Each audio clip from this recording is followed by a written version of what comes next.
back? Are we online? Yes, we're back finally. I had to restart the phone. Streamlabs is acting up, but now we're good. Yeah, I have a headwind. The consumption is 277. It was 268 on the return. I got a gut feeling that, wait a minute, I feel like we need more. So that's why we charged 63%. It seems like I was right. We need slightly more on the return now. The car estimates 5% at arrival. That's still fine. We can still hammer full speed on the way back here.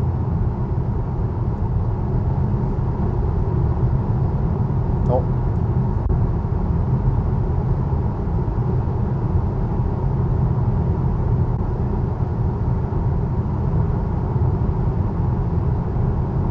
Yeah, slight headwind, no problem. We still have 27 kilometers left. I'm down to 15%. So we will arrive again and get 175 kilowatts once more. Wow, this is awesome.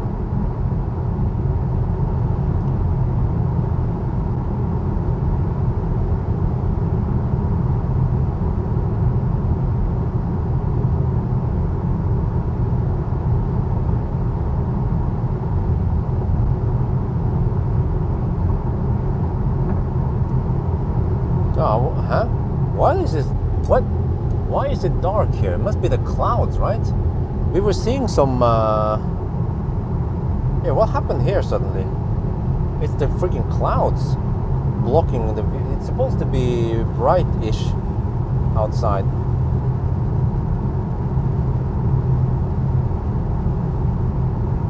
Okay, consumption 277. That's still within budget.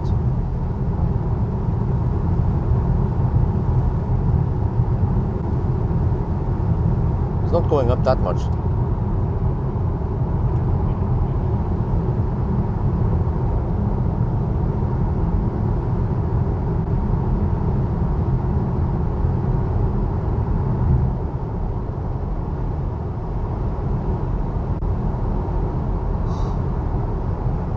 And also another thing is that I keep getting invites to press events that tends to be around, well, further south at least. Like normally Spain, Italy, France, and many times in Germany also. So I will actually be closer to the press events. That's a good thing. And then as for Norway, yeah, I might say hasta la vista to Norway. And then as for wifey, she will just go wherever I go. And she wouldn't mind if I actually wanted to go to yeah, there was not much holding her back to Norway, and for me also, it's like but then in later years I realized that hey, all the motor shows and shit is going on, except for we have the EV, what there is called EV Expo in Norway, and that's pretty much it. But it's not that many cars there, and it's the cars that people want to see. So what's it called? Frankfurt Motor Show, was it?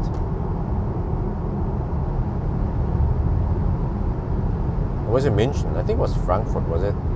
And then they moved it to München one year. The IAA,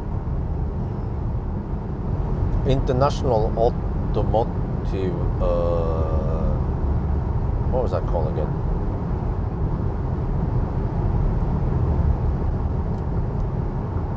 No, I mean, that was in München.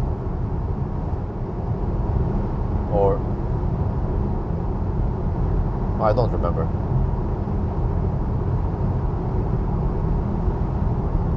Okay, it's Frankfurt. Frankfurt Motor Show. Ausstellung. Okay. Utstilling. Ausstellung. Ausstellung. Utstilling. Okay, of course. Motorutstilling. That's what it means.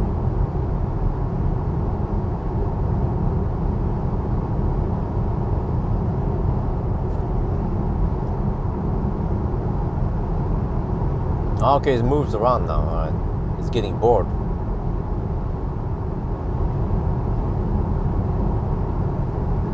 Okay, will the truck flash at me? No, I'm still have... Oh, I have high beam on the right side.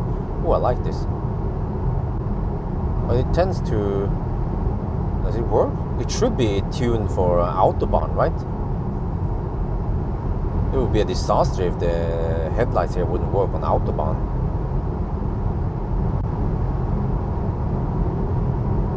The best bidder, okay, that's how it works.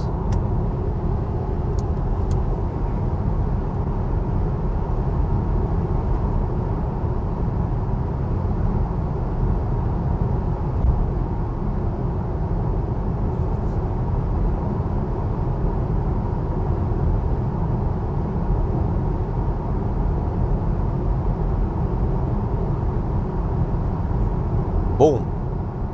All right, consumption 279. Oh, but that's still within budget. I'm down to 10% now. We are 16 kilometers away. All right. Coming in hot. Oh, you know what? I don't want to come in too hot, because otherwise I might rapid gate the battery. But we're gonna try now. So when I arrive, I will turn off HVAC, and then we see what happens. Could be disaster if that would be kind of weird, right? If you turn off HVAC and then the car won't run the cooling, that would be madness.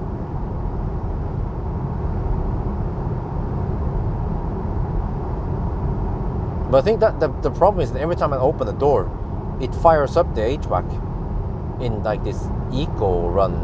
Yeah, it fires up the HVAC and it then disturbs the charging cooling, because it wants to give priority to the driver, the occupants, rather than the charging session, which is bad priority in my opinion. You should prioritize charging first.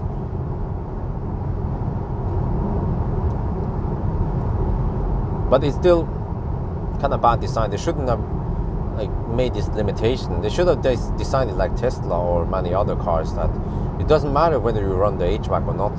It shouldn't affect the cooling of the battery.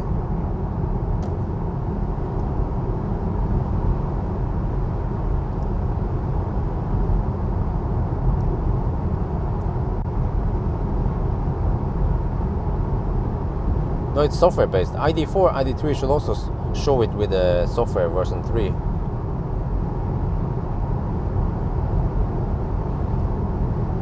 What? 8% left. Oh, damn, 12 kilometers to go. What is the car estimating now? 4% at arrival. Oh, now we go deep. You see, it was the reason why I went for 93%, not 63%. I was like, oh, we need a little bit more. My gut feeling says we need a little bit more. Oh yeah, yeah boy, 7.8%.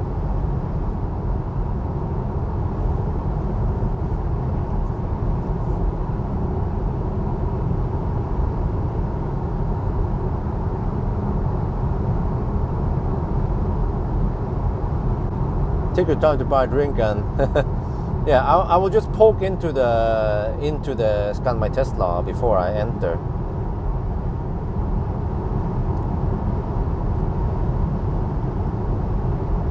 But I will turn off HVAC first, see what happens then, and then I will come back at around 32% maybe. But we are leaving at 39%. Actually, no. Oh, at night the temperature is lower. I might want to go for 40% just to be sure. Yeah, 40%. So I might come back at 35% and then get ready to leave.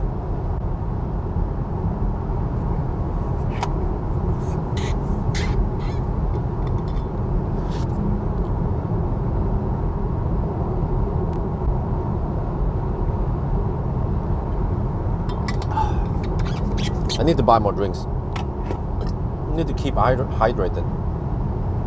6.5% now. Oh yeah. 8 kilometers left. Go, go, go. Man, I've been nailing the charging stops every time now, like a ninja tonight. Yeah.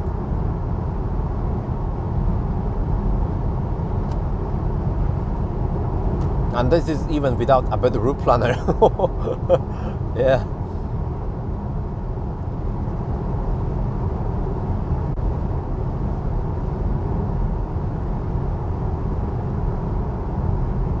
AC consumption 0.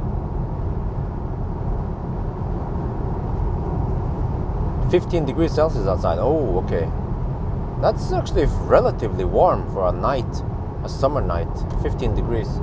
We're getting lots of wind from the south nowadays.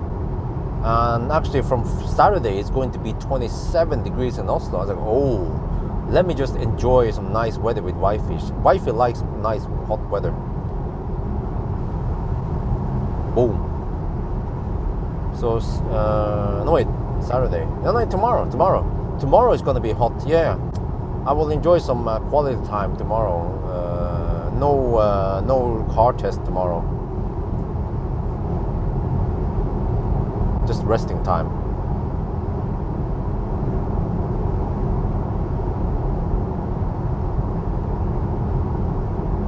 No, I like ID5. ID3 is a little bit too small. Oh, 5% now, 5.1% left. We are still 4 kilometers away. Oh yeah, 4.7% left. Let's go deep. Oh, let me get the mic ready.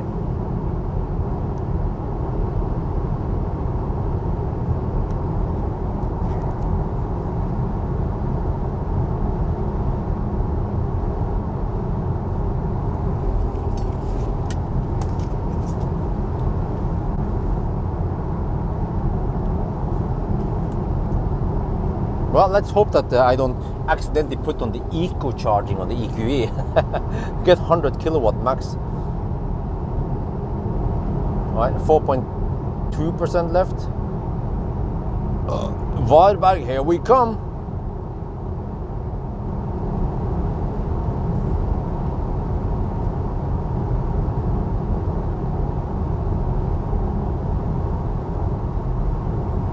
%3.8% left. On our region, back to 4%. Oh, look at that. ID light. Zoom. Zoom. Okay, region, 3.8%.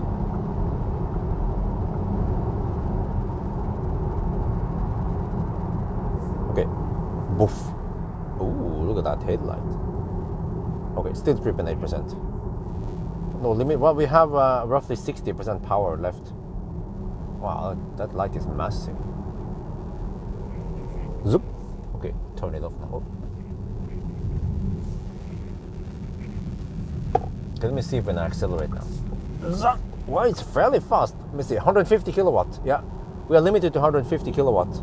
Normally I get 230. No wait, was it 200 something kilowatt? I guess we can check once we leave. Yeah, 125 kilowatt now, 150 kilowatt, okay. Still quick. It's like the river drive now, 150 kilowatt. Yeah, that's 204 horsepower. And normally it's 220, right? Oh, what the heck, why is that guy taking up so much space? Okay, whatever, I'll just go some other way at night. Well, let me see. Okay, my charge port is on the right side with the wrong side, should have been left side with the right side. I just have to stay here. Alright, alles gut. Oh, 277 on this run. Let me see, Stats 657 kilometers, 257 watt hour per kilometer. Divided by 4%, 3.8% left. 29 degrees Celsius, okay. Let me see, let me turn off HVAC this time.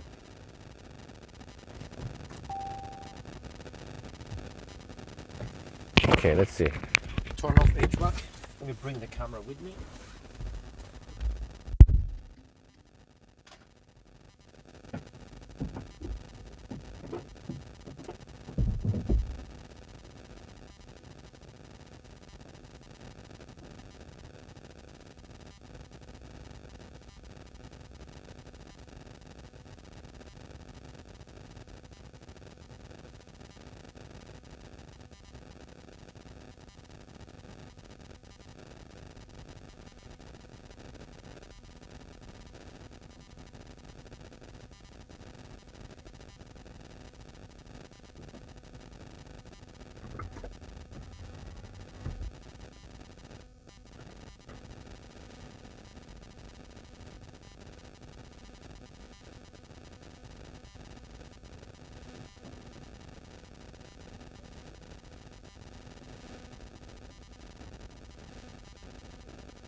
And you see, HVAC is off.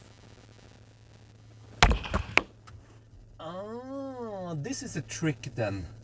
Now we are not messing up with the charging session. What happened before was that this one went up, the temperature went too high, and it will start throttling here.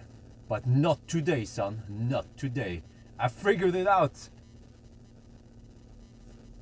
Yeah, I entered the car. It's still at 50. The inlet is 13 degrees right now. It's cooling. Oh, this is what you have to do. I have to turn off HVAC every time I arrive before I start charging. It's kind of silly. You have to do this. But oh shit! I need 40%. Wait. Was it 40% or was it? How much percent do I need? Double check here. I'm guessing 235 times 107. Okay. Yeah, I need 40%. I have 40% now. Let me just double check here. I'm gonna go to Spectrum quickly. We're gonna leave soon. Spectrum. What is this car saying? Start. We should leave soon. ASAP. Come on. Give me the estimation now. 3% at Spectrum. Oh, really? Huh? I'm getting a little bit unsure.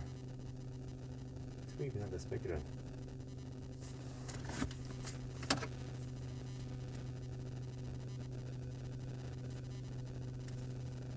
Okay, let's get ready to leave, but let me just oh shit.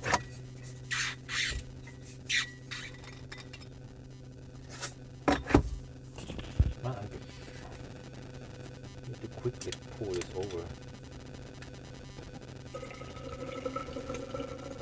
I don't want to do it while driving.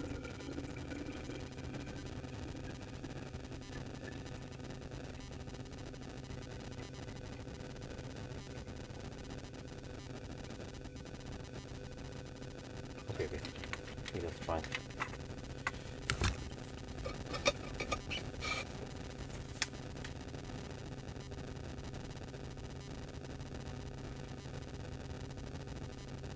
-minute charging stop. We have more than enough now. I'm gonna leave. I'm gonna show you something. Okay. Inlet 12 degrees Celsius. Let's see now. On. Do you hear that? Compressor stopped. Inlet is going up. This is exactly what happened. And now the speed drops because the car is like, oh, we're gonna overheat the battery. We have to throttle down. But we have to leave now.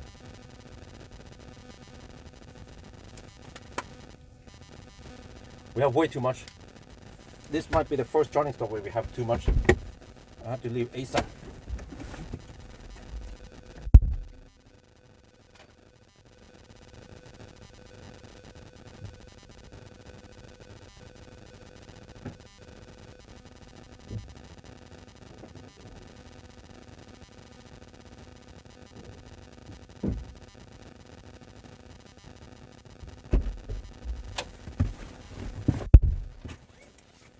I charged it freaking 45%.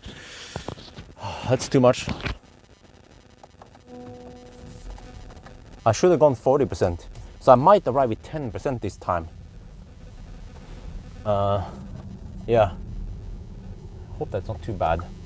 Because I've been nailing every charging stop for the day. But we had 107 kilowatt when we unplugged. So I guess it's not that bad. But depends what kind of speed we get once we arrive now.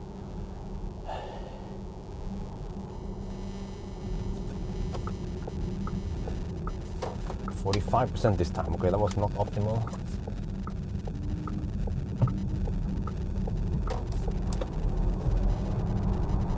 Then we have the asphalt work going on, which will we are forced to go slow. Okay, I have 220 kilowatt when I have full power.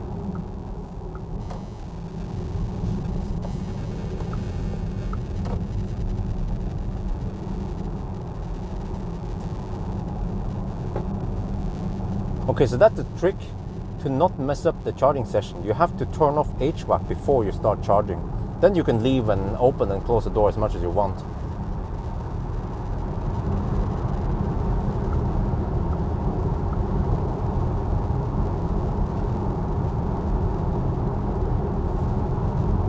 Yeah, so I figured it out. We cracked the code. I know now how to get the faster charging speed without replicate. So this car will actually slightly replicate also. What the heck, man? What's up with these legacy automakers?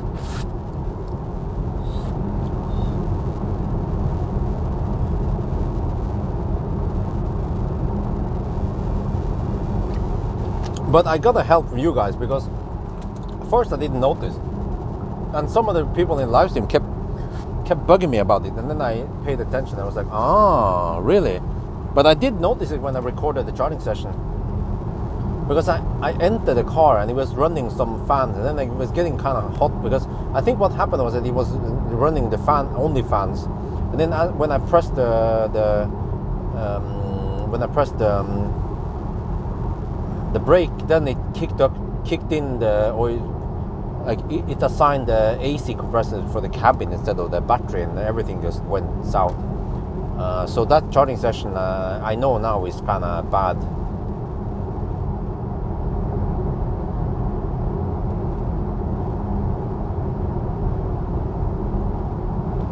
All right, so I bought a banana. I showed the cool device in Circle K.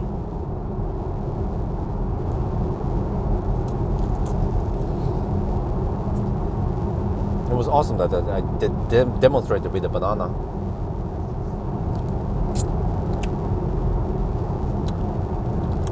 Now I'm gonna eat the banana.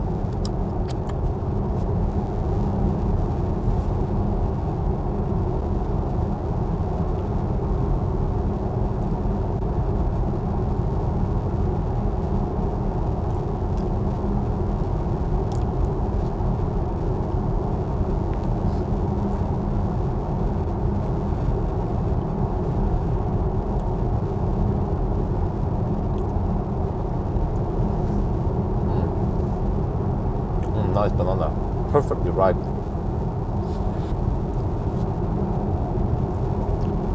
Let's see what this car is saying now. Car estimates 5% at speculator. Really?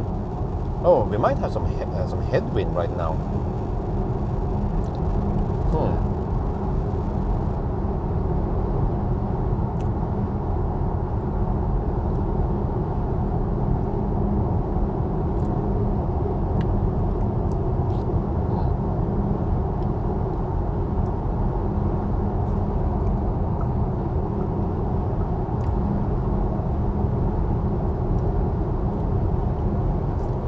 Well, I guess I need to make a separate video about this whole ID family. Wait a minute. Did this affect every 1,000 kilometer in the past? I wonder if it did. Wait a minute.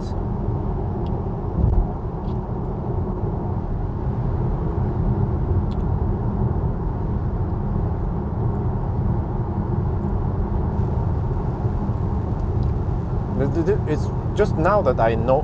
Now I'm aware of it because I have access to OBD stuff. And previously I didn't know what the heck was going on.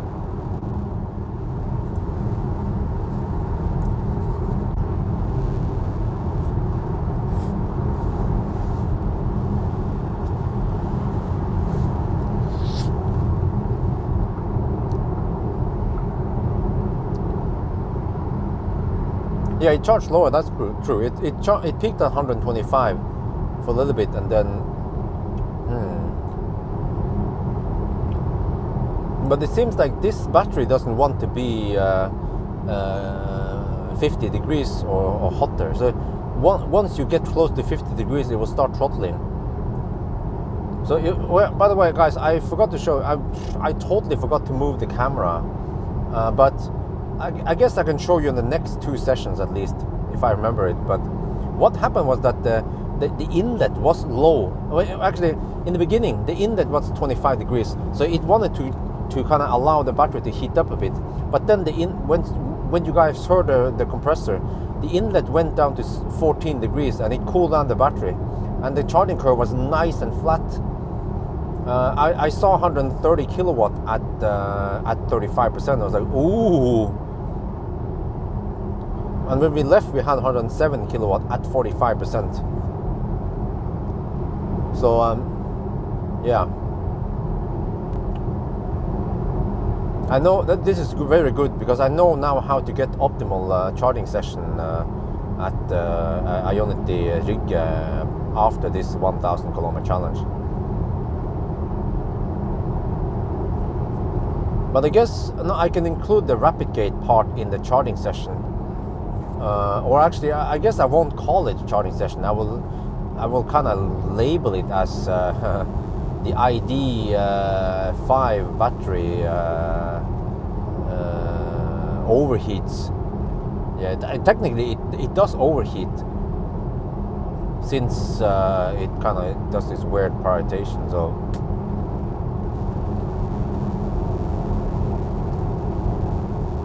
max temp, yeah, it was 49 degrees towards the end. It's 46 degrees now, so it's cooling down. It's cooling down between the runs, which is actually good. So every time I arrive now with around 29 degrees, that's actually perfect to get maximum speed. Even 25 degrees would be better, I think, as long as we get 170 kilowatt.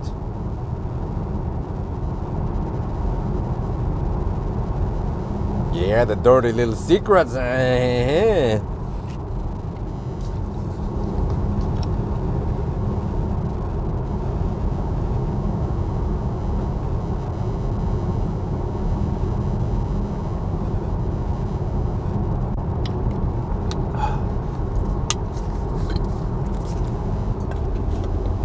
Oh, is this a slow stretch? But I guess I have tolerance for some slowness. Oh, here it is. 90 zone, right.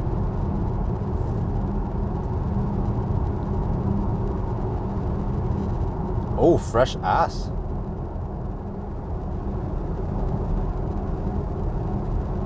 Oh, this is perfect. Almost 3 at night. That means almost no traffic. So I should be able to pass that slow stretch quite fast.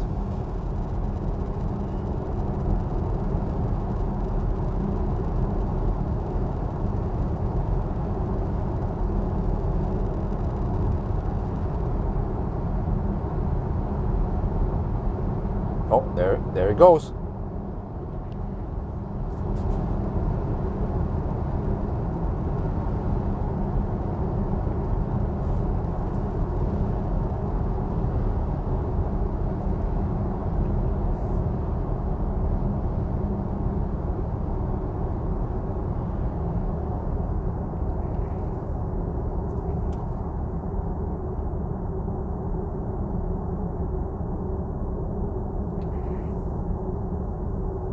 Okay, 48 is when we start the slowness. Let's see now how many minutes it lasts. We could just count in minutes instead of distance. That's actually easier. We will have kind of slow average speed here. Okay, at 48. Because I already have around at least 5-6 minutes of traffic advantage. So we kind of used up the 2.5 minutes. So if we get another 2-3 minute delay here, then that's fine. Then we just call it even. Yes, we hit 175 kilowatt also on the last stop. Every run now has been perfect. 175 kilowatt. This guy's slow though. Holy crap, man.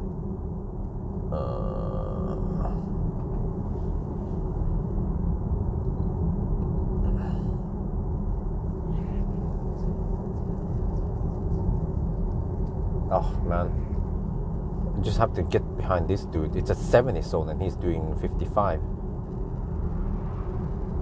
That's kind of unfortunate.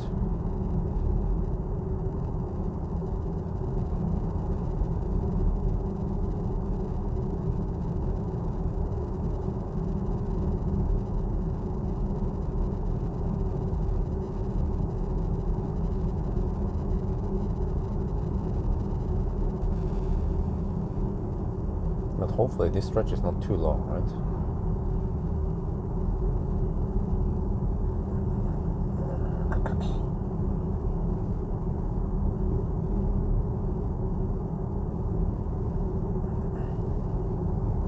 Okay, hopefully it goes faster now that it flattens out. Yeah, he's doing 60 now. Okay, that's good. I think the problem was that he didn't want to go too fast in the uphill. Okay, he picks up speed now. Okay, that's better. 65, 66, 67, 68, 69, 70, 72. Okay, he's picking up speed now. That's good. He was probably too heavy. 74. Okay. Let me see. 2 minutes in now. Oh, I can see the end of it. Okay, this is fine. This is fine. We might lose only 1 to 2 minutes. No, I would say, yeah, 1.5 minutes only is lost here. No big deal. We are 2 minutes in the slowness. But actually, I don't know after the slowness if we get back to 90 zone or if we get back to 110 zone. We might get back to 90 zone, but we still have tolerance for another 2-3 minute slowness.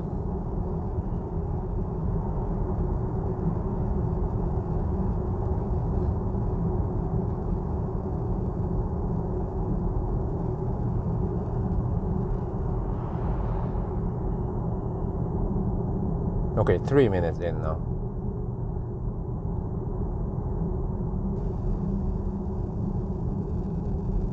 Yeah, so we lost, I don't know, a minute-ish, a minute and a half. No big deal, because we can hammer through Gothenburg soon. Okay, finally I can get past this dude. And then there's a 70 zone, but who drives 70 here, right?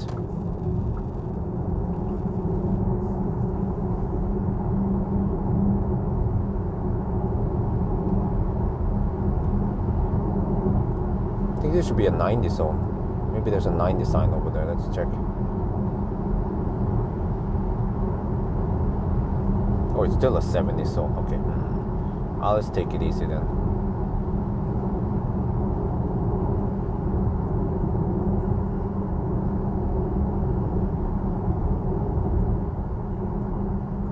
Okay, well this is fine.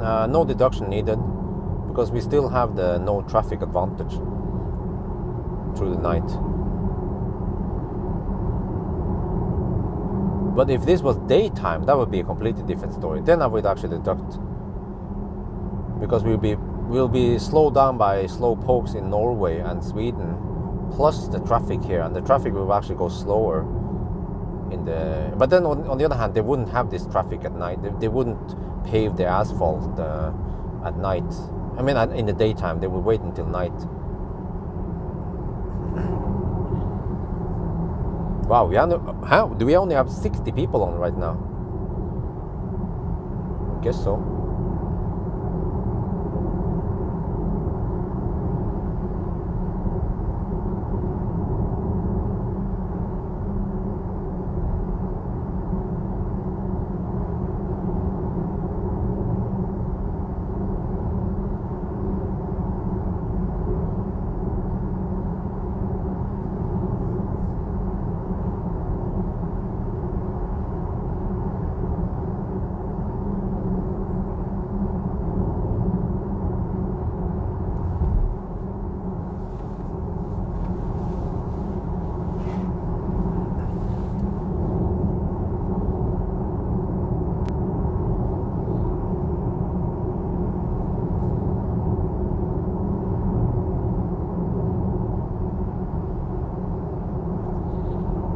I think it eventually turns into 90 zone. It's still 70 zone, so I don't want to go too fast.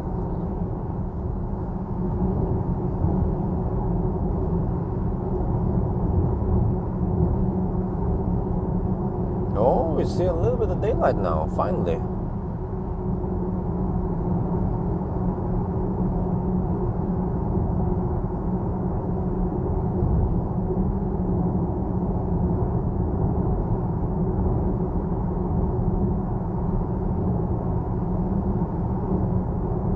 But it is late though. So I mean, I have lots of Norwegian viewers, European viewers, so that's probably why it's kind of inactive now, as expected. And some early birds might join me in 999, which will happen around 6 something in the morning. But we have near perfect run now. If it wasn't for the paving part, then that would be perfect. Well, actually, it would be too perfect. That's the problem. It would be too perfect.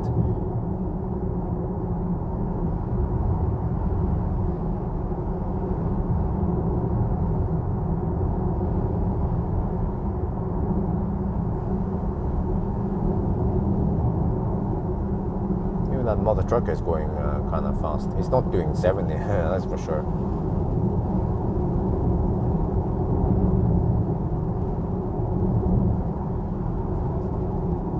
Oh, yes, 90 zone.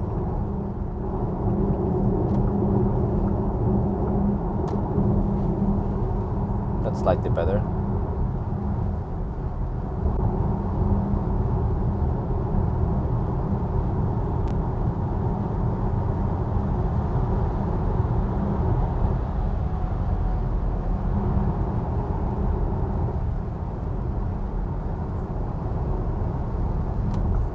Nice asphalt.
We started at we're getting close to the 7-hour mark. 7-hour mark, and we have 689 kilometers. Damn!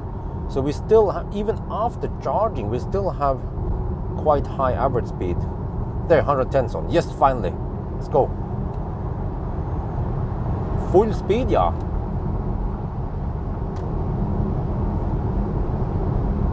Yeah, good morning.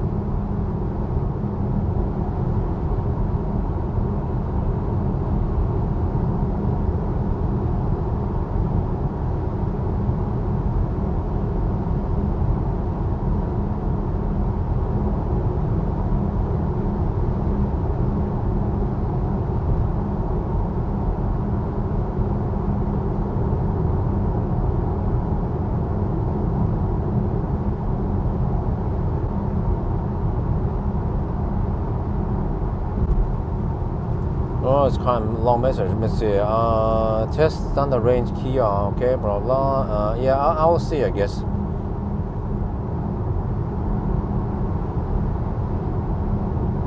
Get some daylight again. Finally. So I don't have to hit the moose.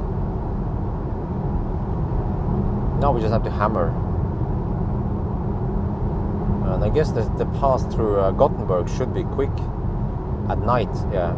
What that is? Oh, that was a Badger. Or no. Wow, I just drove right over it. Could have been a Badger. Some roadkill.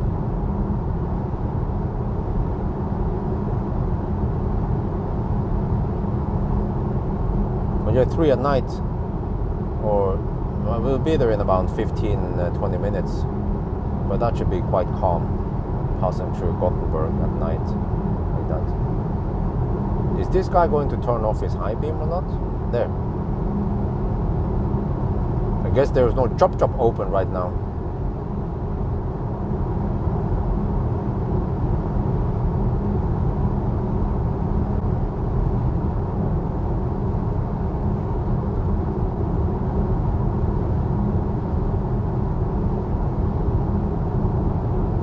Wait, so today it's supposed to be 27 degrees in Oslo, really? 7 hour mark. Okay, 7 hour mark. Status 695 kilometers and consumption 257. Oh, we have to correct for that. That's actually roughly 695.5% underreporting. How much is that? That's like 697, right? Or 8. Wow. And we still have 31% in the battery. Damn. Okay, now we have to pass through Gothenburg. That's kind of slow. This is going to be a very good time. I have no idea how fast, but we figured out. So actually, in the first few charging sessions at Spekkerød and Varberg, but especially at Spekkerød. No, but I went to the gas station at Spekkerød, so I let the car charge locked. And then that session was near perfect because we didn't mess with it too much. But I guess that at Helsingborg we were kind of messing it up a little bit, but not too much. But from now on, I know how to get the perfect charging session at Varberg and Spekkerød and Strømstad. Yeah, the 3 last charging sessions. There won't be any there won't be any charging rapid gate at least.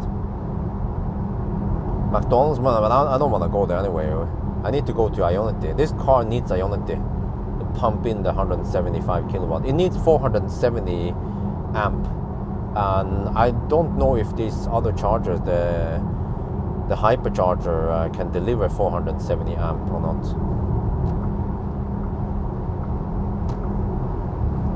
But I've seen the traffic in the daytime, so I know that this is almost unfair advantage to not have any traffic.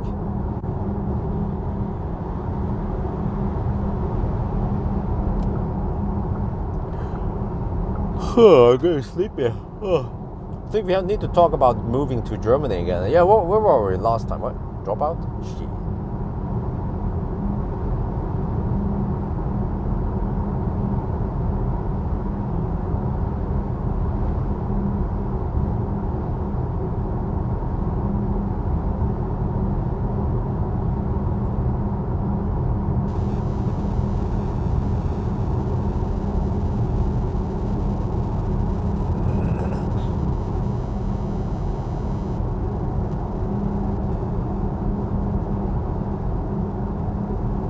Are we back?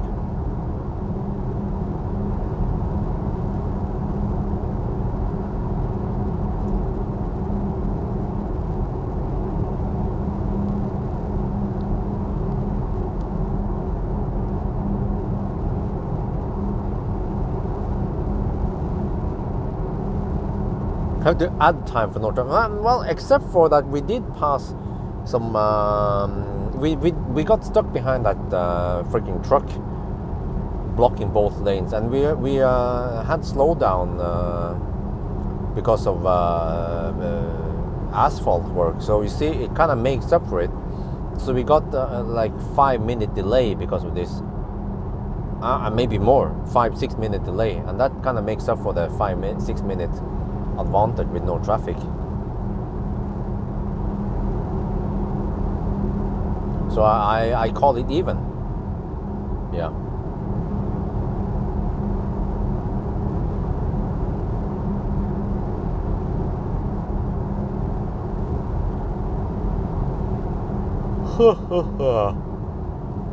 Oh shit, I had to stay awake for 5 more hours, and then at home I probably have to start doing some diaper changes once I'm back home.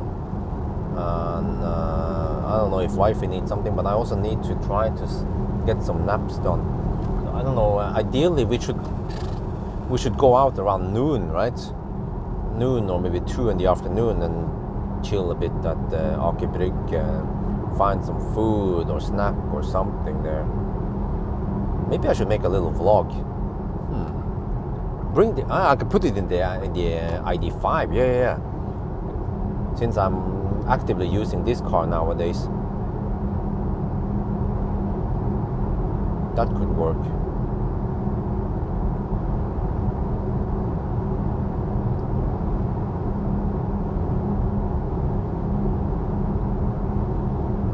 Okay, so we get slight daylight now. Okay, I will wait until we are in the Göteborg area. Like I don't nowadays. I don't know what the heck I'm supposed to B-roll. I just kind of have a little music and B-roll. Just give people a small pause between my talk on each charging stop, and then I can, yeah. But at least here it's not too interesting. So at least I try to B-roll around Göteborg, so there's some kind of stuff to look at.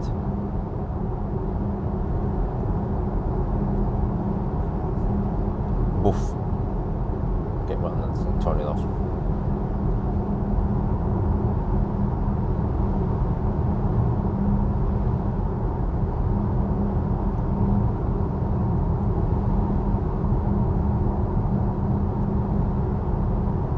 Well, I haven't experienced 27 degrees Celsius yet this year in Oslo, so that would be great if it actually happens, or if that was just a wrong forecast.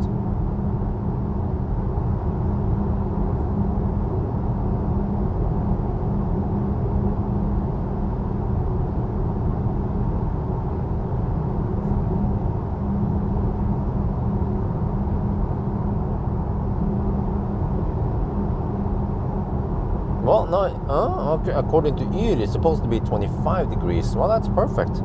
Or 26 degrees, yes, 26 today. I'll take it. I guess wife will take it also.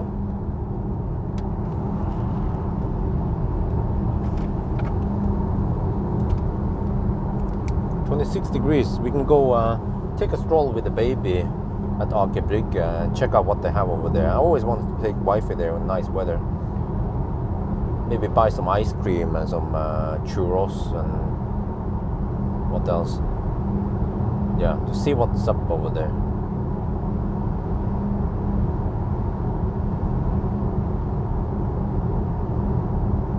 Maybe I'll make a little, yeah, like a little chill home family time for people who think I'm always on the road, which is of course incorrect.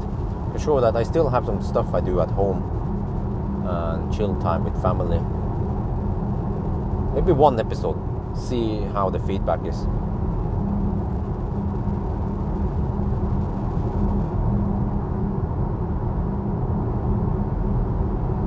Matrix light, yes. Auto mode, yes.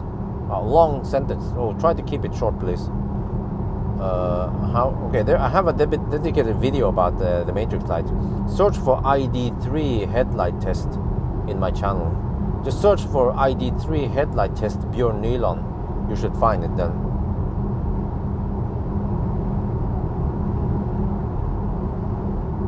But yeah, they are great.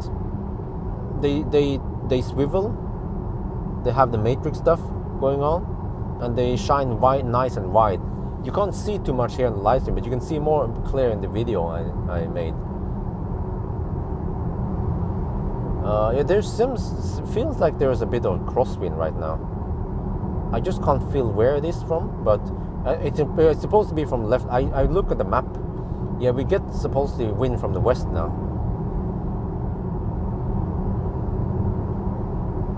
And then eventually it should turn into tailwind towards Oslo. Oh, look at this. This is wonderful. Traffic.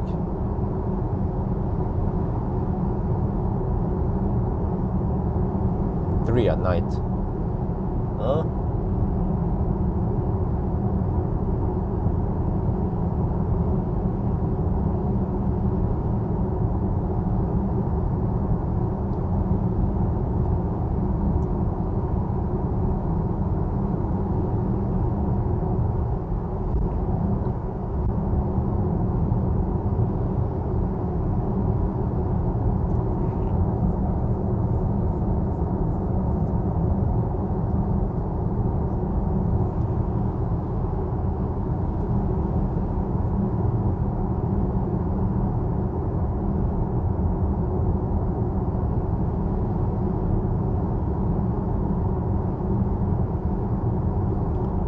You know, there's one thing I could do.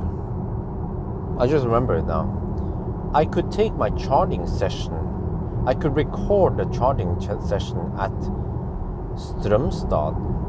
I only did Strømstad, and then I could just deduct. I would charge to, let's say, 40%, and then I see what the time is, and then we actually deduct. So I will charge to 100% there, but then I deduct whatever extra time I spend charging, because by doing that I will actually save about 1 hour.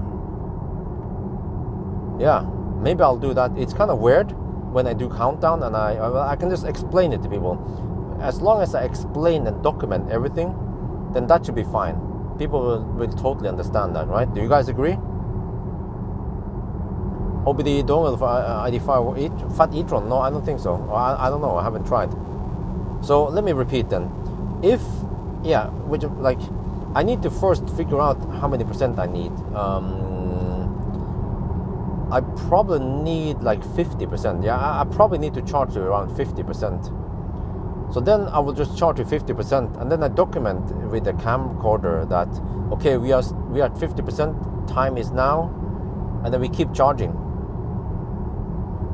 Because I will actually record this to save time, get more time with the family actually.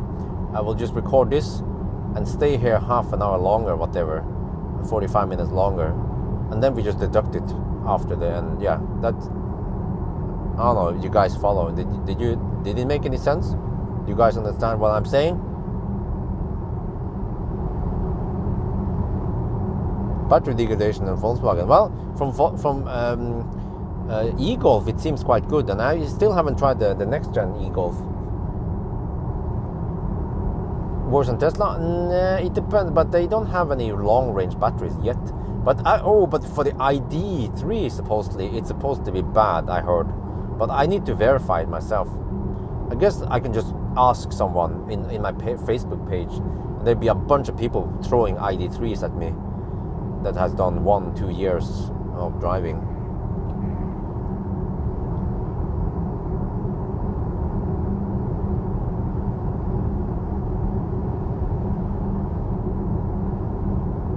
Wow, the traffic here, it's just so calm here. It's like, is it some kind of zombie apocalypse going on? No, it's just night in the Nordic countries. Well, okay, you agree. Okay, you understand. All right. Yeah, because, okay, I have to explain now what I have to do if I don't do it like that. I have to then, I can't 99 at a regular place. I have to turn around and then get over to Rygge, and then I need to charge extra there, rather than just going straight home, and I can just charge at home, no worries. And then, so I will have to spend almost an hour extra just charging for no reason, plus that I have to drive from Rygge back home. So yeah, that's actually more than 1 hour lost time then. So instead I can end up at home around 7 in the morning rather than 9 in the morning, or 8:30 in the morning. So yeah, that's actually a great idea I just thought of right now.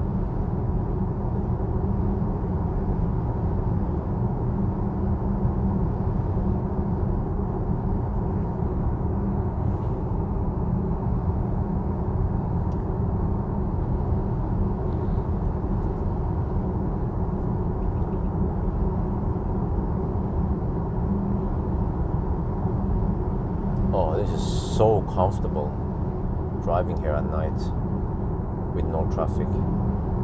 Don't have to deal with anything. Wait, I also know trengselsskatt.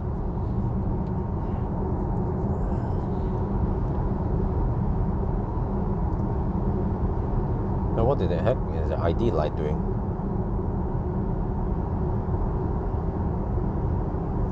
Okay, how is the ID light? How is the car's estimation now? 10% as speculated. Yes, exactly what I expected. Since we charged just a little bit too much. I was focusing too much on shooting the video rather than get the heck out of there. I should have left at 40%, not 45%. But we can see now what happens if I start with 10% at Speculated rather than, yeah. Actually, what's going to happen is that the battery won't heat up that fast. And it might have a slightly flatter curve. So maybe time-wise, it wouldn't be that much of a difference. Maybe I can just pump in 150 kilowatt longer if I start from 10%. In that regard, I should try to start with 10% from, no, whatever. I will start from whatever at Strømstad, but with HVAC off.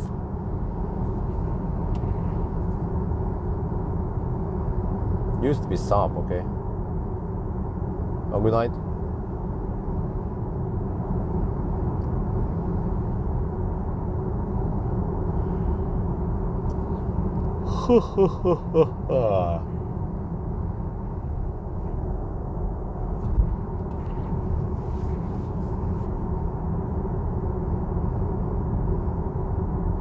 Buy a new car. Smaller rim? No, yeah, I would go for relatively small rims, but like in Thailand, we had to make a compromise and we went for 19-inch. But yeah, I like the smaller rims for comfort. But wifey apparently wanted to have the nice-looking rims for the looks. Women, right? Oh, you guys, you eating the lane, right, buddy? Shit. Even this stretch here tends to be a bit semi-slow, but not today. Not tonight. We'll just hammer through. Wait, I'm supposed to be on this lane.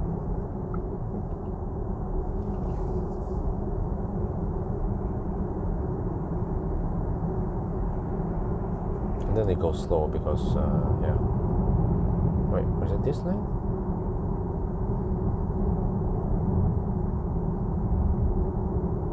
Oslo. Wait, which lane is this? No, this one. Ooh. I was like, huh?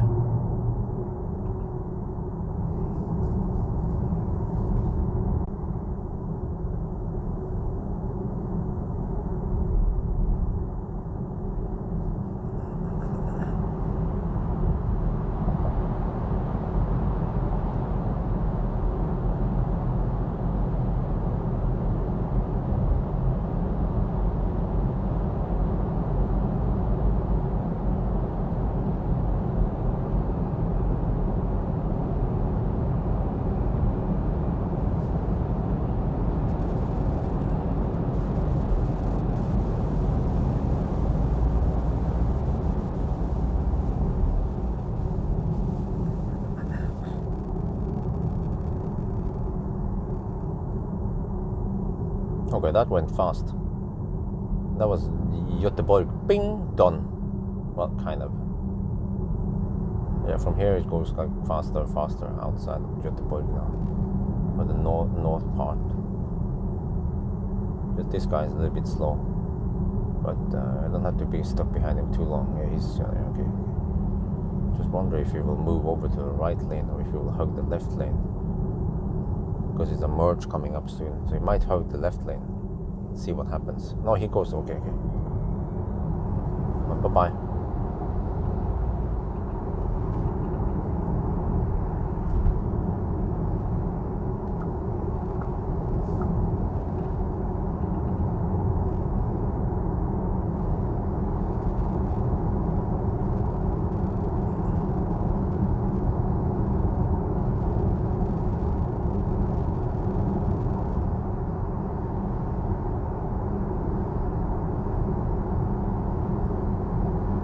Okay, let me see. This leg, 233. Oh, you know what?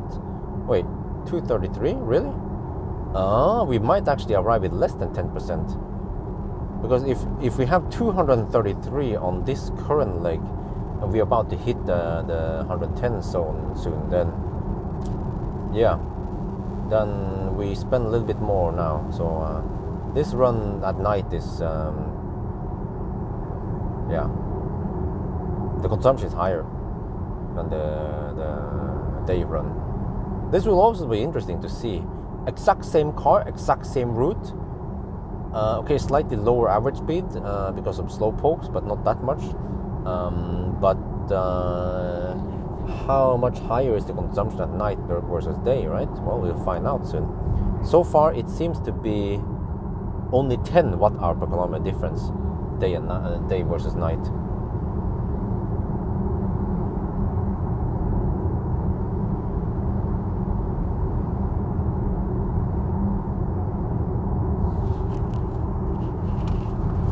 Wait, where's the food? If I want to eat something, I should do it now before we enter the moose place after Speculative.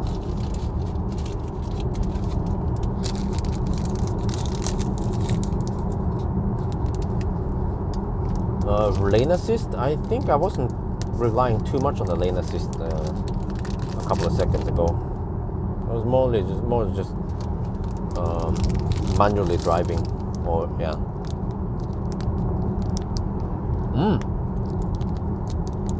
Tailwind, okay, nice.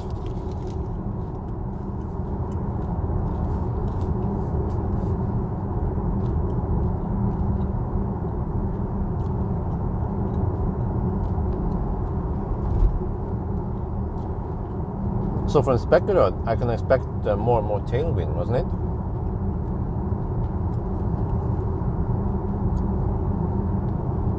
The wind is kind of weird. I look at the wind map. It's like it's blowing hard from west line into Göteborg roughly, and then from Göteborg, the wind blows north, north of Göteborg, and then south it blows south. Something weird like that for today.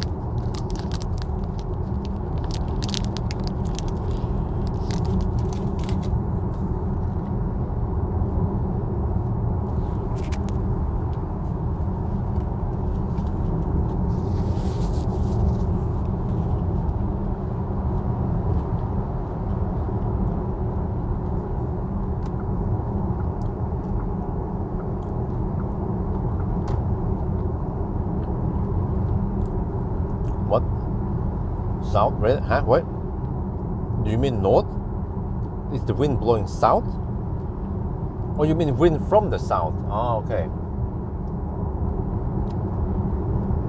So you mean the wind is blowing north, right? Now it's blowing northeast. Or it's how do you count it? Do you count that the wind is coming from the west or blowing towards it? Where it's coming from? Is that how you count it?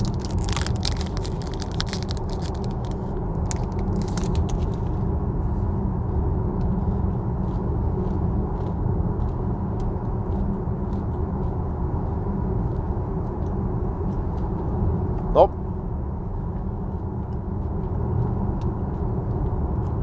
I think it's waste of resource to go for hydrogen, regardless of if it's a boat or car. Hydrogen is a big loss because hydrogen technology is so inefficient. That's the problem with hydrogen.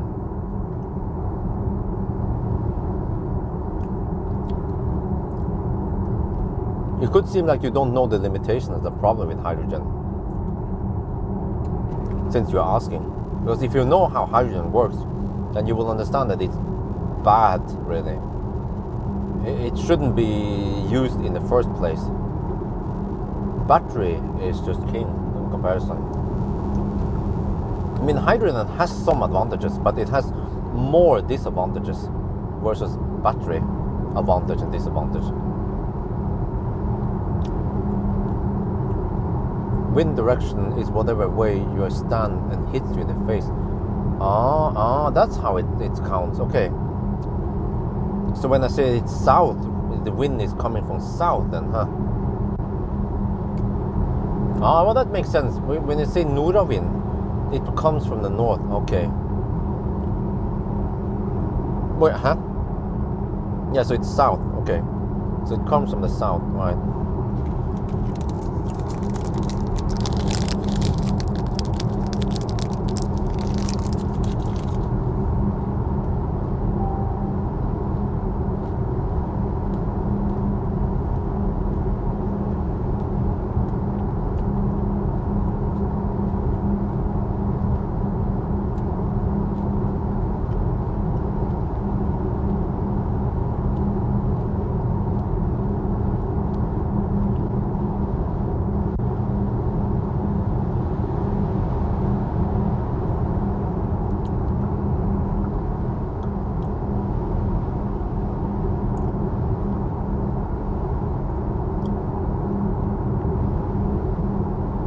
Yeah, but you know, every pro hydrogen keeps talking about the clean energy hydrogen, because nowadays it still comes from oil, from what do you call it, fracking?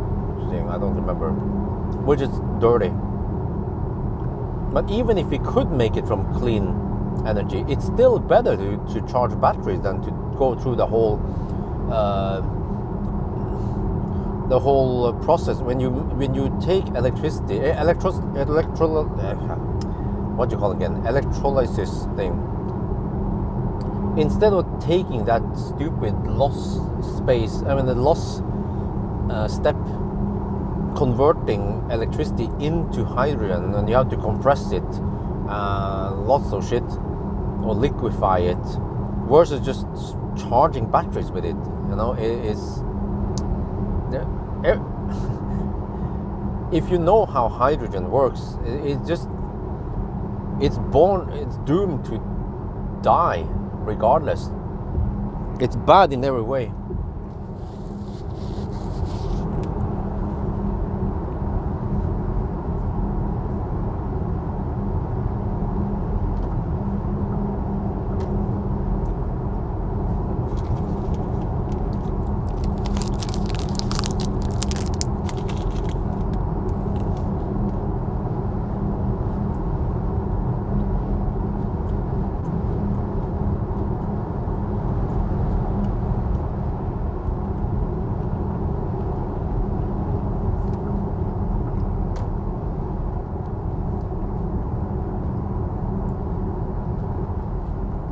What?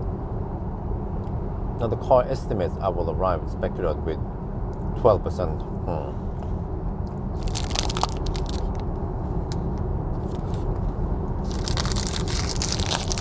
That's not good.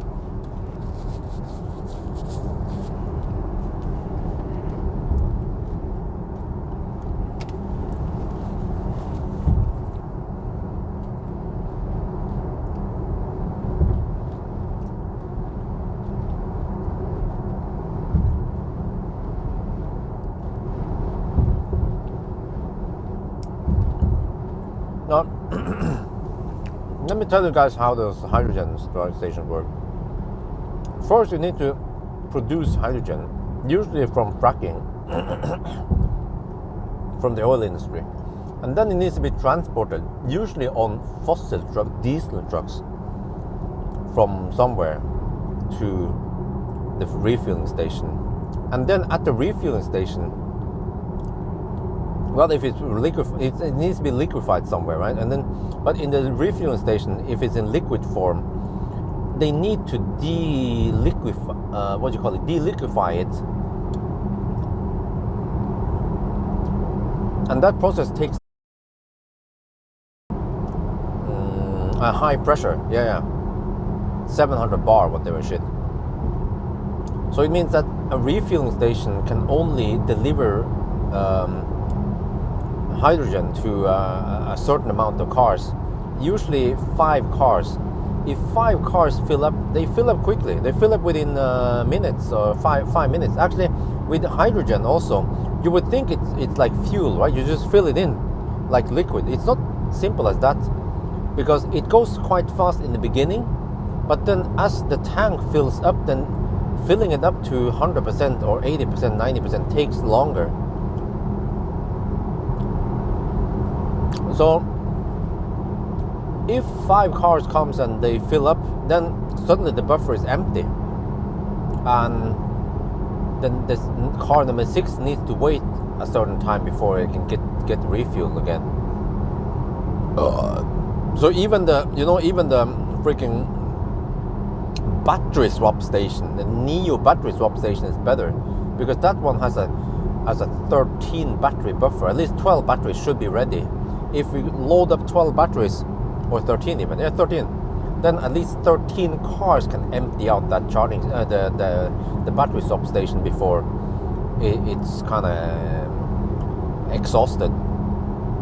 But then you look at how long does it take to swap 13 cars. By the time you swap 13 cars, then the first battery is ready. I think that's the whole deal with that. there will always be a battery ready in the battery swap station. Since you need 5 minutes on each swap, then there will always be 100% battery ready for you.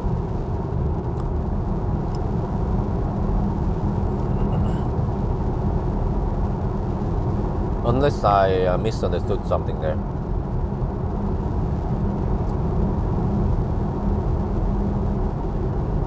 And then we have other problems, supposedly, that the filling nozzle on the hydrogen station freezes over.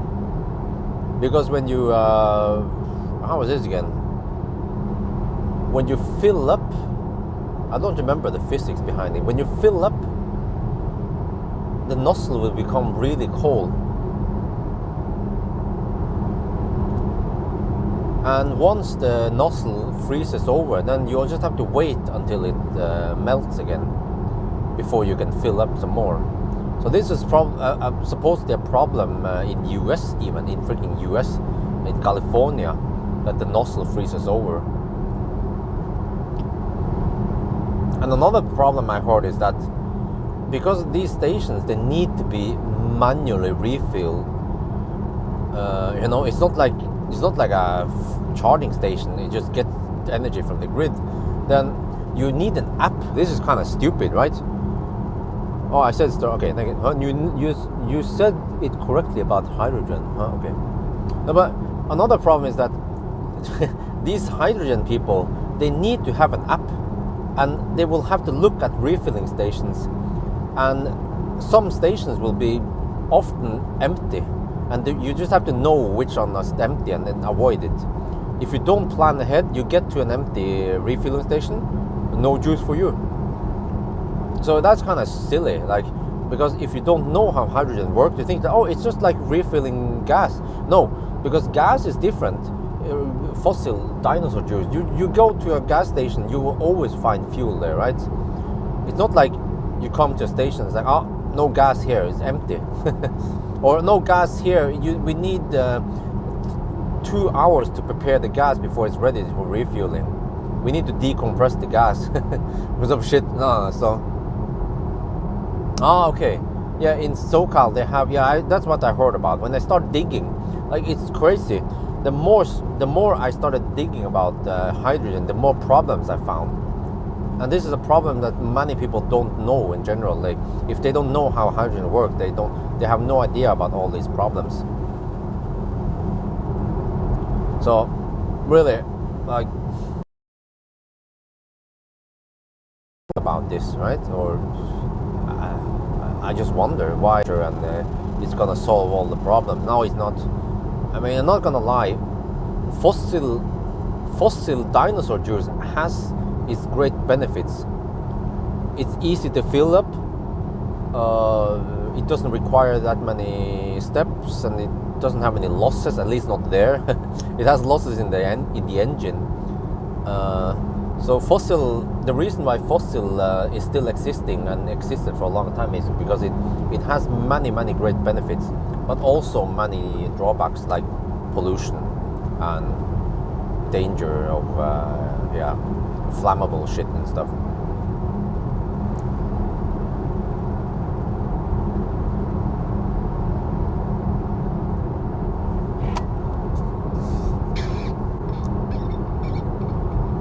Yeah, like, EVs charge so fast nowadays, and you don't even need to be a millionaire. You can buy a Model 3, and if you want the comfort, you can buy an ID5 or ID3, and you can still charge blistering fast. Or EV6 or whatever it was.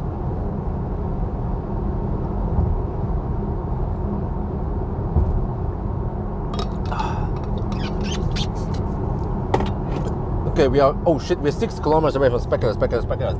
We have 10.9%. Okay, that was good enough. Not optimal, but we'll see. Oh, 27 degrees this time, a little bit colder. So I guess it won't replicate that fast then.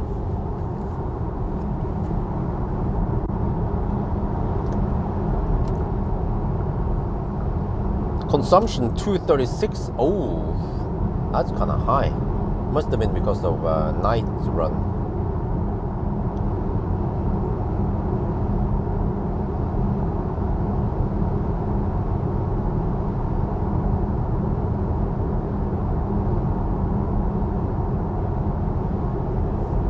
It's always funny that people they always mix up brake and brake. Yeah, like whenever you're supposed to say brake as in brake disc, then they misspell it and say brake as in lunch break. And then you have a break every, well, yeah, okay.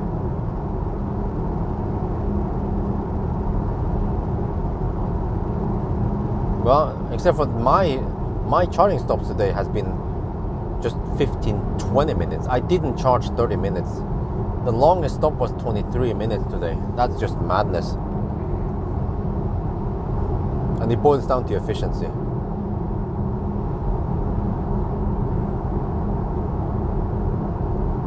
Well, but Elon should actually work towards the 25k car, because they have the technology and the factory and everything. They would if they made a 25k car, they would sell like hotcakes. They would take the whole that segment, the what's it called, Corsa E, Zoe. They would kick to serious ass if they offered the 25k car, or even 30k car. Okay, 9.5%. Not optimal, but all right. It could have been 4.5%. Well. Okay, next one is 118 kilometers away. Higher consumption. Oh, okay. I have to guess now. Consumption on the next leg might be 250. No wait, or 240. Sun is coming up. We get some tailwind. I have to check the wind. Maybe 240 is realistic. And the temperature is still kind of low-ish until the sun comes up. 15 degrees. Okay, maybe 245. Yeah. No, maybe just 240, and then I have 5% margin. No wait, 245. Because it's 230 now with the. No. Okay. I'm guessing 250 then. No. We have to check wind. I forgot. We have to check wind. Okay.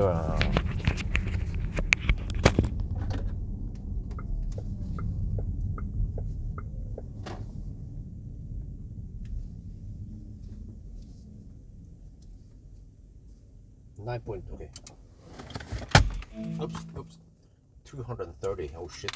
It starts 764 kilometers and 253 watt-hour per kilometer.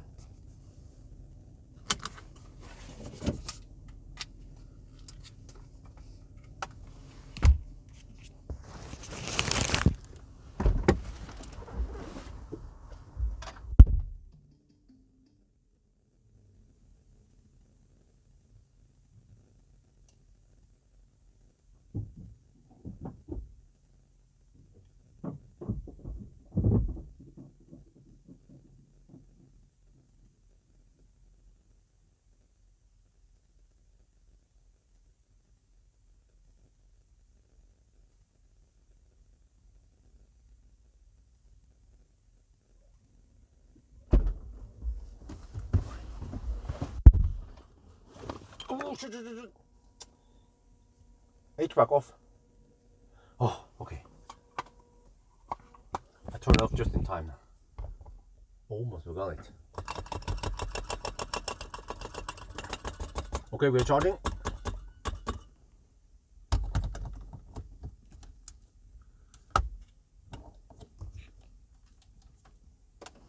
And they can just make it the 25k car with a freaking LFP, and it will sell at hotcakes. 50-60 kilowatt hour battery.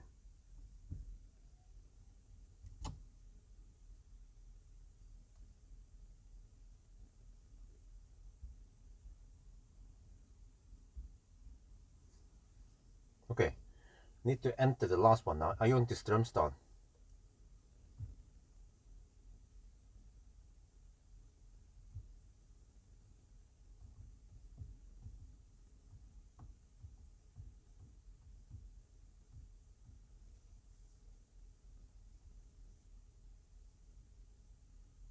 $118 kilometers away. All right.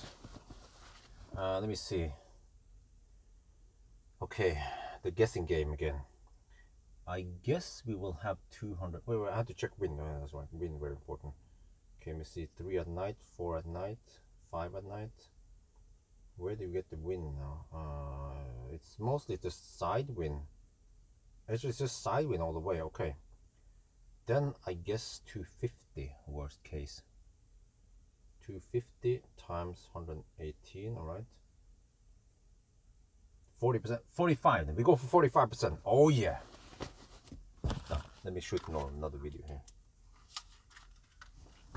Okay, whoa, it's slightly slower now. Wait, it's gonna pick up, right?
Oh, okay. The battery is it's not hot enough.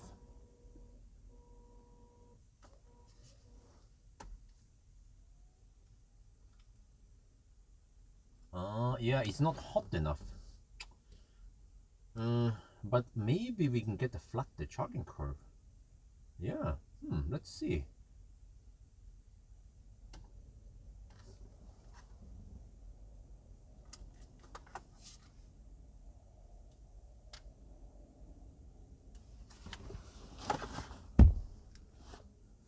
We have 2 bottles I want to get rid of. I can donate to the gas station. Okay, I'll be back.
We're back. Not about the food, but do we have a flatter curve now? Because we are cool. Well, cooler.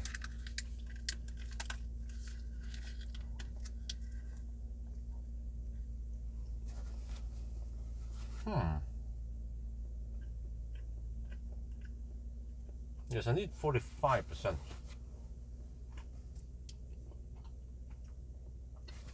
Right, let me double check here.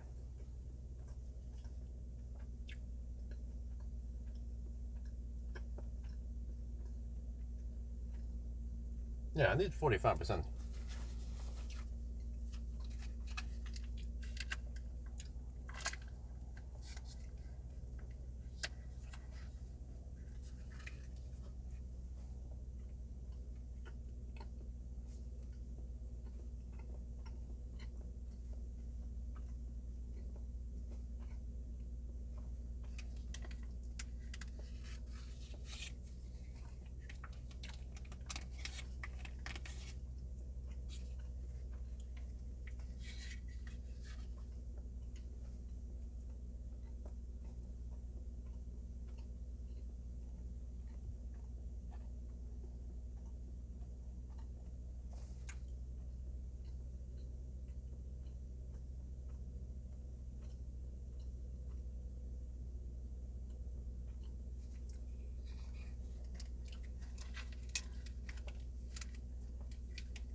Okay, ready. I will leave exactly at 45%.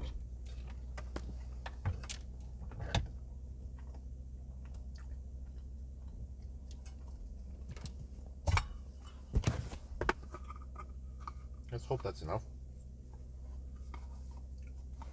When the car keeps playing tricks with me.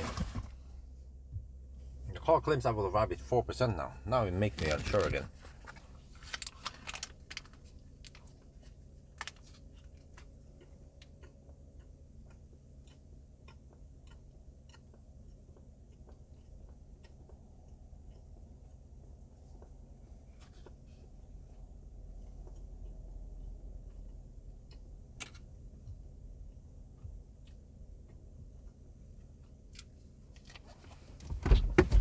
Let's get ready.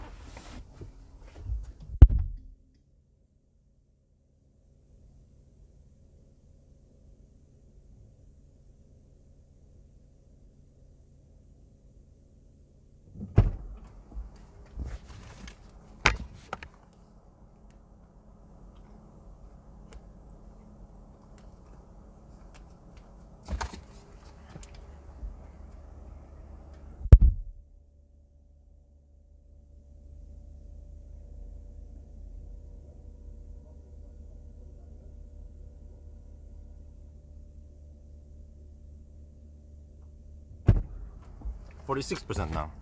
Okay. Let's get ready.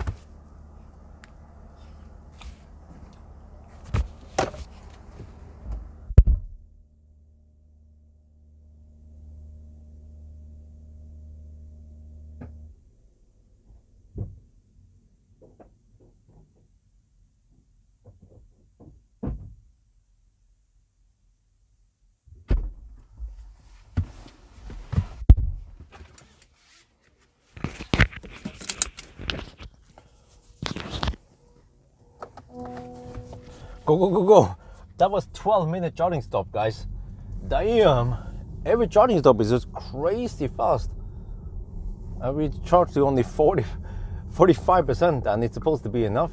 Let me check calculation here. The car estimates we will arrive now with 8%. Okay, so it might drop to 5% or 4% or even 1%. No problemo, I guess. Most likely not 1%, but 5% is more likely.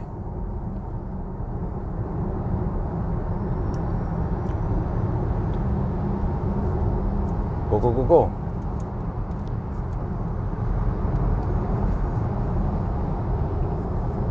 Off we go. This is crazy. Like with a detour and handshake, it's less than 15 minutes pit stops we have. Think about this. Like first charging stop 10 or 9 minutes at Speculat. Second charging stop 22 minutes. Third charging stop 23 minutes. And then Wildbag was I don't remember, maybe 12 or so. So wow. This was actually one of the worst charging stops because we didn't hit 170 kilowatt, and we charged a little bit slower at the previous stop. So yeah, but at least now I confirm what happens if you arrive with more than 10% or close to 10%. So you just have to go to 5% every time. That's the magic number. Like 4% almost doesn't matter, but as long as you arrive with roughly 5%, then you get that 170 kilowatt speed, and you keep that 170 kilowatt. So it's very important for me to arrive with 5% now at Strømstad. Let's hope I can nail it down there, because I want to get this recording so I don't have to redo and drive back and forth and do all that shit. So this was 10 to 46%, kind of slowish. You just have to be a ninja and arrive with 5% every time.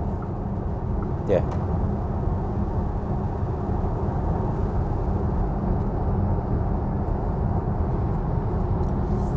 Well, but Tesla peaks at 250 kilowatt, but under very ideal conditions. But at least for the Model Y, we managed to ride on 220 for a little bit. But then, well, I guess we need to put this. Yeah, let's do it. Put. Oh yeah, they are quite similar also. This battery, the net capacity in this battery versus the Model Y performance battery. Yeah, let's see how they stack up. Which car is the fastest? And actually, they also estimate the net capacity.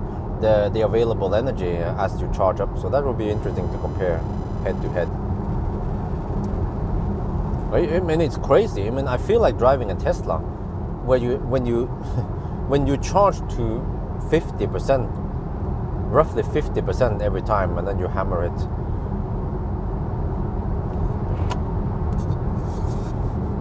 So last stop coming up, Strømstad. Fortunately, we can have a longer stop there because we need to charge it 100%. Well, actually, or at least 90%, right? But does it make any sense to? Yeah, I think it goes relatively fast to 100%. I'm gonna go for 100%. It charges at around 30 kilowatt towards the end. That's fine, and also it won't be too hot. It will be perfect temperature at Strømstad, and the sun might be coming up soon also at Strømstad, so we won't be freezing or sweating over there. Everything is good. Alles gut, ja. Maybe I'll gamble for it and go for a hot dog at Strømstad. Maybe a single penetration sausage. Single sausage penetration at Strømstad while I'm waiting. But I have to document. If it takes... Okay. If it takes roughly 15 minutes to reach 50%, then that's it, and then another 45 minutes to reach 100%. Wow, okay. That's crazy. Yeah, actually that's it, I think. Slightly less than 15 minutes to reach 50%, and 50% is probably what we need for going back to Oslo. I will calculate again once I'm there. Well, we'll see, I guess. I mean, we can see. We can also verify it at 999 how many percent we have left. And I should actually arrive in Oslo with around 60%. No, 50. Yeah, around about 50% left. And then I can just charge in the garage. I have plenty of charge. And I also hopefully get some sleep before we have to go on the chill time with wifey and actually the whole family. We're only missing doggy. Well, we could even bring doggy with us. That would be a complete family. But doggy might not be comfortable going in the city there. Yeah, so we even have a stroller for doggy. Always go for double sausage penetration. Yeah, but the single sausage penetration is a bit easier to chew on and to swallow versus the double penetration. Double penetration tends to create bigger mess in my mouth, or around my mouth, rather.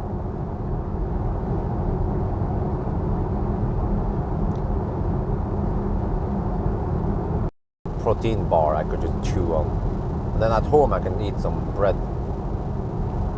But let's see now. I just want to hurry back home. So time-wise, we're looking pretty good. No deductions.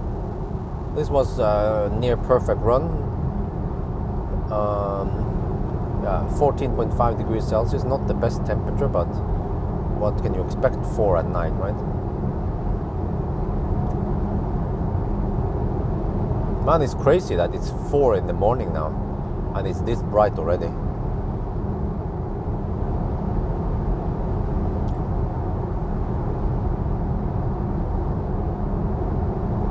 Okay, I have to keep an eye on the consumption since charging. Okay. Oh, I love it that it resets every time since charging, so I don't have to deal with that. With some cars, I have to keep resetting trip A or trip B or some shit. Or they have like Audi, they have the short-term, long-term memory or some shit. I have to keep resetting the short-term because it doesn't have a since charging. But this one has it.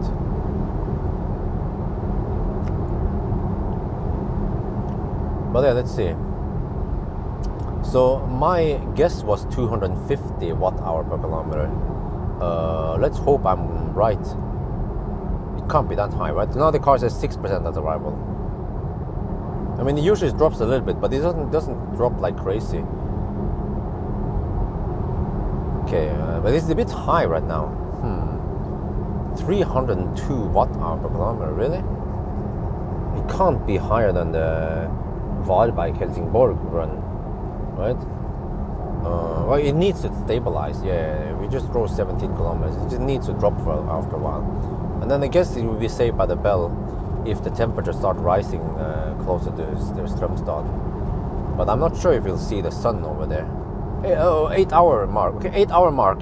781 kilometers and 254 consumption at the 8 hour mark. Well, 2 minutes past 8 hour. You can maybe deduct a couple of kilometers if you want that one.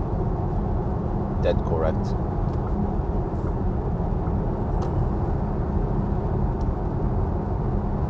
Yeah, but we will charge. Oh, we are falling slightly below 100 kilometers per hour average.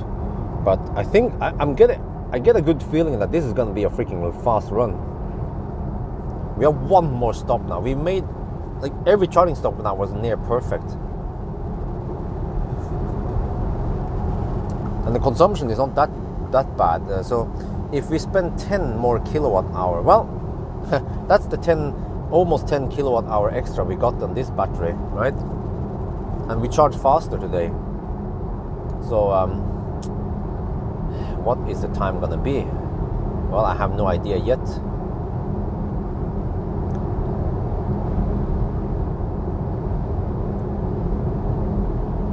Just have to remember to start recording. Oh, and we have enough battery, right? Yes, because we have to run without battery, without touching anything.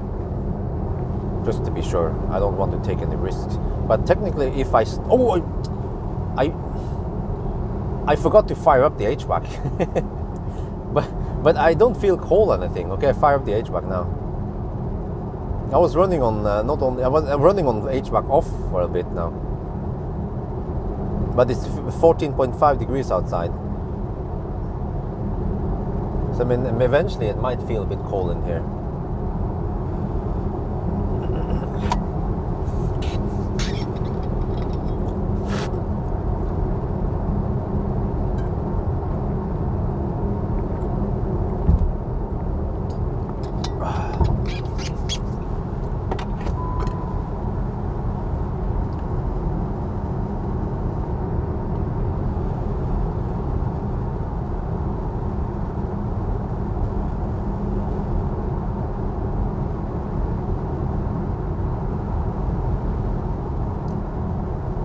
Jungstile. There we go. I was slightly disappointed in the previous session that we didn't hit 175 kilowatts. So just because we arrived with 8, 9, 9, was it 9%? 8, 9%? Then that's simply not enough. Plus that we passed by,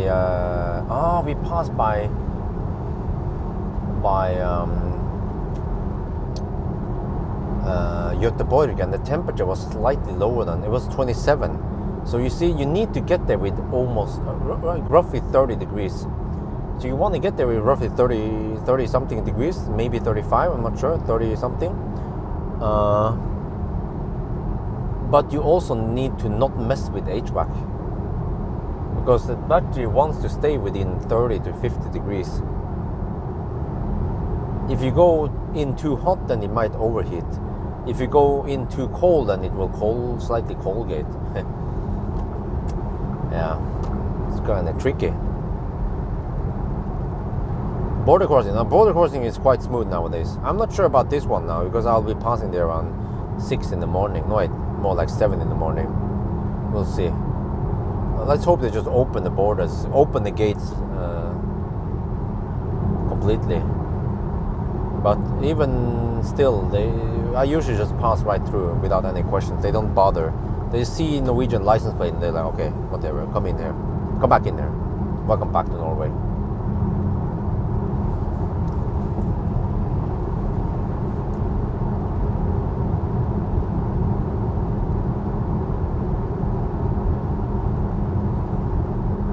Okay, now the consumption is stabilizing. 272 right now. And we still have I guess 250, but we can actually go to well beyond 270 and I'll still be able to make it there.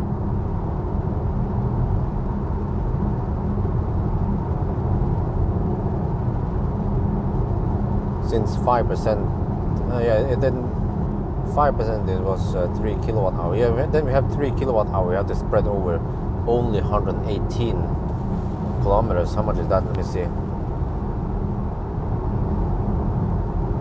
25. Oh, okay. So my guess was 250, but we can actually go to 275, and it's 270 right now. So that's looking good. That means we will probably arrive with 5% then.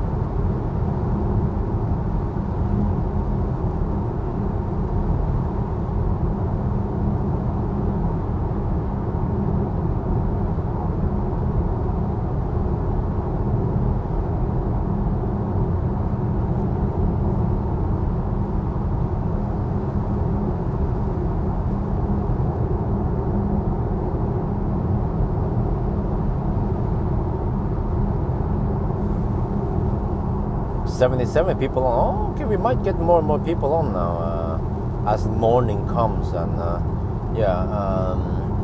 countdown should happen around 6. No, actually, because we charge at closer to 7. Yeah, closer to 7 is estimated countdown, since we add in the charging test. We incorporate the charging test. Maybe I should do that for other cars also. Instead of wasting time going for it. Yeah, I don't know why I never thought of that before. I mean, we deduct everything left and right anyway. And this one is actually very controlled. We are just standing still. We don't even have to take into account distance or anything. It's just time, purely time.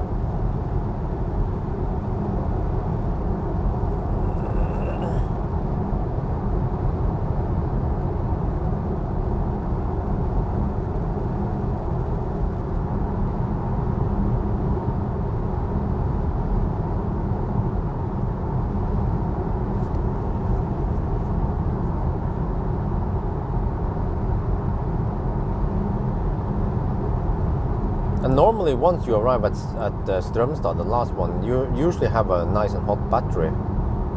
Oh shit, that guy is gonna overtake. He better be fast.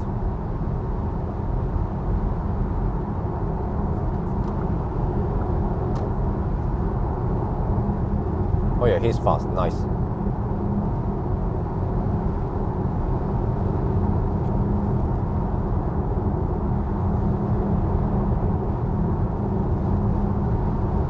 That's a fast mother trucker. Oh, it's that bright already. Damn, there's a huge difference. 4 in the morning. I remember when we had those night runs, like in April and whatever, right? Or don't remember when I did so many night runs lately. This springtime, early springtime, and it was so dark until 6, 7 in the morning.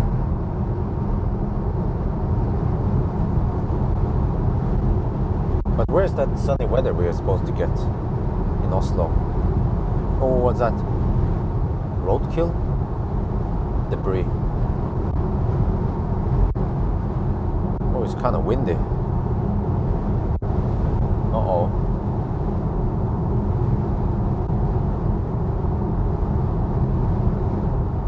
Consumption 273. Wow, it's high. Not sure why.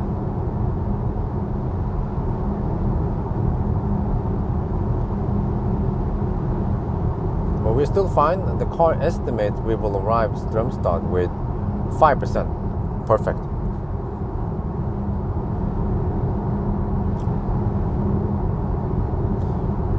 Well, okay, 54 people on now. Okay. Well, do we still have any Germans here? Still want to ask the Germans about. Oh, okay.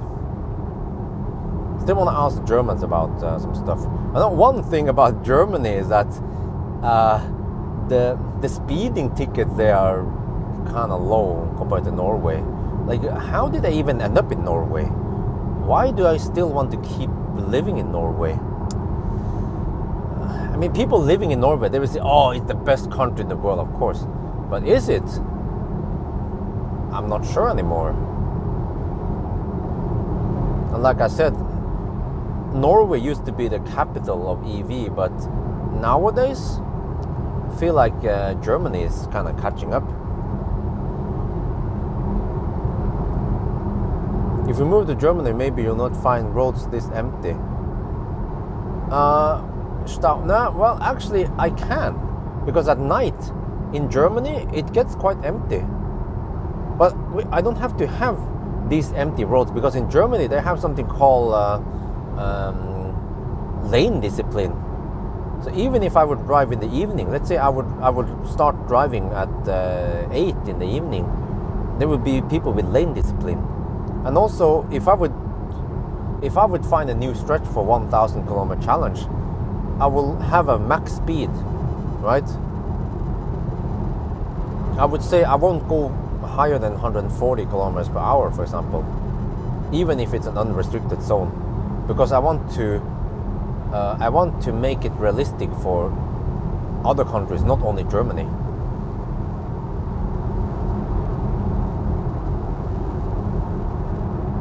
So that's, it's easy. What I need to do is, I know how fast many cars are. I just have to pick one car and test it in Germany in the new stretch. But that's going to happen it's not going to happen anywhere time soon. But we can just test, for example, a Model Y. If I drive it with some constraints, it should be roughly 9 hours and 45 minutes. So that's usually what I did when I had a Norway route, and I tested Norway, and I found out the Norway route was quite close. But what I suspect is that at least for the German route, there will probably be no cities we pass through. But there might be some kind of ring road where we have to slow down a little bit, or something like that. I'll figure out something. But again, we will not move to Germany anytime soon, I'm guessing. Since we're building that house in Yeah, yes, same and everything. But I guess in the long run, like within, let's say, 3 to 5 years, they will consider it. I just hope that it won't be too late for the baby to learn a new language. Do you guys know a child, maybe not baby anymore, but a child, at what age does it become hard to learn a new language? Because I moved to Norway when I was 4, and it was quite easy for me to pick up a new language.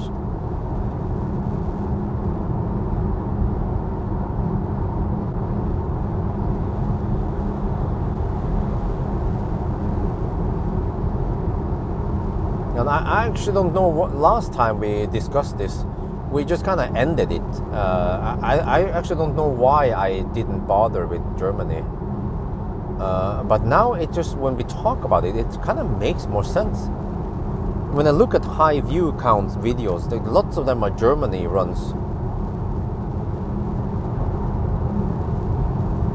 And it also makes sense when we are going to travel more to Thailand. So the trip to Thailand should be slightly shorter even. What else? Yeah, we just move closer to the center of Europe rather than the top of Europe, like Norway is. I mean, it still means we can still visit Norway if we feel like it. But I probably just have to give up Marcus as sponsor. But he's a very nice sponsor. But in 3 to 5 years, he would be so big that he probably don't need me anyway. But I will still want to hold on to Kempower and about the route planner as sponsors, and I might be able to get other sponsors, and maybe actually what's it called again? Mr. Green might be a bigger sponsor because it's more relevant. I don't know if they have in Germany, if they established Mr. Green in Germany or not. But I can always change sponsorship as long as people are paying me and I feel like it's benefiting me and if it's relevant for the channel and all that. And as for Stormbag, yeah, I can always order stuff to. Let's say I can easy, right? I just order and ship it to Pawel, and then he can just forward it to me somehow with an international package or some stuff. I have lots of friends in Norway. Up to 6 years, okay? 10? 6 years, okay. Paris to Frankfurt, oh, okay. Here's the moose area. The moose spot.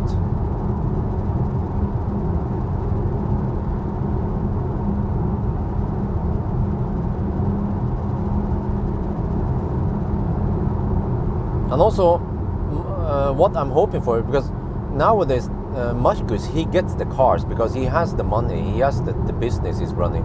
But eventually, within 5 years, I can afford buying those cars myself.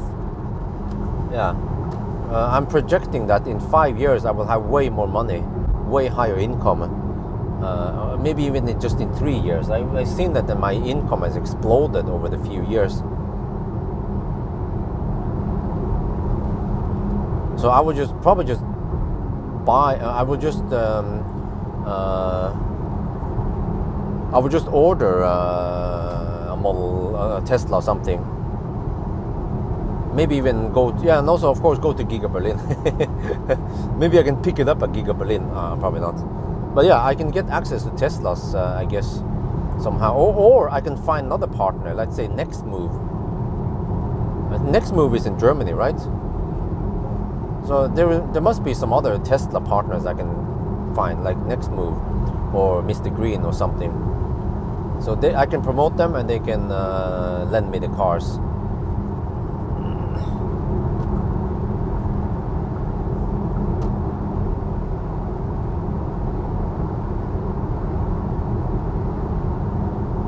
Check out the sponsors, yeah. But one question I have is, Millennium Falcon, I will probably still bring it with me. I can't. I mean, Millennium Falcon is very special. I mean, maybe one day I also want to buy back, if it makes sense, to buy back Optimus Prime and MC Hammer, but yeah. But I mean, Millennium Falcon is so special. But if I bring Millennium Falcon to Germany, can I re-register it with German license plate, or how does it work? Or can I keep the EL? I mean, it's kind of, the EL license plate is epic, so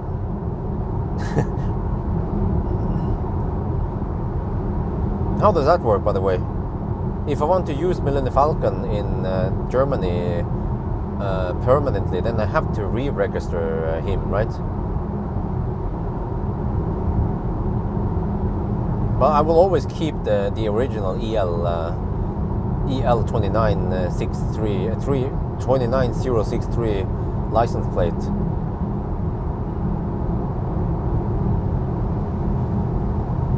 But again, we speak as if we were going to Germany, but we haven't decided anything yet. I might figure out something like, okay, scratch that idea. We're staying in Norway. But I guess I'll discuss this with wifey and see what she thinks about it. I mean, now she's been all over the place, right? So we have traveled a lot, so we are open for other stuff if it makes sense, and especially if it can make my channel grow. And wife is kind of fed up with Norway. I'm also kind of fed up with Norway in some way, mostly weather, but also in the limitation of what's available there.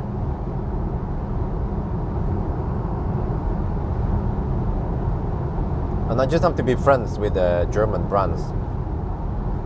At least myself, I feel like I have good connection with Volkswagen and Mercedes and also Audi. But I actually feel like Audi, not that much. And Porsche, no, I have no connection with Porsche at all. Probably because I call them Porsche. What was it again? Mercedes, Audi, Volkswagen.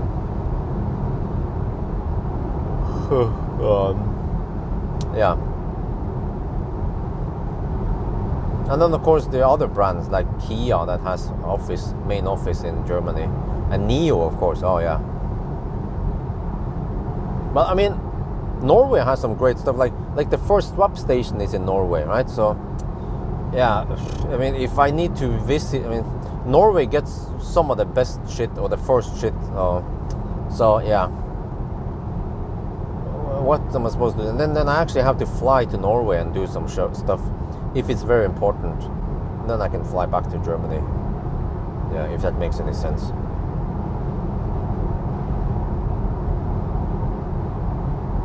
But I guess one fun test I would do is the 200 kilometers per hour cruising test, like I've done with Teslas. But I would like to do that with Fat e-tron one day, see how thirsty it becomes. Or other cars, just cars that can go 200 kilometers per hour, we can just run it. Full battery down to 5%. See how long it can survive. That would be fun. And especially if we have some kind of OBD, we can look at all the stats and the temperature and everything. Oh, that would be great fun. Those videos might generate lots of views. And I might also make some kind of ASMR high-speed run. Something similar to that top speed NL guy, or whatever they're called. Yeah. They for some reason get lots of views. They don't say anything, just drive on the Autobahn. Right? So I was like, seems to be an untapped resource over there. I want to get a piece of that cake.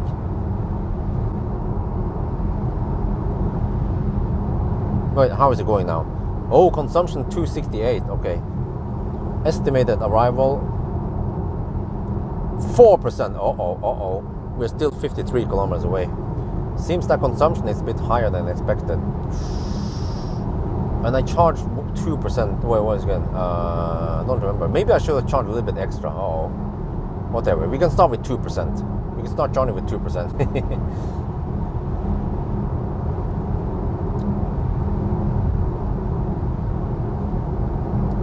Oh, I see the wind is from the west now.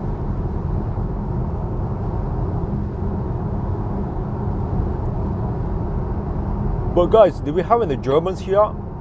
I want to ask some Germans about how tax works in Germany.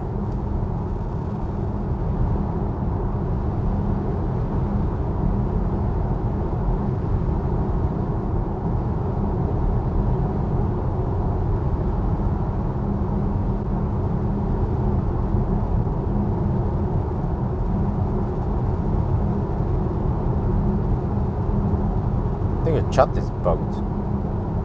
Seems like you haven't said anything. Wait there. You know the movie Italian car zooming through city, woman, blah blah.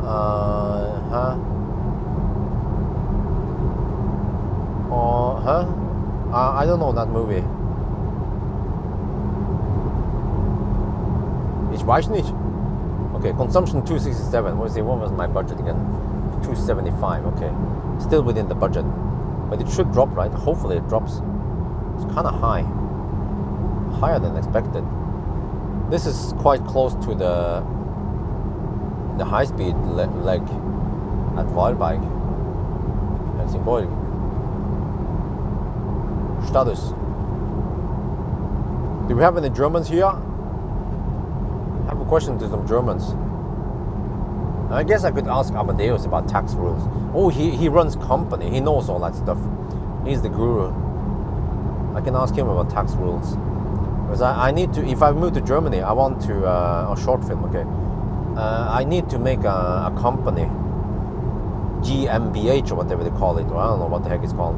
I need to make a company, Tesla Bjørn company in Deutschland. I think, yeah. I have to be better at this as running company, because I've just been focusing on making videos and test and calculating stuff, but not focused too much on company and tax and all that and expenses.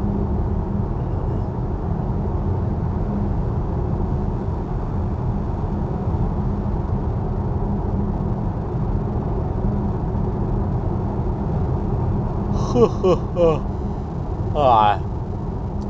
269 consumption. Oh, that's kind of high. Auto top.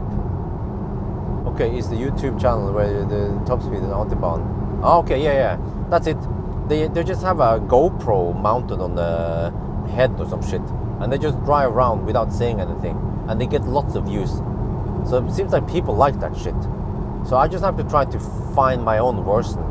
Like, look at those videos and think about what I'm missing and try to make it better. Yeah, the data, that's right. The stats, the temperature, the speed, everything like that they don't show. That's the one I want to show. Plus some other stuff. And I need to make it stable. I need to figure out how to make it stable. Maybe I need to invest in a GoPro, but I don't want that ultra wide angle. I just want to have it more without distortion. So I'll figure out something. Yeah. Or just mount it on the front windscreen, like I always do, and show the data.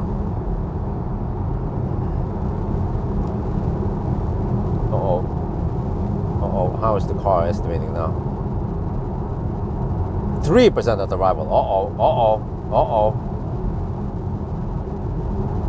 Is this the first time we're gonna go very deep?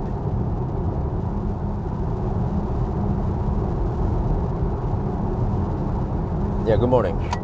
Stockholm.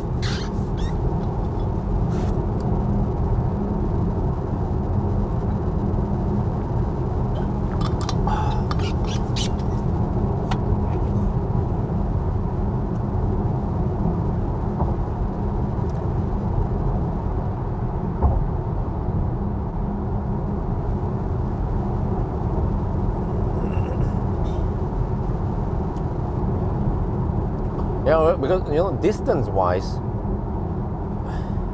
every time we want to go somewhere, right? I mean, we've been doing this for 8 years now, since Millennium Falcon. Actually, since before Millennium Falcon's time, with a BMW E61.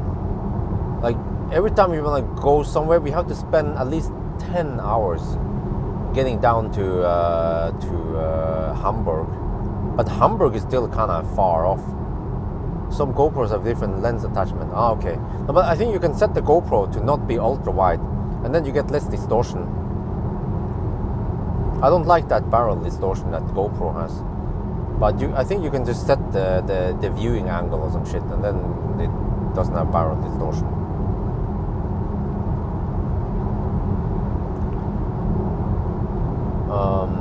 Yeah, but you see, that's the problem, because even Hamburg is not really a good starting point for going other places in Europe. So it's more like, but then Frankfurt is kind of south again.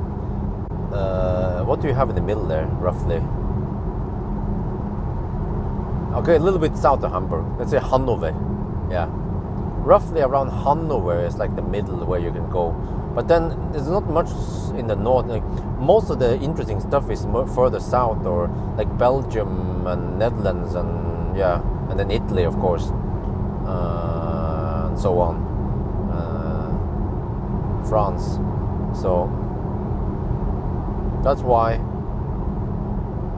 Frankfurt makes sense.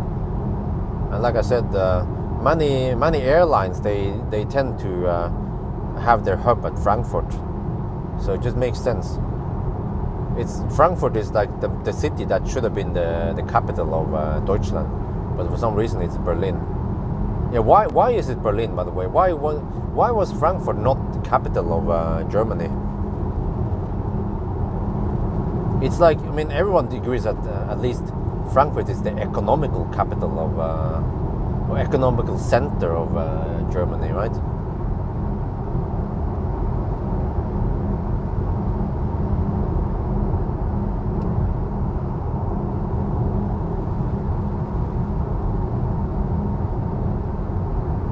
2% at arrival. Uh-oh.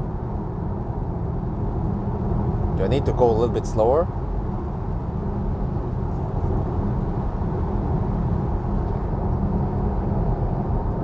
Or can we just hope that... Okay, let me just tap down 1 kilometer per hour then.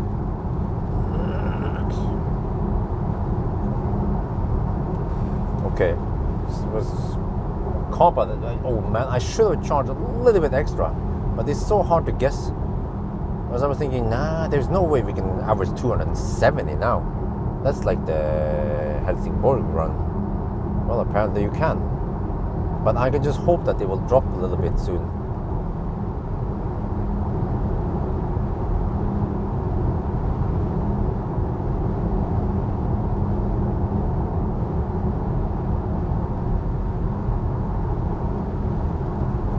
What I could do is I can charge and I can stop charging and I can re-plug it in. Because I'm not sure if I want to start recording the session from 1%. Well, we might as well do it, right?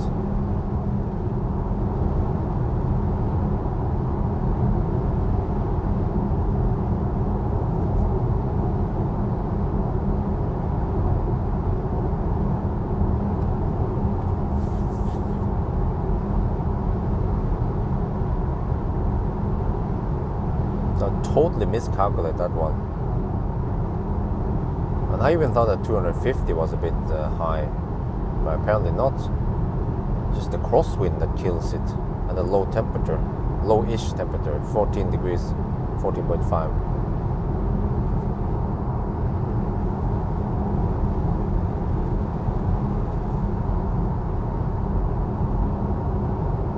Well, what if I turn off HVAC? See what happens then.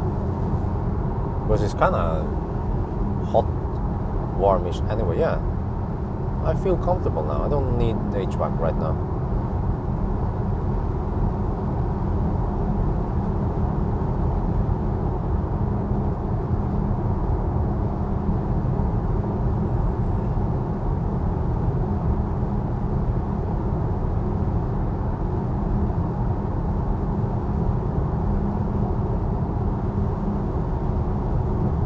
Sun is coming up soon anyway. 31 kilometers left. Okay, let's see what happens now.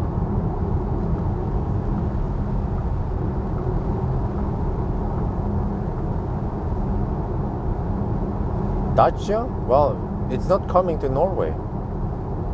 So, and I live in Norway.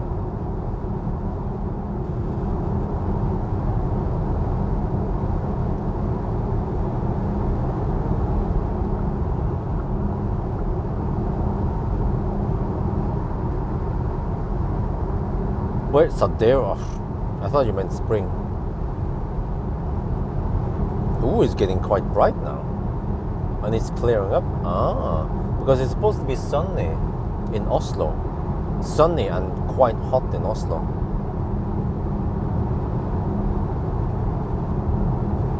This makes sense.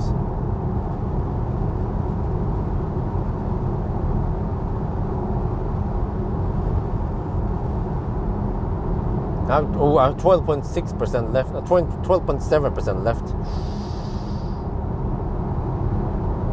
This is gonna be freaking deep, man, this time.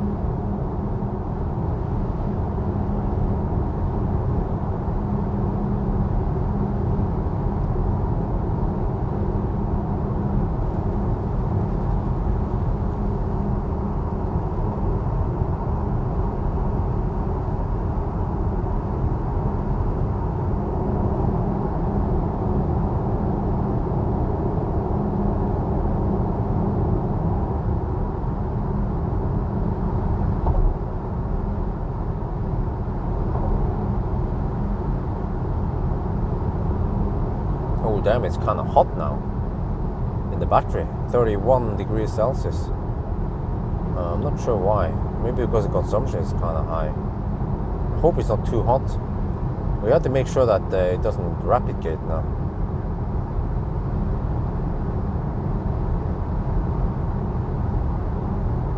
Okay, the consumption is dropping. 267. That's good.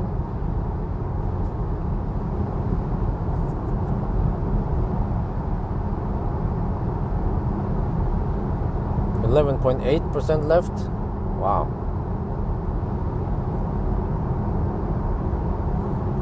Tottenham, passing by Tottenham.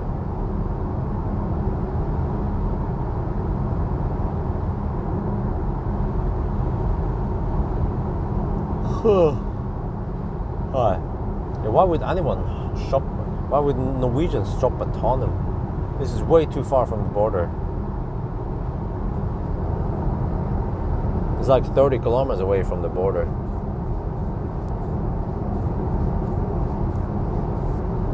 Nordby is way better. Or Schweinsund, of course.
Getting sleepy. I need to finish this as soon as possible.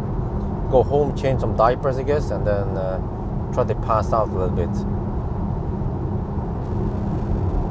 But I guess once I'm home, I have to help wifey with some baby stuff before I can take a nap. Well, consumption 266, that's slightly better. Well, was the HVAC really sucking that much? Really?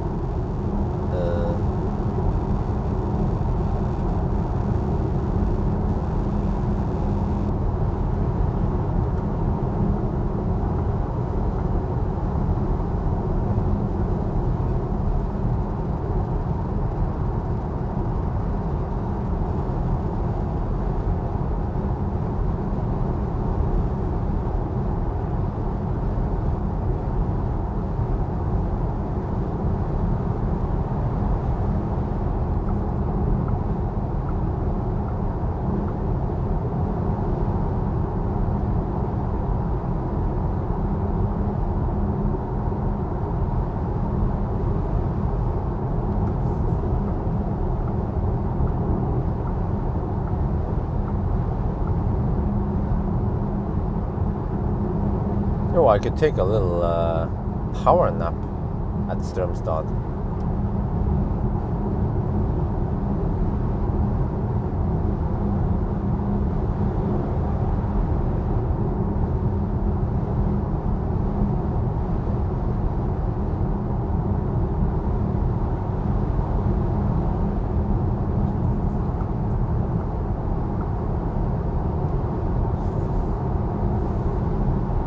Okay, just crosswinds right now.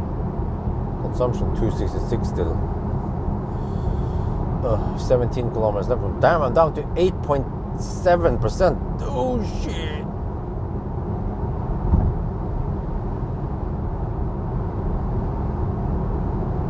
It's still just hammering down the road now as if there is nothing going on. With 8% left.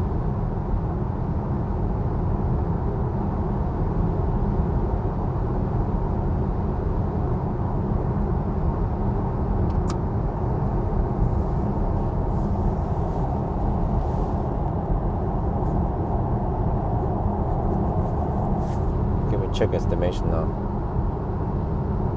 3% at arrival. Alright, that's fine.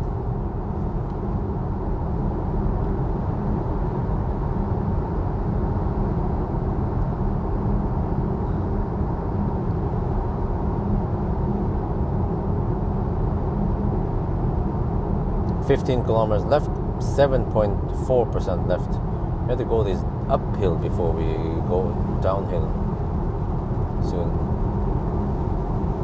This one is always tricky.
Well, 6.5% left. Still hammering down the road. GOM claims 21 kilometer and we have 9.6 kilometer left. So according to everything now, it seems fine. You're just gonna go deep.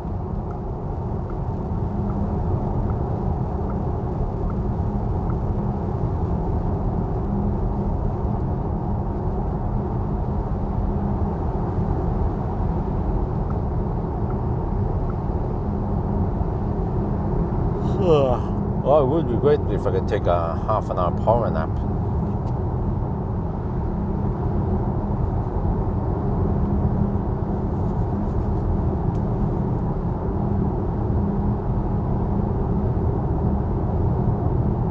Even a 15-minute power nap would be wonderful.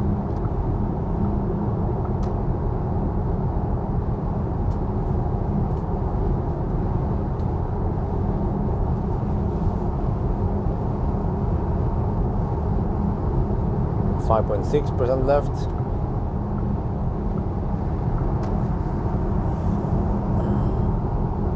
Where's that last long ass uphill? I think it's coming soon.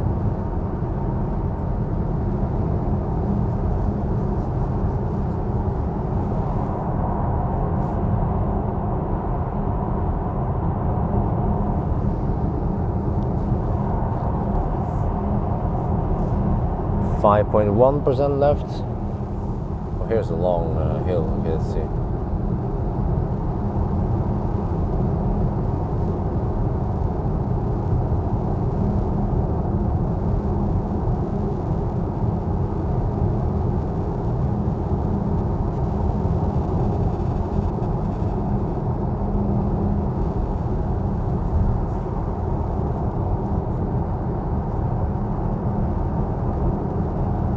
.7% left.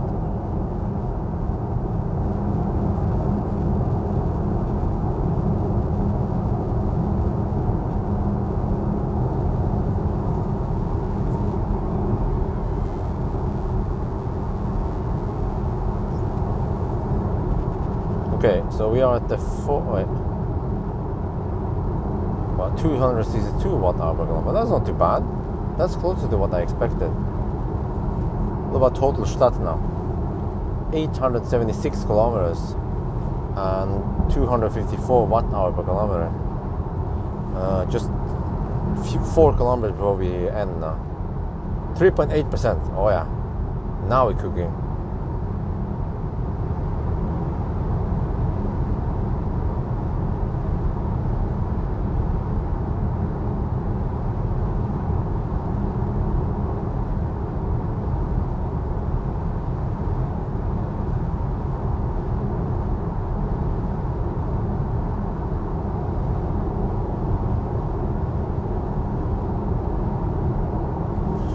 Right, almost there. Stromstad, 3.4% left. Wow, this is going proper deep. Okay, this time I have to remember to start recording.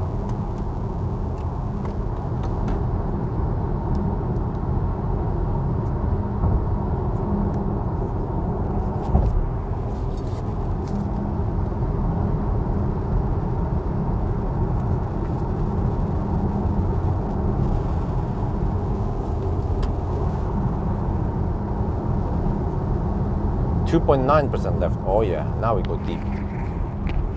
Okay, microphone off. 3.4% left. Oh shit, 32.6 degrees in the pack. Okay, I hope that's not too high. As long as we don't mess with the HVAC, then it shouldn't be too high, right?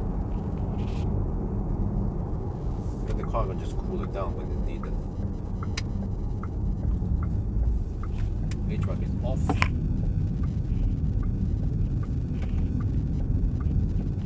Actually just want to pass out now. Just have to set the clock and I have to explain what I'm doing. And I will charge for 15 minutes, but we deduct the rest.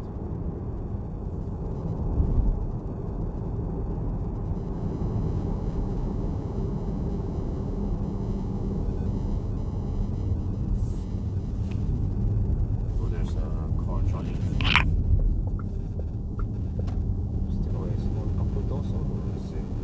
Okay, let me take that one further most away because that tends to be okay. Okay, take this one. Right, let's see. Last charging stop with the test also. We will include the test. Wait, maybe I take the one over there. Hey, oh, hey, is that one kaput? Should I not? I've been using it before, right? Yeah, let's go for that. That guy seems to also be napping.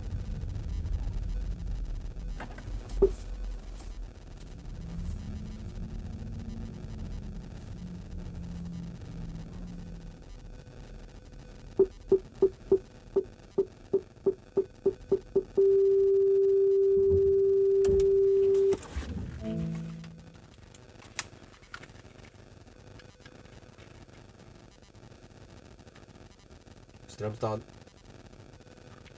880 kilometers, 254 watt hour per kilometer. Okay, I need to.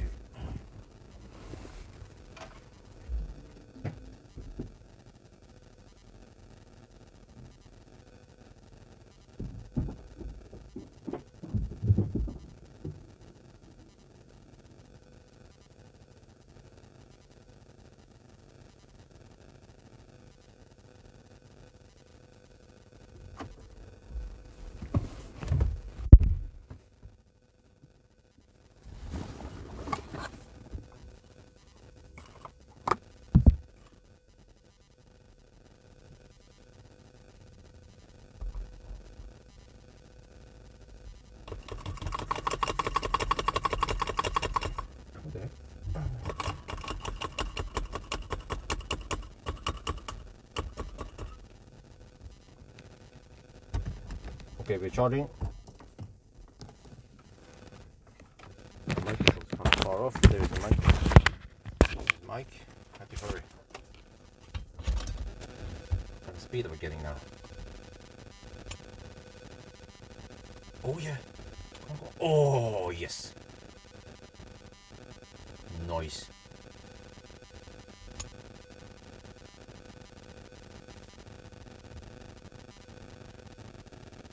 How to just plot in and find my destination here.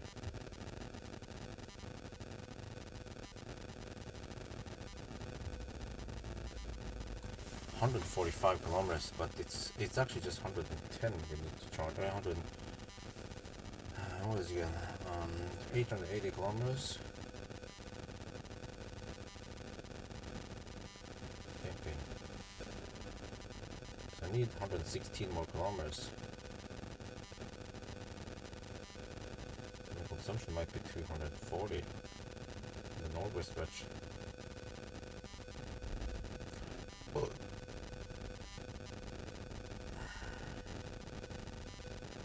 Yeah.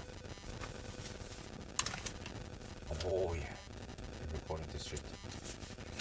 You don't want to disturb the charging session.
That you have to turn off HVAC. Here, you turn off HVAC. Don't mess with HVAC. Okay, I don't want to even touch the button right now. And then here it's off. Then it's good. Okay. And then here you see that. Yeah, we need enough juice to go, I guess, straight home. But we have all that convenient charge and everything. So I need to calculate. Well, I did already the calculation, and I found out that we need to spend 38%. So let's say we need to charge at least 40% or maybe 45% roughly. Then yeah, we'll see. We'll see. But this is going to be a freaking awesome time, because look here, we have no deductions today so far. We have done 880 kilometers and we haven't even hit the 9-hour mark. Damn, and you see, why is it so fast? Because first of all, we're getting this kind of speed here. 175. Look at this speed, man. Holy macaroni. 175 kilowatt at the bottom, and then it goes to 150 kilowatt. But this alone is not going to make the very good run. It's that in combination that the car is very efficient. You see, the previous run, the previous episode, I managed to average around 240 something, and now even during the night run we only spend 10 watt-hour per kilometer higher. This car is efficient for its class.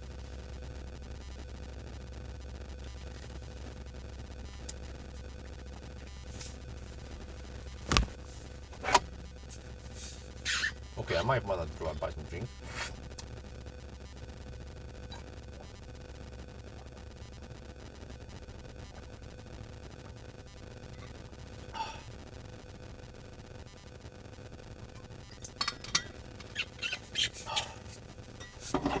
Let me go to the gas station.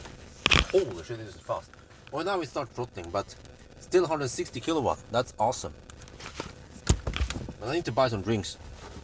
I have snacks, so I just like to buy drinks.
42 is... Holy shit, we're almost there. Damn. Okay. I have to get the camera ready again. What the heck, man? It's so fast. I calculated that 42 is the number. And we just charted 42 and we count when this is 5 now. That means 5, roughly. I have to fill my box here. Wait, is it going kind of slow? Seems like it went too fast in the beginning. It's kind of throttling slightly now. Yeah, it's almost too hot. Maybe I should have started with 5%. Oh shit, it means that I might have to go to... Oh, wait a minute.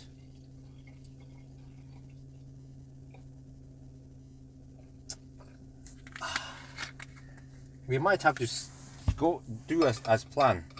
We might have to go to Rygge after all. And we have to start with 5%.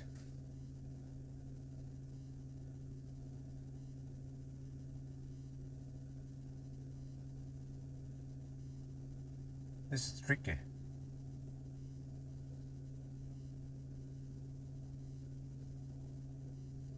There seems to be a slight disadvantage to start with 3% rather than 10%. But then, no, that's also tricky. We already started with 3. No, it's fine. It's fine. It's fine.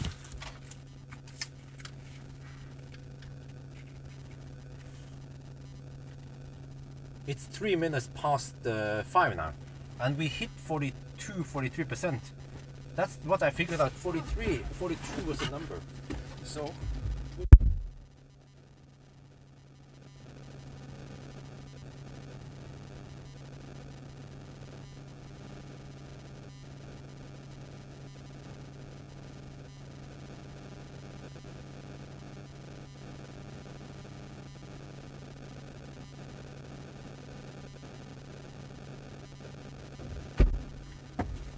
Okay, 3 minutes past 5. But is it going kind of slow-ish now? It is. Shit, it is.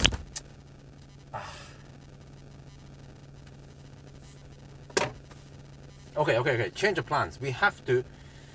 I have to waste time, and I have to 999. I have to go to Strømstad. I mean to the what's it called again? Yeah. I think this charging session is not good for some reason. It's really hard to nail it down.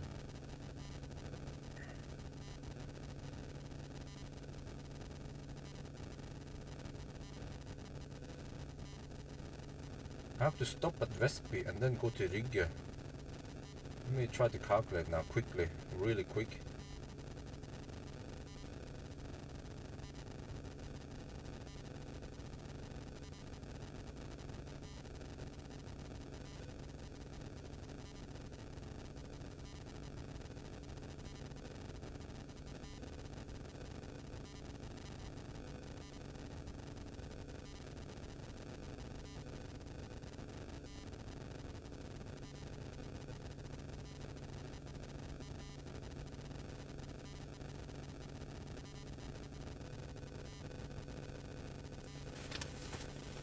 Okay, we have to disconnect now.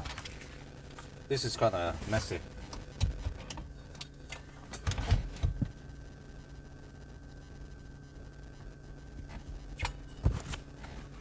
We just have to go for it. 999 and whatever. A little bit past, but that's fine. We screw the whole thing.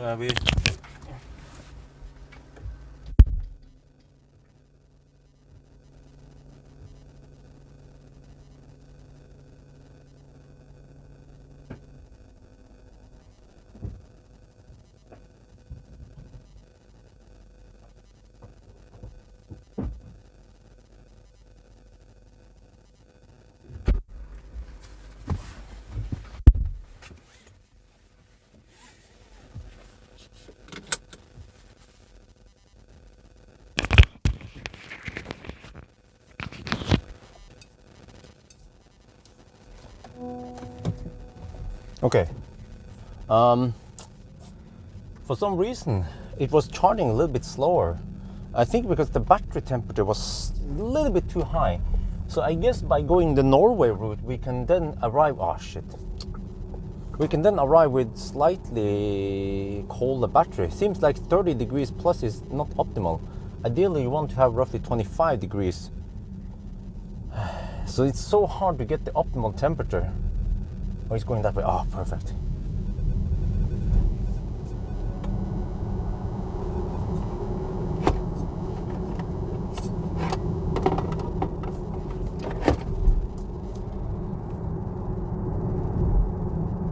So it's like we just pretend like we're not charging, test charging anyway.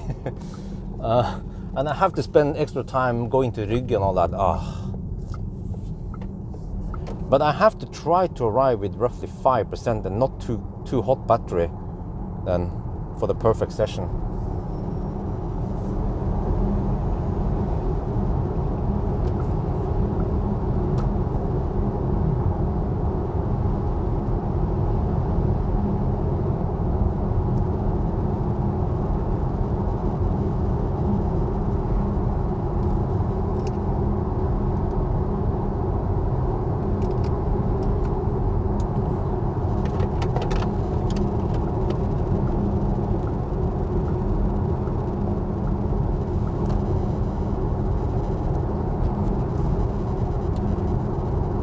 We are on the move again. We charged for 15 minutes exactly, and I might have charged a little bit too much. I'll see.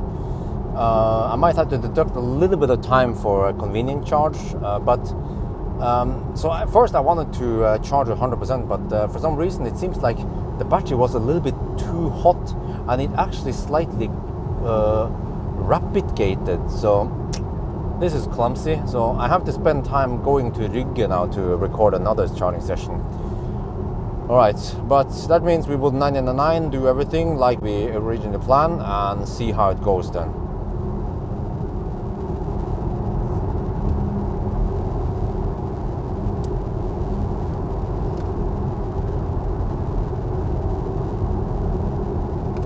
Well, it's actually 995. Yeah, it's 995. I forgot to mention that, but I'll mention it once it gets closer. So we count down to 995. We have to turn around at Vestby, and then we will hit 995 on the way back towards Rygge, and that's it. That will be the end, and then we have to charge. I have to spend extra time, but I need to do it because I need to collect the data correctly.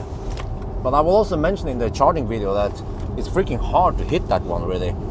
You can't have too hot battery, you can't have too cold battery, and you have to be out around 5%, 5-6% roughly. Well, I guess it depends. If you're right, I guess if you arrive with 10% and the battery is hot, then that also works. But this time it was kind of bad because I arrived with only 3-something% and battery was a little bit too hot. Then it slightly rapid gated. So I'll do one more shot, I guess, for it at Rygge now. So if the Rygge is not perfect, then at least it's more perfect than the one I recorded at Dal. So I will just, whatever, I have to go for this one because I already aborted the recording on this one here at whatever, yeah, Strømstad.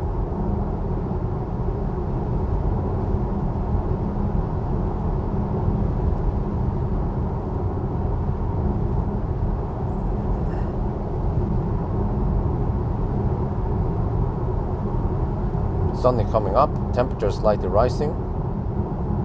We have enough juice, right? Let's see, I might have to cancel this because the car claims that I won't make it. Okay, that's fair.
you can only estimate to that point. Okay, 14%. Huh, interesting. Okay.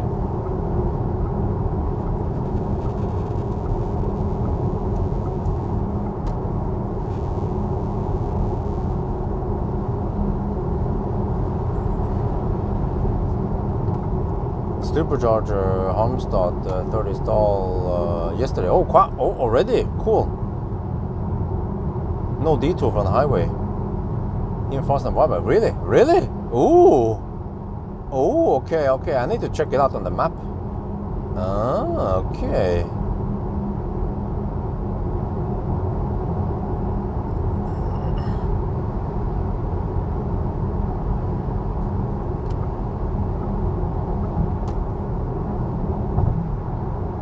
But it was, wow, but I have to say that it was nice and flat on this session until we hit around 40%. Then it went slower than normal. So yeah, I could see that. I've been getting so many charging stops that we lost a little bit there. But we didn't stay past 40 too long. So no big deal for the 1,000 km challenge, but for the charging session, yeah, not optimal. Oh, you have to see now, the next stop now. Hopefully, yeah, fortunately in Norway it's slower, so you give time for the battery to cool down. So I think ideally I need to arrive with roughly 29 degrees roughly and 5%. Or we'll see, I guess. If for some reason I've hot the battery, but that's unlikely, then we need higher state of charge. Because the problem is that we arrive with low state of charge and high temperature, and as we started charging, the heat build up, and actually the car is not able to cool down the battery fast enough,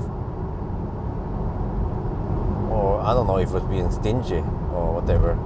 So when you start at 4%, you then build up heat charging those extra percent, and you already have too much heat, so it just becomes too much, pretty much. Yeah, that's a lot of much, but I don't know if it makes any sense to you guys. Now the car is cooling down the battery. Wow, it's actually running 7.5 kilowatt to cool down the battery. Wow. Which actually increases consumption.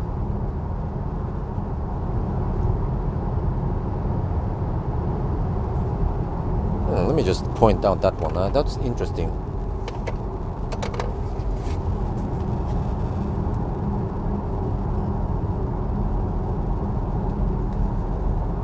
Well, at least a Tesla will be able to charge if it makes any sense.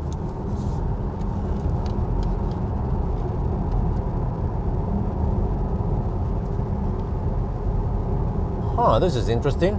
You see, we left the charger a while ago now, about 10 minutes ago, but the car is then pulling 7 kilowatt. I don't know if this is true or if this number is incorrect, but you see that inlet is 13 degrees, so it's aggressively cooling down the battery. A Tesla wouldn't be that aggressively. It will just, the inlet might be at 20 degrees and it will just run it through the radiator and then cool the battery slowly within, let's say, half an hour. But this car, just like the Korean cars, tends to try to cool down the battery faster for some reason. I'm not sure why. Yeah, okay, we're getting close to the Norwegian border now. Right, need to slow down now.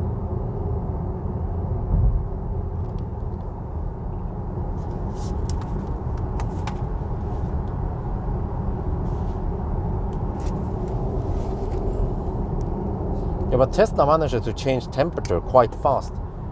At least cool it down fairly fast, and maybe also heat up at decent speeds. So being able to change the temperature in the pack is also important. Oh, that's a yellow. Oh, that's the e-tron. That was the Mach E GT. Only Mach E GT has that yellow color, that mustard yellow color.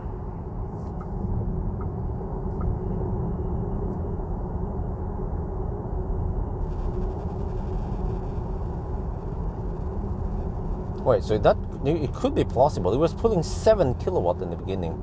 Now it pulls 5.6 kilowatt just to cool down the battery with AC compressor.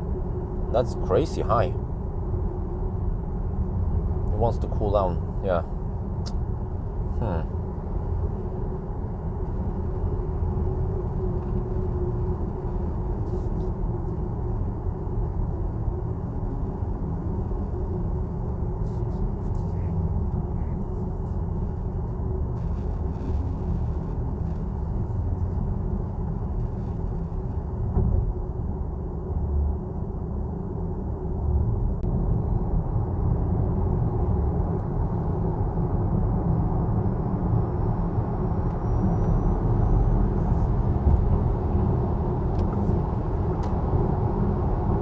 Are we back?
Are we back now? Dropout? New dropout. What do you mean? Wait, were we online? I'm not sure if we was online also, but at least I restarted now. Are we online now?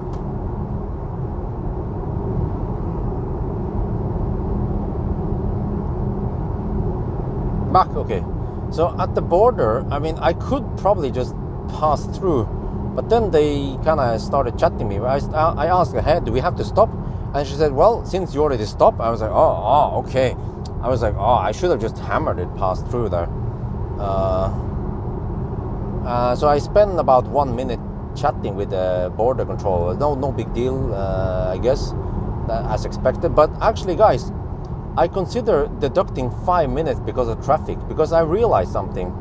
The night run, we have higher consumption at the night run, but we have no traffic.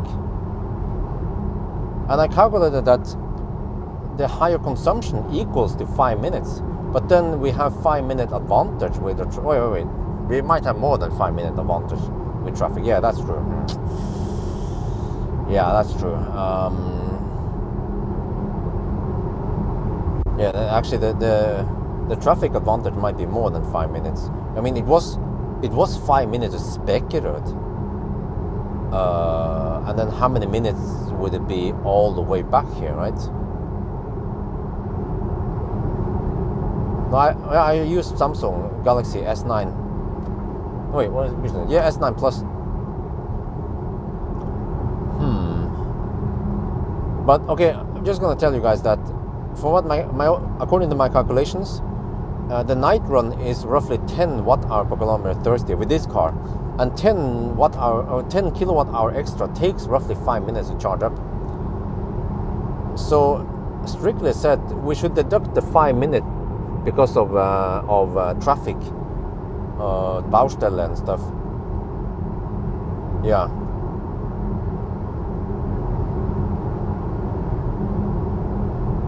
But I kind of, yeah, because the night run was super clean, no traffic. But we can actually expect that the traffic normally could mess up more than that, like 10 minutes. So I'm not sure what we should do. Should we deduct 5 minutes because of the Baustelle, the road constructions? Because the night run, I mean, how was this again? Okay, night run gives you an advantage with no traffic, but the night run gives you a disadvantage with higher consumption. So they kind of make up for each other, and then suddenly we have the traffic, the road construction that slowed us down 5 minutes. So actually, to be fair, we should deduct 5 minutes. Does that make any sense? Should we deduct 5 minutes, or should we not deduct anything?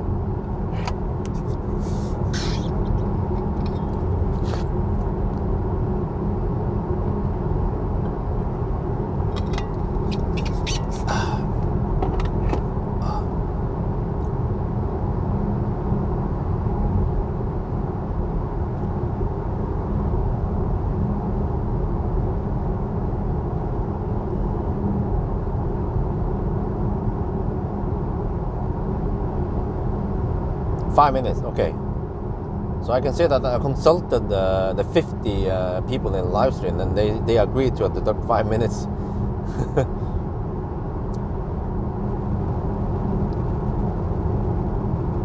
Yeah, okay, seems legit, yes, because yeah.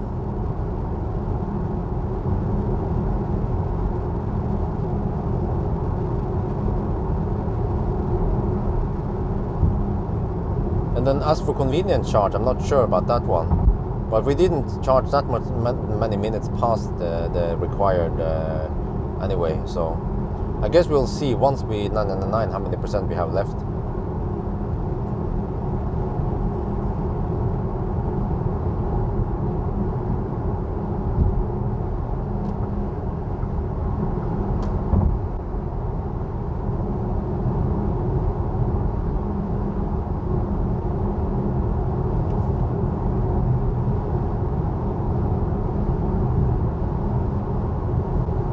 Also, even 5 in the morning, there's still some traffic here. This is a regular weekday.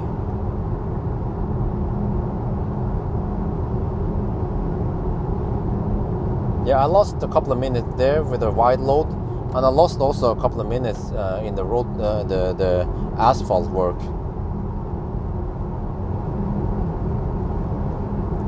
There's a little bit back and forth now because I said in the video that I will not deduct anything, but by the end of the day I might do it anyway.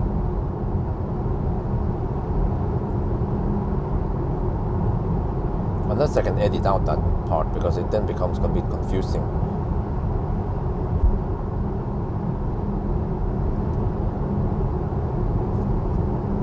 That I keep changing back and forth.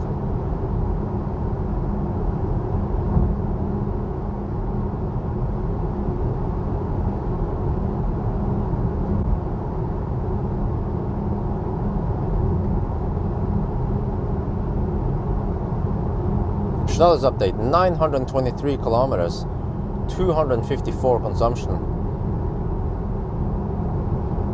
and we are at 5.4 hours. No, wait, 9.4 hour mark, because we had to deduct 5 minutes. So it's 5 hours and 24 minutes, which is the same as 5.4 hours.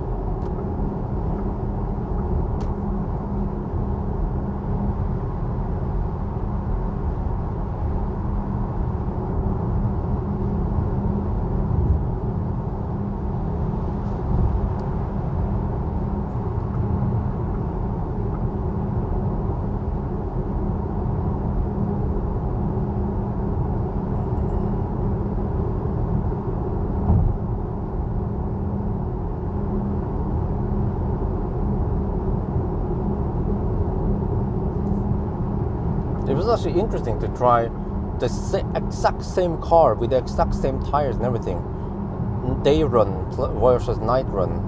So we learn more about this, because some people, they say, but when you drive at night you have no traffic. Yes, that's true, but you also have higher consumption, so it makes up, or it kind of cancels out each other roughly. Of course, depends on which car it is, but it's something like that. So I charge around 47%, which might be 5% too much, but yeah.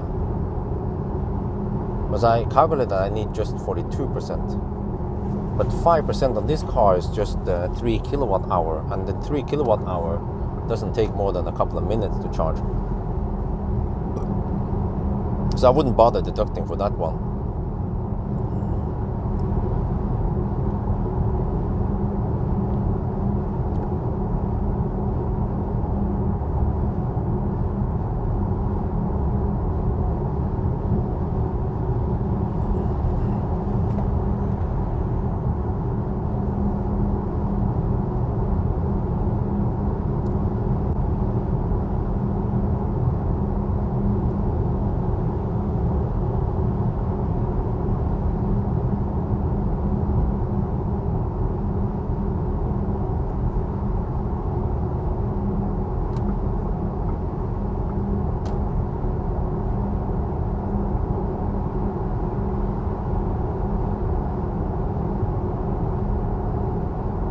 We have some traffic now.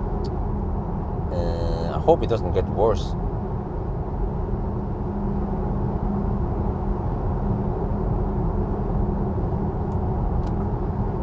The Norwegians are notorious campers, left lane campers.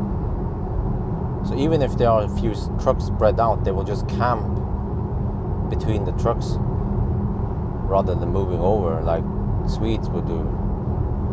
I'll show you what I mean.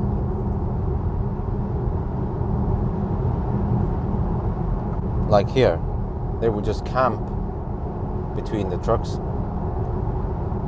rather than moving in.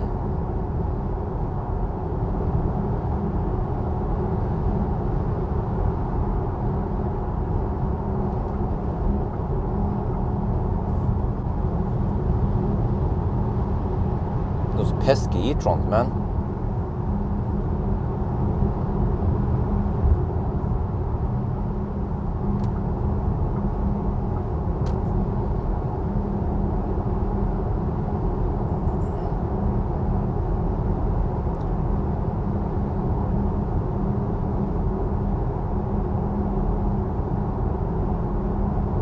No, the night run is higher, has higher consumption because the temperature is lower. I can actually feel that, especially in the late, like around after midnight, between midnight and 4, the temperature dropped and everything just went. The consumption went higher than daytime, and average speed was roughly the same because the roads over there are quite empty. So it just boils down to lower temperature, and yeah. And then I think something magic happens when you have sunny surface on the tarmac. You will lower the consumption.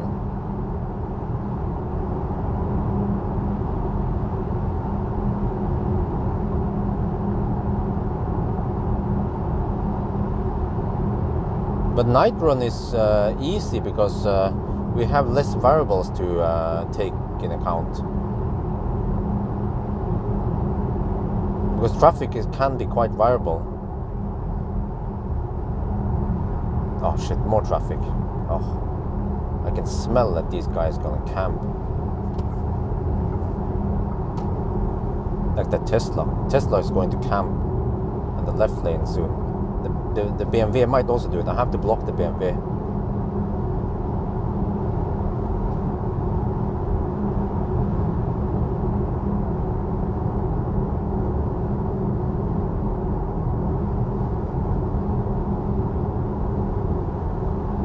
It's not that bad yet, but the traffic might get worse now the closer to the city we get. And I didn't expect the traffic to be that high 5 in the morning, but apparently it is. But it could be worse if I started 10 last night and I will finish 7. I will be here 7:30. Yeah, that would be even worse.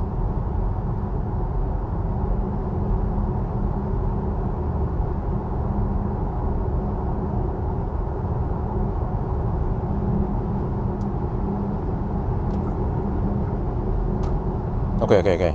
Need to shoot a little video now.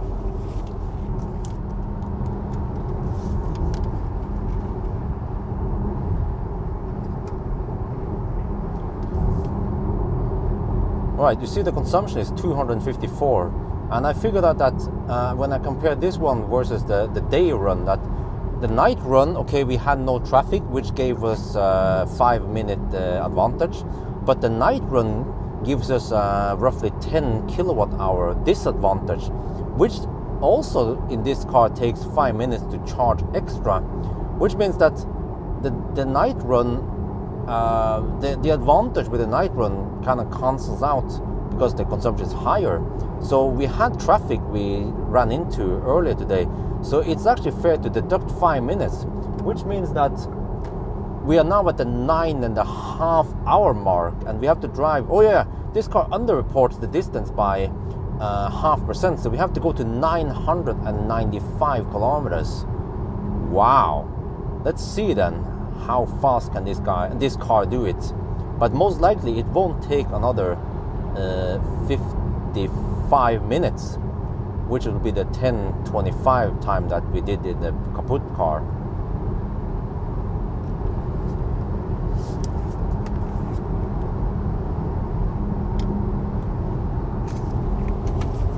Okay, 939 kilometers. Now I guess we can start counting towards the other way, which is 995. So the way is only 5. Okay, 995. So 60, 50, 55 kilometers left, roughly.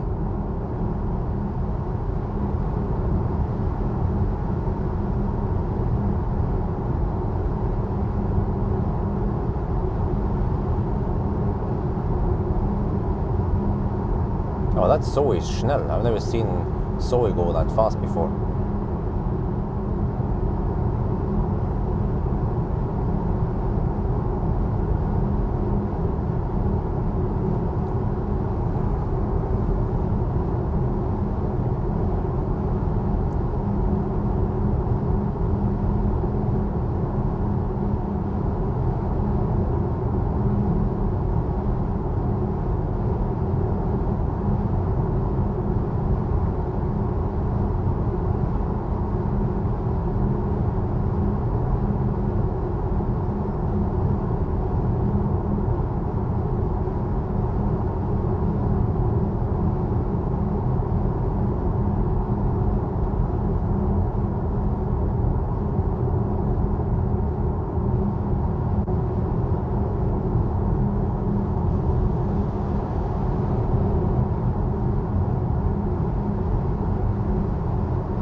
Hammer that Zoe. You need to stay behind me, boy, because I'm higher on the food chain. Just kidding. I was going slightly faster than Zoe. I was slowly inching on the Zoe, which means that I might as well go in front of the Zoe, and he could just overtake behind me. Wow, can we make this in 10 hours? That sounds crazy, but we've been getting this awesome speed every time now, even at night and stuff with higher consumption. Wow, I wonder if 10 hours is possible. That's 25 minutes faster than the kaput car. Huh? 10 hours is just madness. Okay, almost as fast as Model Y. It's 50 minutes behind Model Y. 10 hours. There's no other car in this class that can match this except for Model Y. Or maybe 10 hours and 5 minutes. I guess it boils down to how fast we can hammer it now, how much traffic we get.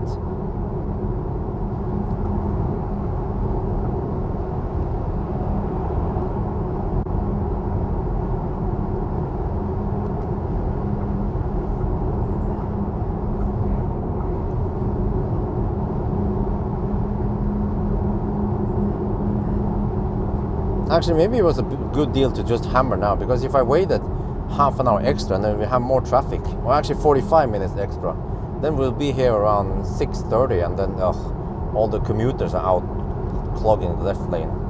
We've seen that before.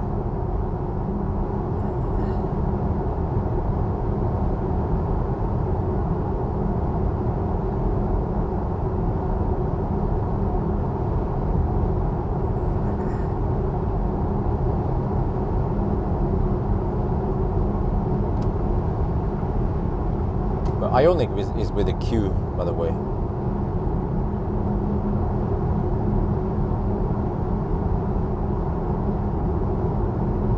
$947 kilometers.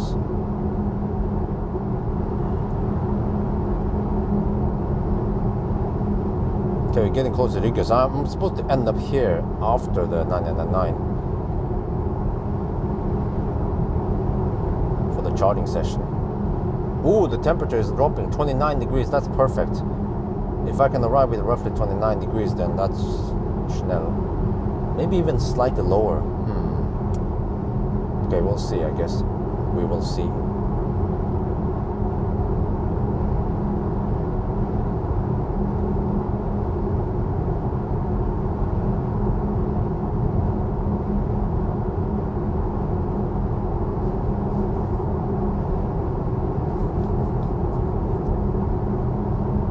Oh, that's a nice weather we're supposed to get today. Nice and warm weather. 26 degrees Celsius.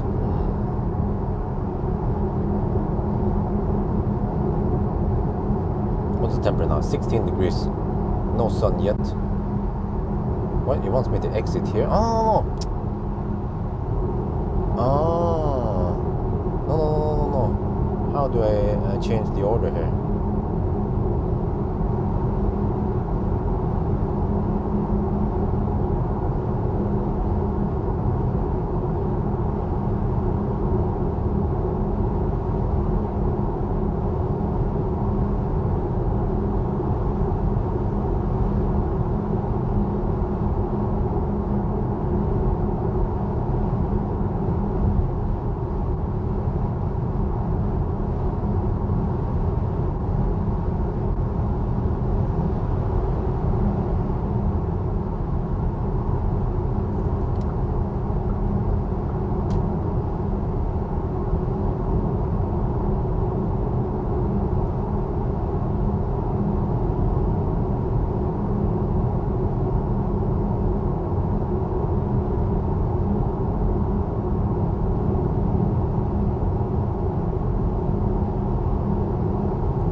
Okay, now, this is how I work.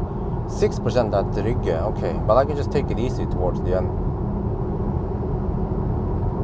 After 999, yeah. And I can slow poke to Riga.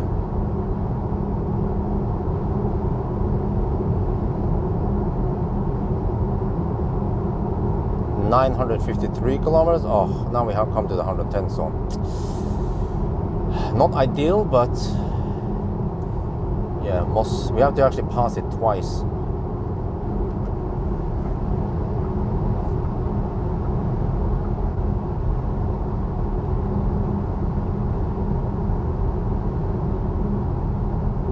Wait, dude. That guy is going the same speed before and after the speed limit change. Because I was approaching that e-Golf in front of me. And then we hit the 100 zone, so I reduced my speed.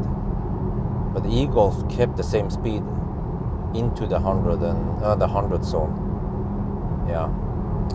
I was expecting that to happen.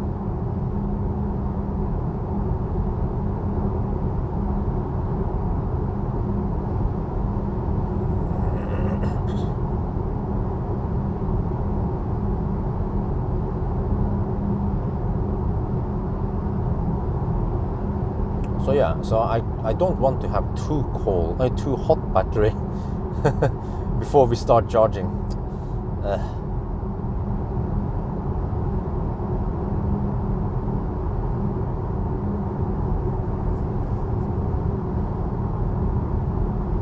Store baug.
Okay, so we have to turn around at the Westby.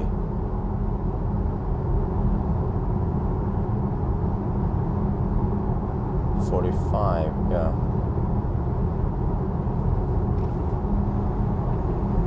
Oh, I had to block this guy. I can see what's gonna happen now if I don't block him. There.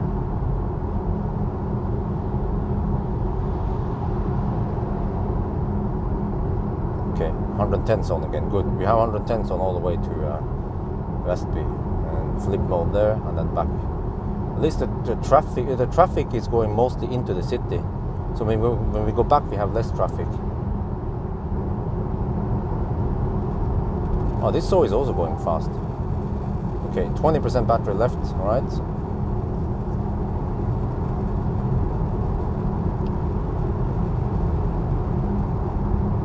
.960 kilometers.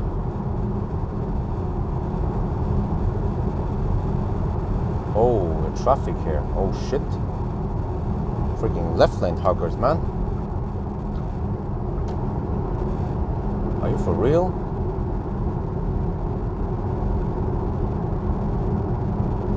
Better not get in my way once I'm there.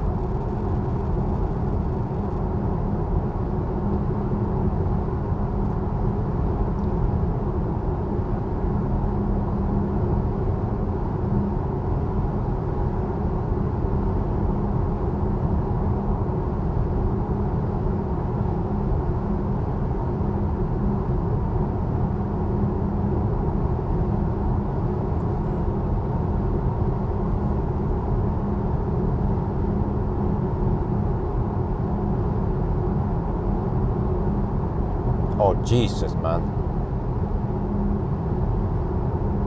Please don't hug the left lane by the time I get there.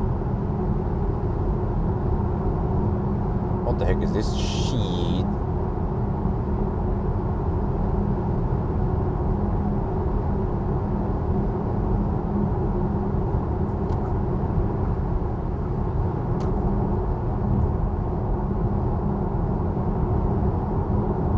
Okay, we're 13 kilometers away from the turnaround point.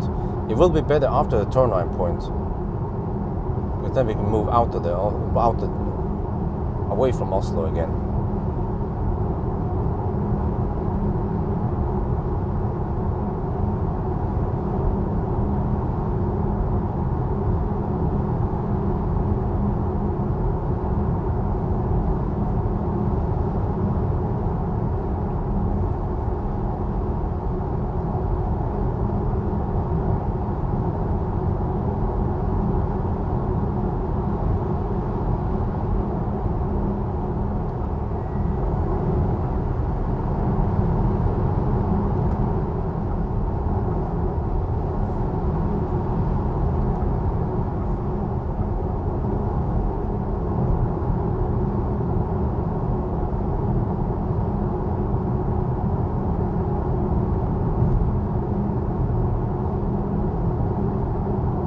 Shit, it's getting worse and worse now. So yeah, I mean, night run kind of works, except for it's kind of risky towards the end. We run into this shit. Morning traffic. Look at this. Look at this crap.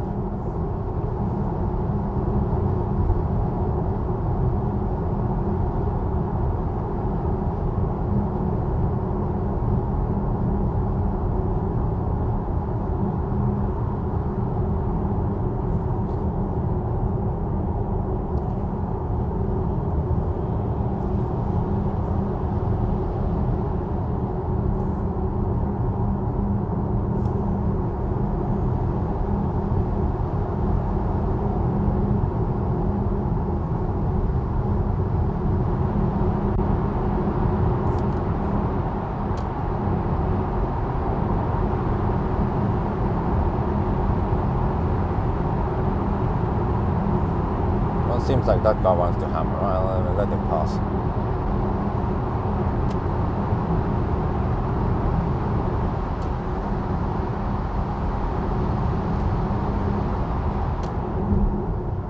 And then he's hugging the left lane. Well, I shouldn't have let him pass. Wait, 969 kilometers. Oh, we're getting close.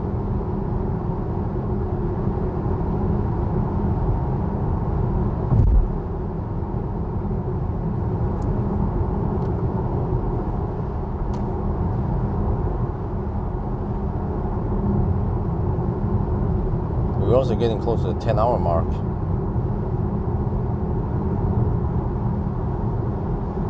$970. That means 25 left. 25 divided by 2 roughly is 12 minutes. Oh, it's going to be 5 minutes, 5 minutes past 10 then, or 10:05. That's not too bad. That's a huge improvement over the kaput battery.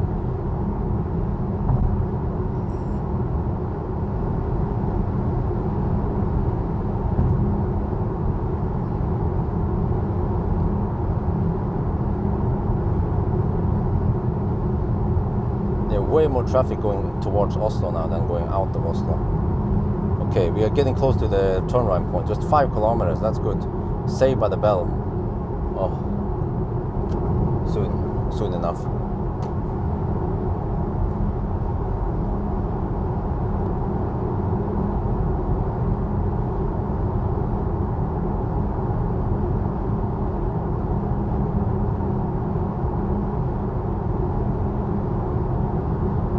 But fortunately, these guys are moving relatively fast. Because it seems like people who are traveling to work, they actually move quite fast. But just people moving around in the evening or afternoon, they're driving dog slow. I've seen this before, this effect, when I was going towards Hønefoss in the very early morning, like 6 in the morning. Everyone and the mother was hammering over there. Because I needed to go to work quickly.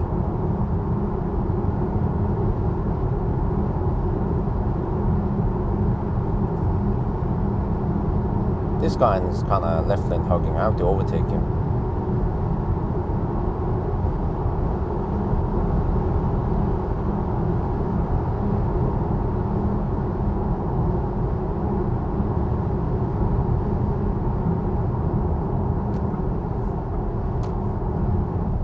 Truck is overtaking another truck. Well, brilliant. Wait, am I supposed to turn around here? 29 plus. Oh, it's over here already. Well, let me see. 29, 75. Yeah. It's over here. I'm supposed to turn around. Okay. Man, what the heck are these guys doing?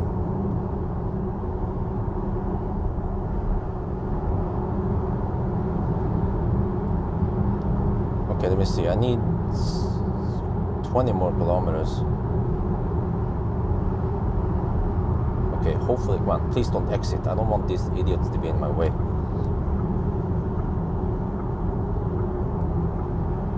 Oh, good. Okay, so I'm supposed to turn around here and then end up at the Rygge. Yeah, okay. 19 kilometers left. Okay, let me see. Where do I go from here? Over here, I guess. Quick one. Yeah, this sounds about right. I was thinking the North Vestby, but it's actually the South Vestby turnaround point, which is actually faster, I think. You see, we go here and then we go right. Okay, and then we're back on the road. All right, that's good. Yeah, but 20 minutes faster. What? I was thinking maybe 10 minutes faster, but 20 minutes, really? Okay, well, let's see. Surfer is kind of weird. Seems like I don't have that much grip. Okay, let's go.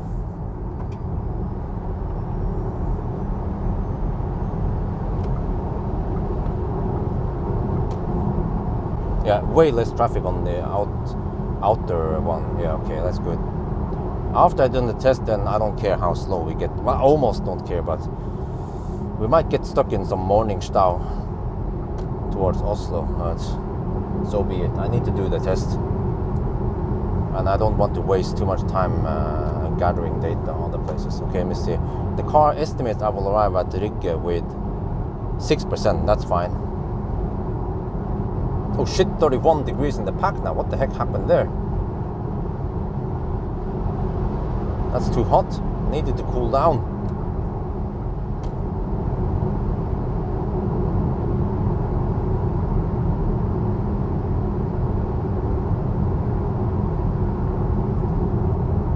$979.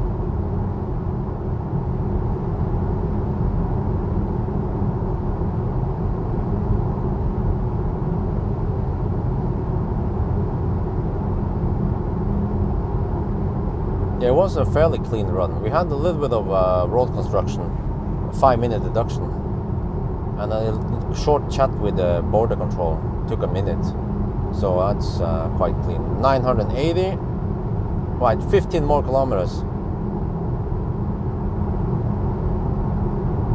Consumption is 253. See, it seems like it's not changing much.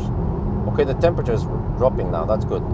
I need the temperature on the pack to not be too high.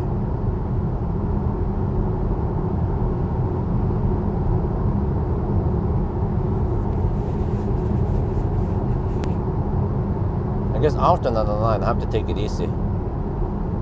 I have to have a slight cool down,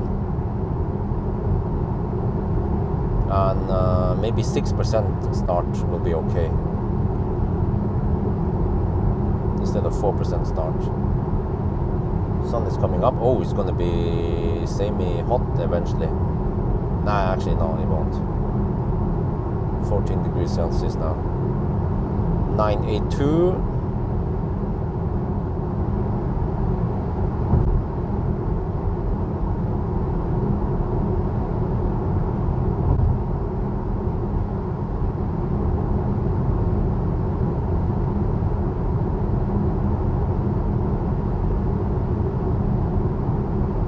Way smoother to go south right now versus the northbound traffic. Wow, really? 6 in the morning and it gets really bad.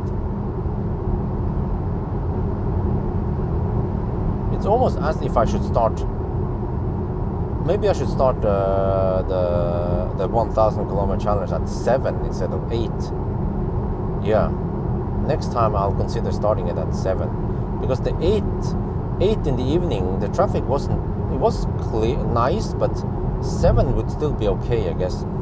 But then it's always a balance, because if I start at 7, there will be some traffic going out of Oslo in the beginning, but then I will be kind of empty towards the end here. But now we just have to deal with this one towards the end.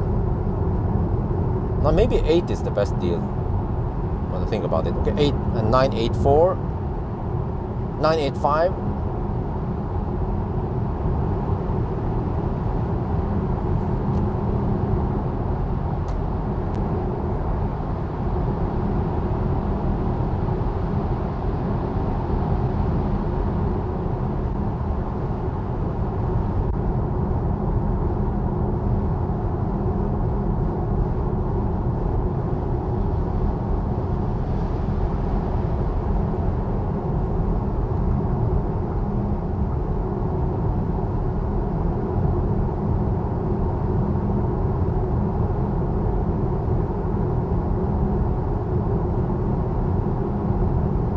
Wow, look at that traffic.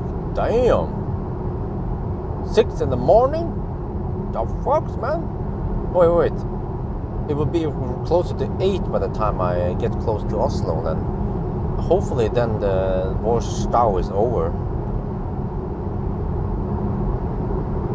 987. Oh, 6 now. So it's 9:55 because we deduct 5 minutes. Okay.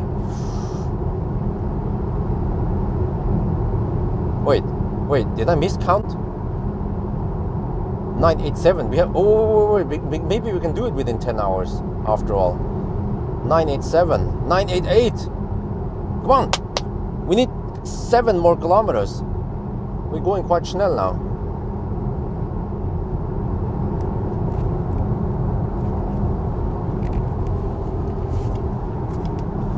I'm testing cars in a consistent way. If you don't understand the concept of this, you should watch that long ass video where I explained why I deduct 1,000 kilometer challenge. You should watch it, Simon. Because I think if you understand that the content in the video, you wouldn't ask me that question.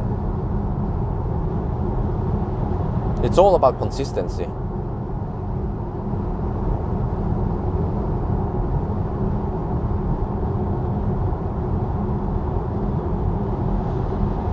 $989. We need 6 more kilometers. Oh, 990.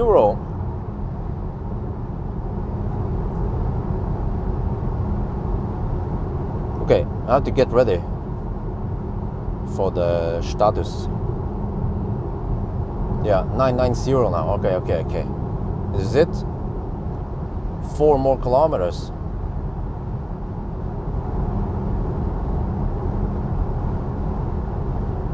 Okay, I couldn't I didn't expect those guys to be fast, but they are actually a little bit fast-ish. 991. We have 9% left. Everything is all about the 9s, right? So at least we shouldn't deduct anything for battery, yeah. So if we are low, like 9%, then that's fine.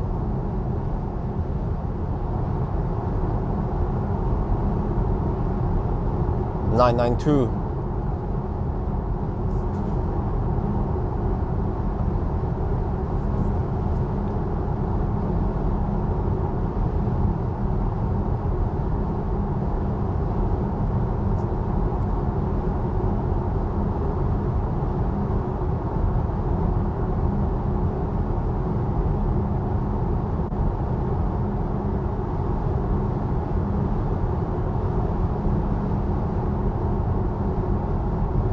$993. Okay, I have to get the camera ready for the countdown.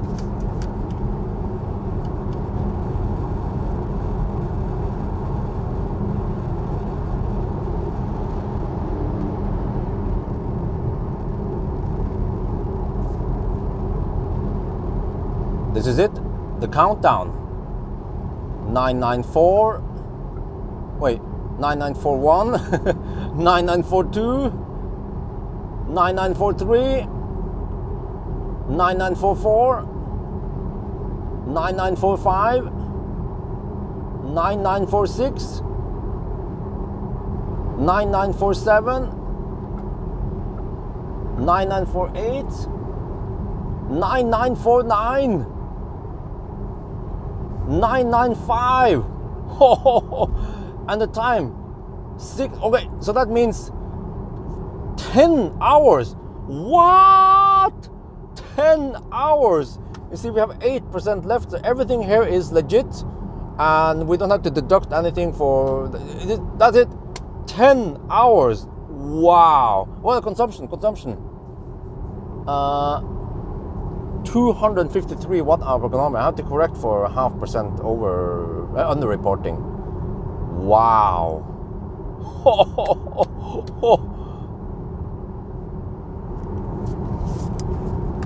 Okay, now I have to slowpoke because I need to bring the temperature down. It's 31 degrees Celsius. It's a little bit too hot,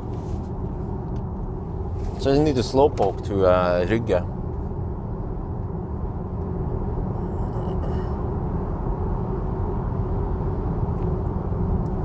Then we start the recording.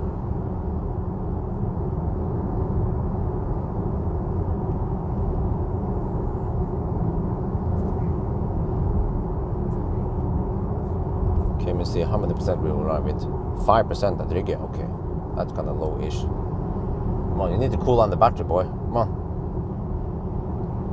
Oh, maybe if I turn off HVAC. Let's do that.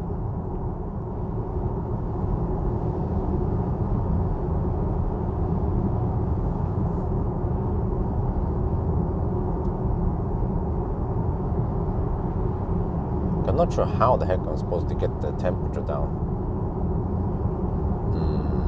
Slow poking should help, because 31 degrees at 5% is too high.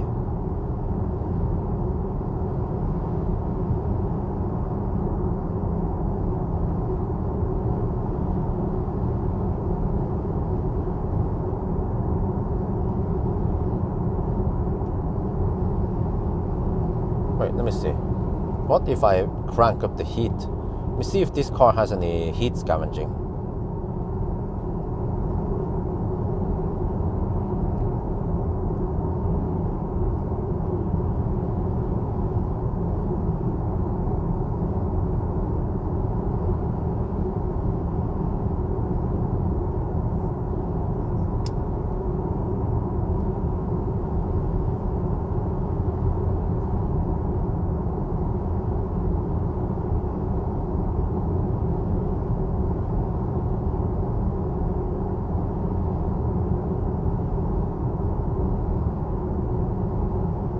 Nope, doesn't seem like it.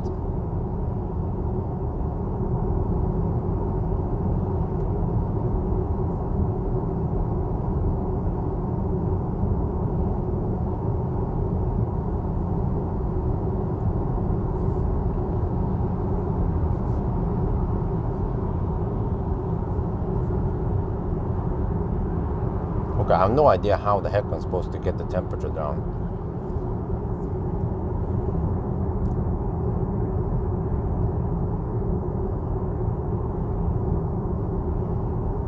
It's faster than SR Plus. SR Plus did it in 10 hours, wasn't it? Wasn't it slightly faster than 10 hours? Wait, it was... Wait. Did I miss something here? I think the SR Plus did it in 10 hours, right? But I'm not sure why you are surprised, because it's a way smaller battery.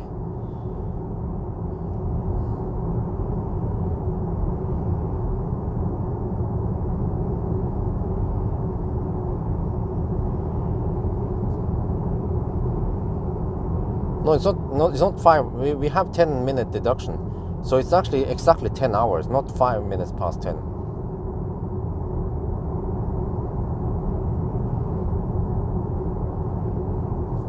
Actually, the SR Plus did it in 9:55. That's the best time for the SR Plus.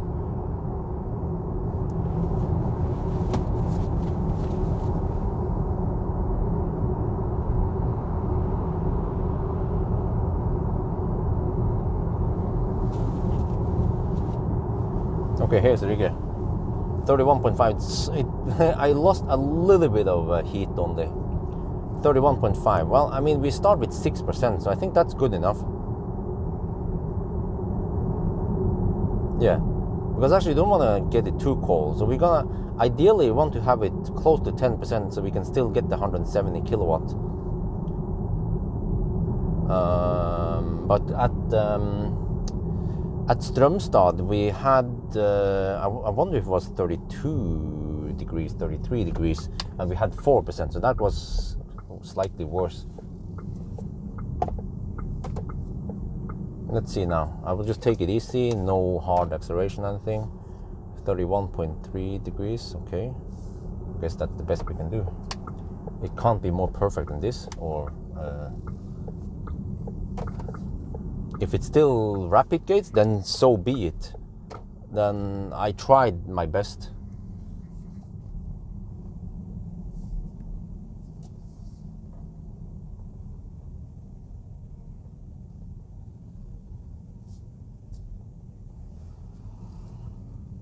What is wrong with you? Hey, why is that guy charging at? Okay, let's take this one. Okay. I guess I can have my wrap up here. Yeah, I can. Yeah, I might as well do that. Okay, well, I'm just plugged in here, I guess. Okay. Right. Wait, or should I take the other one there? No, I should take this one.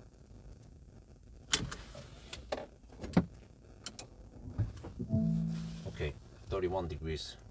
Let's go.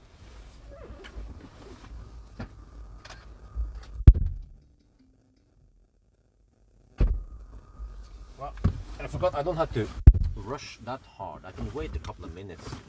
Maybe, hopefully the battery might cool down a little bit. So I might as well set up this one while I'm waiting a couple of minutes.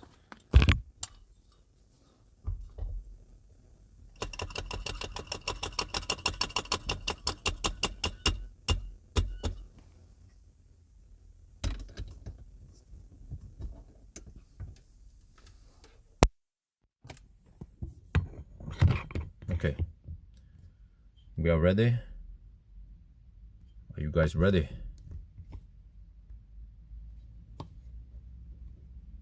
That guy gonna leave soon. Yeah, that's good. Perfect. Car next to me will leave.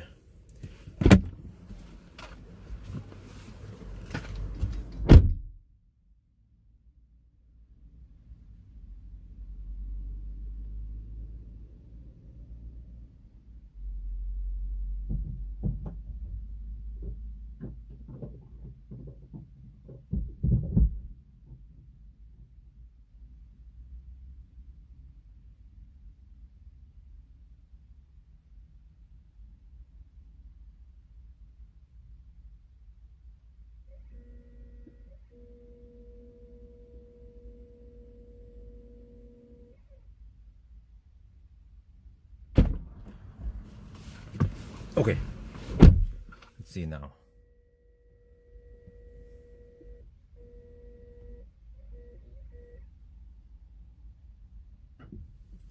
Zoop. Right there. All right.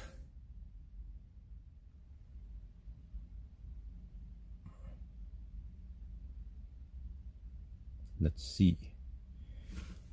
Come on, let's get 170 kilowatt at least. If not, then I don't know what the heck I'm supposed to do. This car is so demanding for charging. Okay, good. Wait. Yeah, 470 amp. Yeah, 470. The voltage is a little bit too low. Yes, perfect. 7%. Come on. And then as the voltage ramp up now, at the very bottom, then we suddenly get 170 and then 175. Okay, I can clean the windscreen while we're waiting.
With the cooling should be starting now.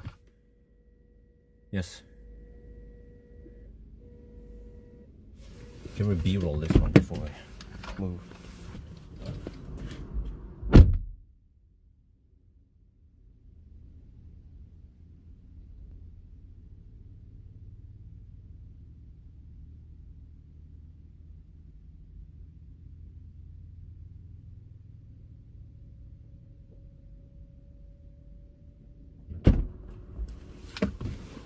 Wait.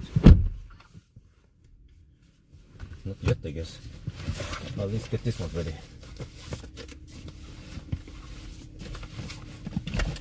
Oh, now I need to stay here for a freaking hour. Almost. No, actually, I think I need to. Compressor ramps up. Wait, 900. There we go, 1100. Okay. Yeah, we need some cooling soon to maintain the speed. Come on, I want to see that nice and flat charging curve. It's popcorn time.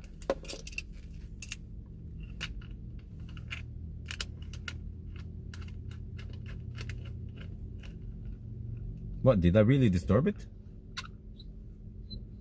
Because it shouldn't matter, right? Since I turn off HVAC.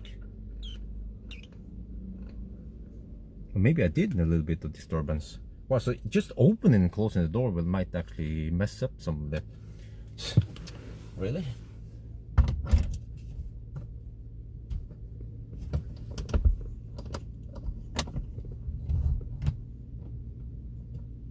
So ideally I just would need for it to wait. No, okay. Yes, I will compare it against the Model Y. Yeah, this one is more correct throttling.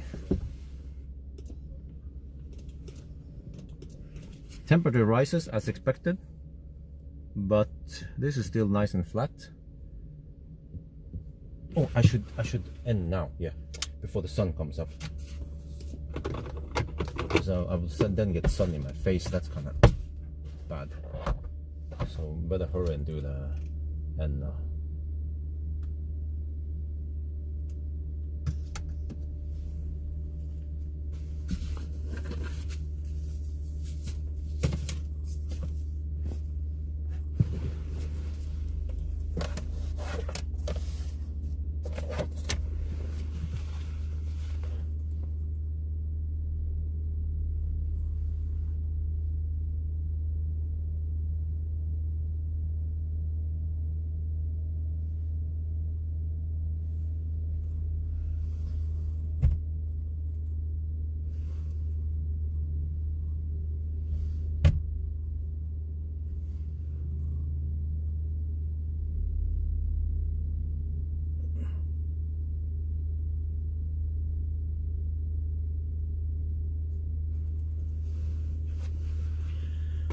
Alright, we're now charging at Unity Rygge. Hopefully I get the perfect charging session now. You see, this car is just, it's so hard to please it. The battery needs to be not too hot and not too cold. And you can't touch the HVAC, otherwise it will mess up the compressors and then it will overheat.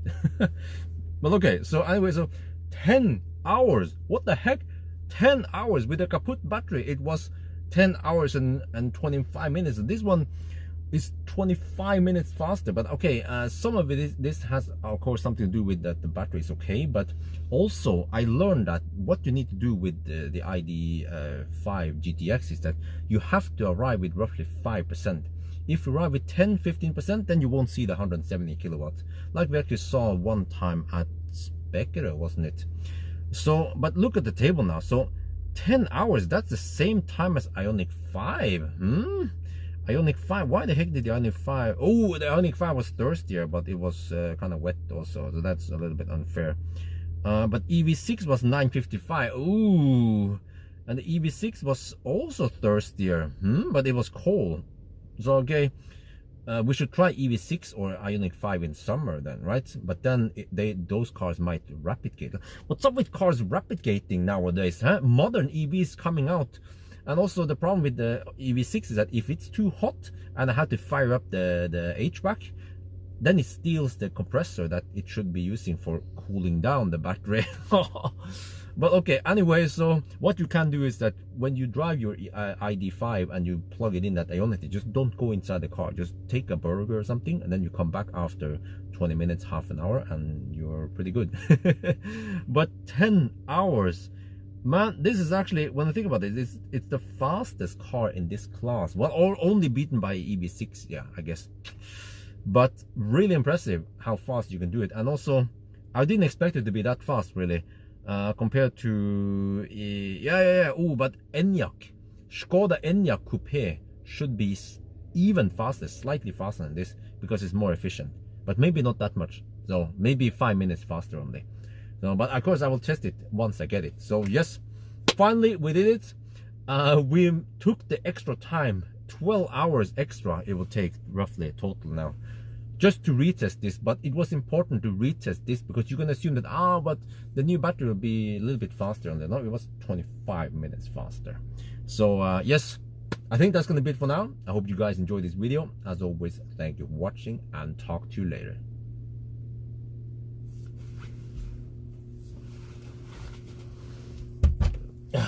Nice. Plenty of headroom in the back. Okay, well, ooh, this seems like a good one. You see, now it's cooling down everything now. It's staying away from 50 degrees. That's what we want to do. We don't want to go too close to 50 degrees. Because then it starts throttling. So now if you let the car do its thing without disturbing it, it will then have a nicer charging curve. But this is not too bad. If you compare this with Model Y, you will see that Model Y drops even faster. This is not too shabby.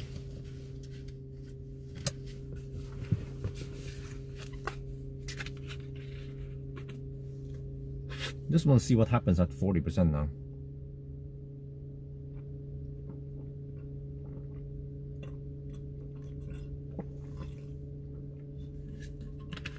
But yeah, compared to the old charging curve at maximum 125 kilowatt, then this one tapers off faster than before. But we have that initial jolt of 170, 150 kilowatt that boosts everything. So it's still good. I mean, you just look at the 1,000 kilometer time. That's like the hard proof that it's better, because we only needed 10 hours, and in the old days we needed 10, what was it again, 10:30 or something, 10:35 or some shit. Still rising. What's rising? Oh, the temperature is rising. Yes, yes, yes. But that's fine, I guess, because I guess the car knows that it will throttle soon.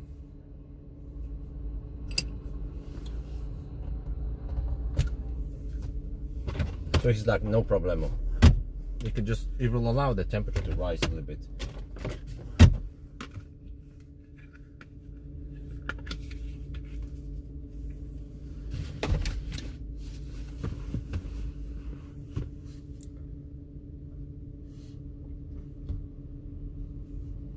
Oh, this is a nice charging curve I was looking for. Oh yeah. You see, the max gets close to 50 degrees, but it still stays put, not too, yeah. This might be the best charging curve ever recorded. I don't think battery life, as far as I understand, battery life has not tested ID5 GTX yet. He tested ID5 rear drive, which has a different battery. And then for him, he peaked at only 150 something, whereas I can actually go. I peak at 175 or 76 or whatever. So yeah, now we sit and wait until 100%. We need to go to 100% on this car because it's a German electro auto. But eventually, I guess when I get close to 100%, I can just go and take a pee. Take a leak. But right now I just want to sit here and watch. Well, now 8 kilowatt goes into cooling the battery. That's really? Wait, how much is the Tesla using for cooling the battery? Oh, that would be interesting to know. Oh, 50 degrees now.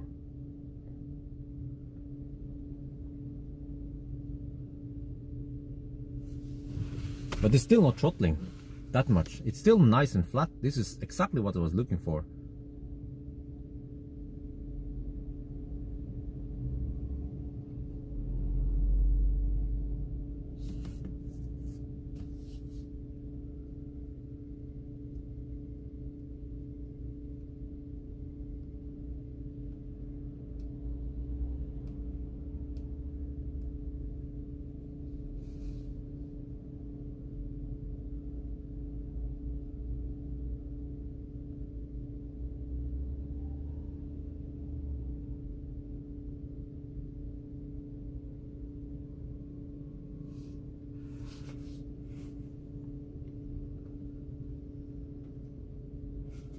I have the data. I can take a look now.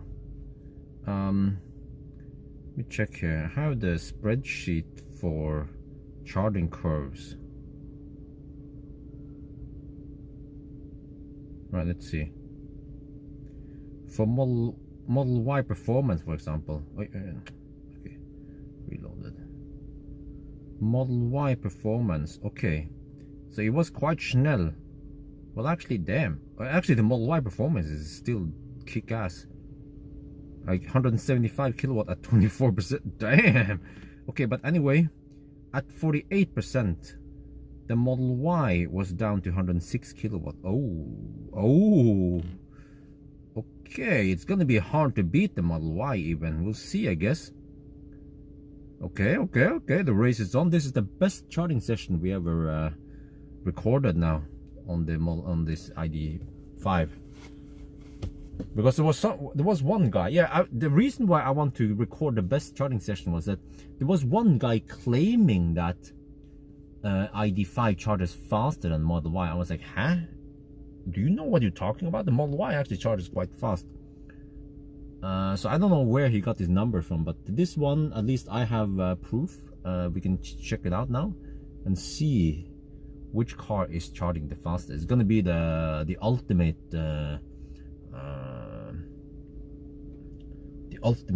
battle showdown. Yes, Model Y versus ID5. German versus another German. The true German versus the wannabe German. Yeah. Is the chat bugged? This is weird. You guys must have chat a lot since now. This is some weird shit going on. Let's see. Live chat. Let me see on my client. Yeah, this is where the chat is stuck. Jesus, man. Oh, chat is stuck. Okay, whatever. I can just read it on my temperature goes still rising. Let me see. When was that?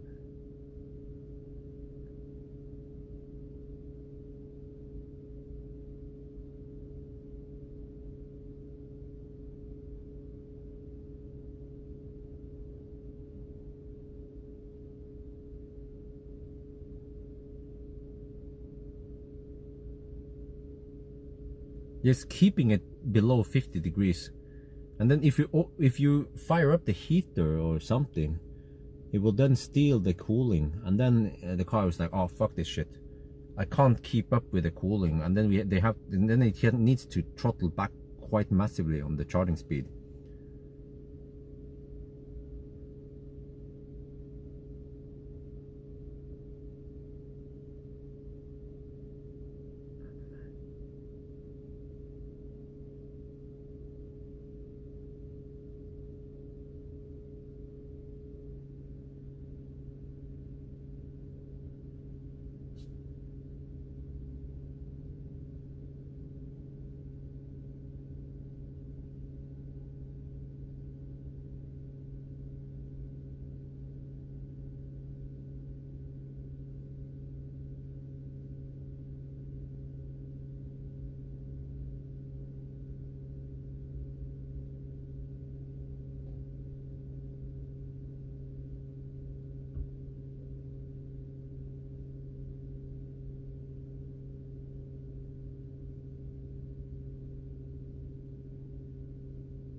Yeah, this is interesting. It keeps the maximum at 50 degrees. Seems like it will do whatever it takes to keep the maximum at 50 degrees. Don't go too high.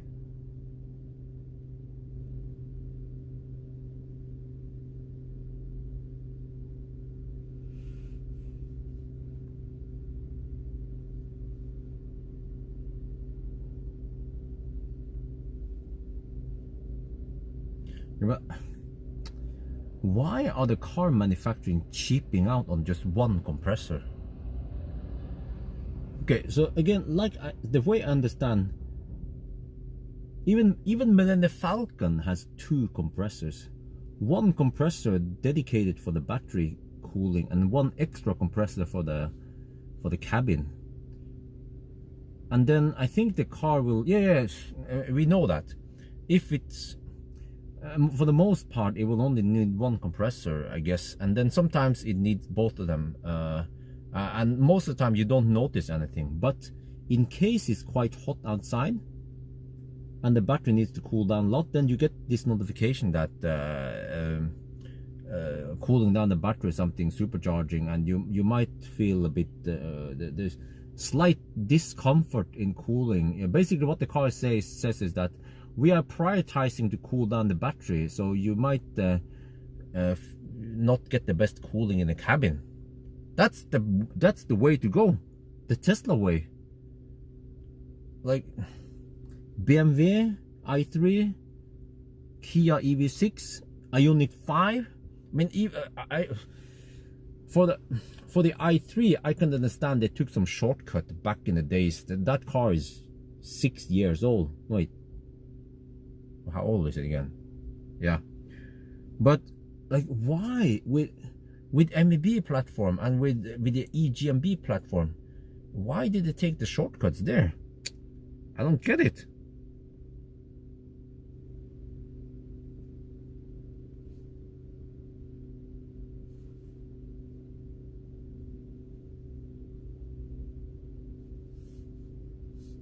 For example, e-tron does not have this problem. Fat e-tron doesn't have it. Well, so as far as I understand, but I haven't really poked into the data. And actually, I didn't know about this one. Well, okay, it wasn't a problem when it was charging slower, but now when it hits 170 kilowatt, then suddenly we have a slight limitation there.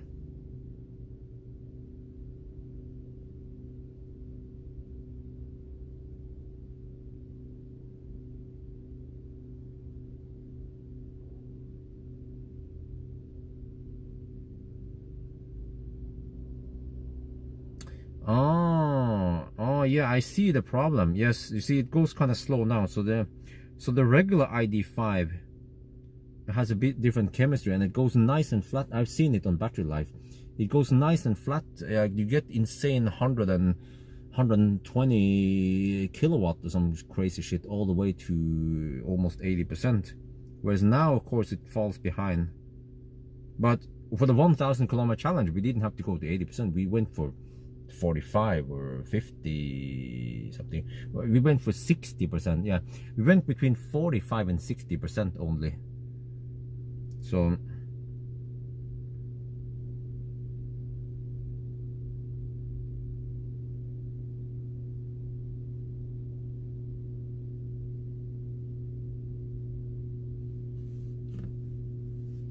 (22-liter cooling fluid). What the heck? German engineering? Why do you need 22 liters of cooling?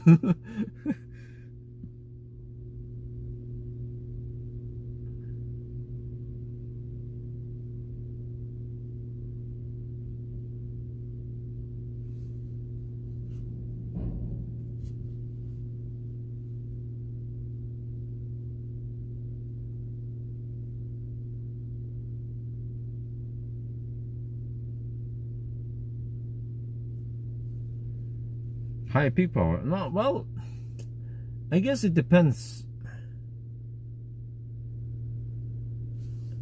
Because think about this. Okay. If it goes so fast to 80%, right? If we actually go 80%, let me see, 0.75 times 73 kilowatt hour. So you get 50. Okay, and then we divide it by roughly 240, let's say 240 consumption. Oh, you can actually go 228 kilometers. You could skip one charger. If you can go straight from Varberg to but does that make any sense? No, you can go straight from Varberg to Strömstad, for example.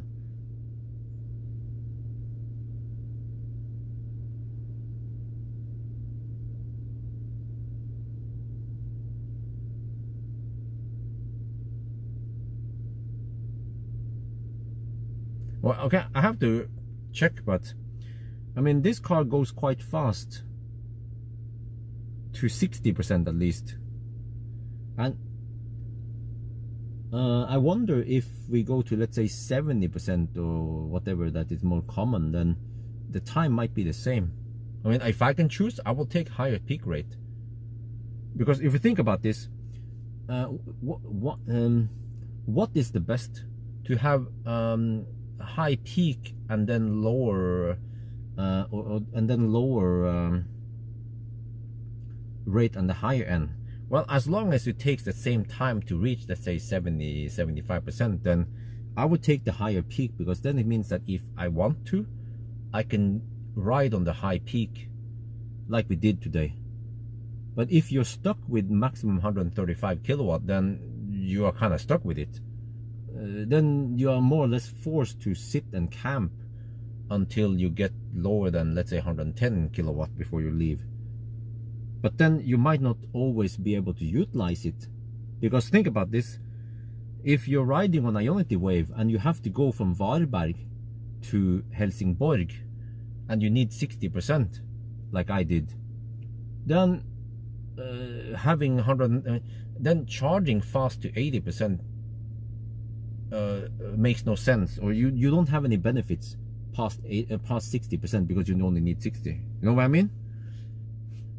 So having that higher peak power means you have more flexibility. Yeah.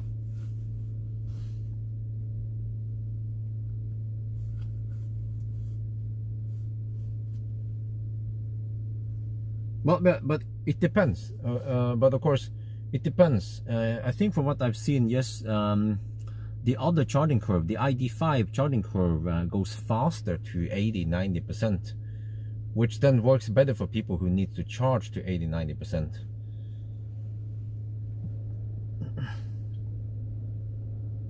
But what it might mean is that if you have to go to only 50-60% anyway, then this battery wins or gains an advantage, and then it will fall a little bit behind when it needs to charge to 70-80%, or maybe beyond.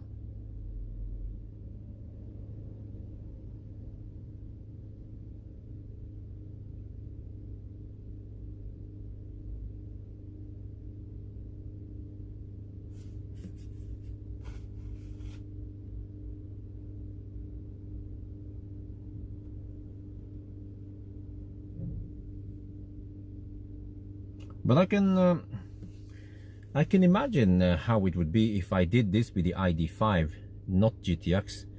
I will reach Spekkerød, right? And I will top up there, but I will only get 135 kilowatt. And instead of 9-minute charging stop, it might be 11 minutes. So I lose a little bit there, and then I have to stop at Varberg anyway, because I can't reach Helsingborg. And then at Varberg, then the charging time there might be the same with the ID5 versus the ID5 GTX, roughly. I need to go to 60%. And then at Helsingborg, the same thing there. I need to go to 60-ish%, so then not that much different there. But then when I go back to Varberg, then I guess the ID5 could go around 80%, 80-85%, and skip Spekkerød and go straight for Strømstad. Yeah. Whereas this car needed to stop at Spekkerød. But this car will then be able to ride on the 170 wave twice, whereas the other car is just yeah. So I'm not sure which one will be the fastest. I still think that the GTX will be faster, but then you need slightly more charging stops. But for the most part, you kind of need to stop there anyway, because there aren't that many Ionities. Unless you go for a V3 supercharger. Well, actually that kind of works. If you go for V3 supercharger, V2 supercharger, then you have more options. Or if you just go for 150 kilowatt chargers, yeah, then you don't care which one you want to go for. Or I mean, then you don't have to strictly follow the Ionity route, because they have less flexibility.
Okay, so I guess I have to get my hands on ID5 also, ID5 Pro if they have, and test the charging there. I guess I'll email Möller and ask them if they have one. See what's the time? At 6. Okay, it will be 8 by the time I get home then. Or wait, do we have half an hour left? Okay, the cooling has kicked down a little bit now. Yeah, now it's going kind of slow, so it doesn't need to... Well, it still cools at 4.3 kilowatt. Wait. What happened to the... There.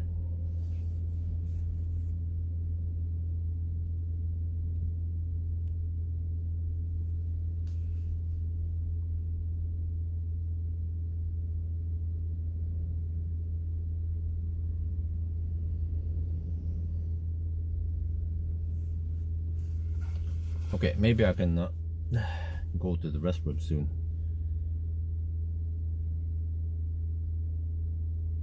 Just wonder how much traffic we'll have back to Oslo now in the morning. Let me see, do we have any red stuff near Mortensrud?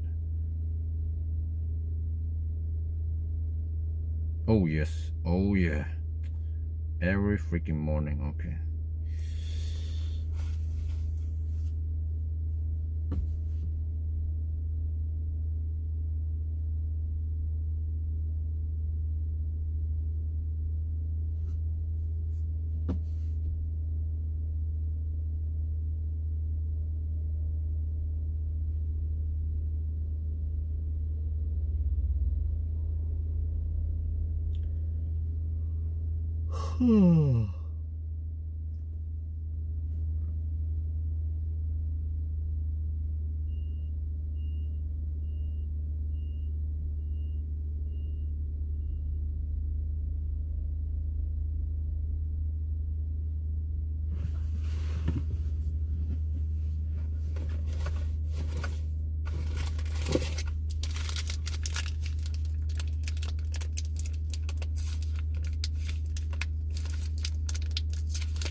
Wait, can I open the door?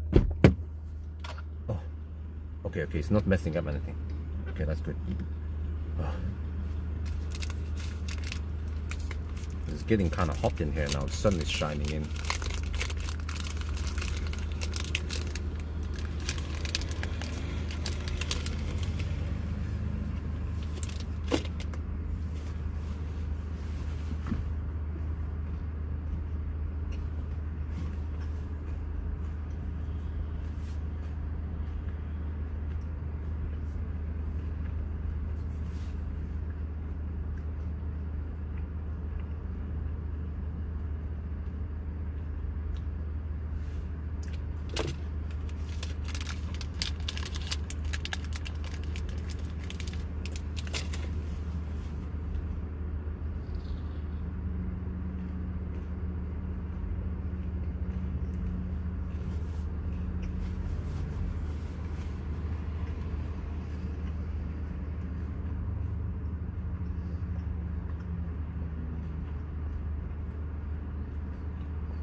I need to pee soon. Let's hope that if I leave the car that it won't mess up anything.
But now it goes kind of slow.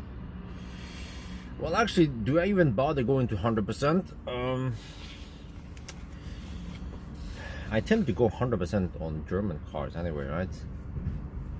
What do you guys think? 90 or 100%? Or 101%?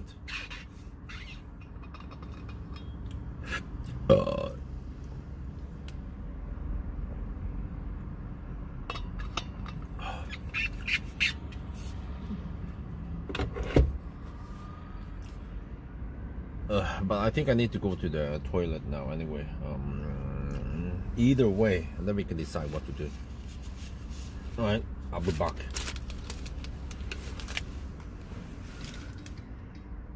Whoa, what the heck was that? What? Look at that shit.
me see if that interrupts anything.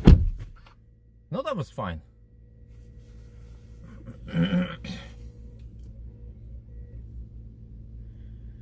Okay. Almost 1 hour now. Damn.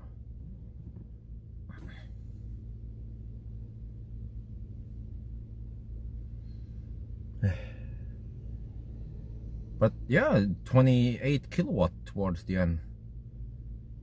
That's not too shabby. We need to compare this against the Model Y.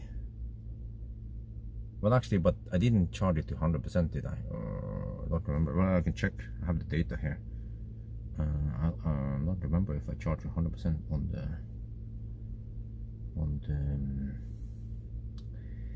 on the performance or not. Well, I need to open the door. It's getting kind of hot outside. I mean, cold in hot in here.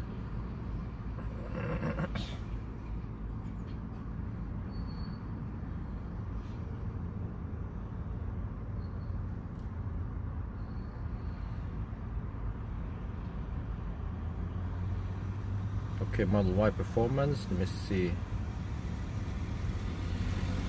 Nope, I stopped at 90%. But at least the Model Y long range there I did go to, but that's only a 70 kilowatt hour.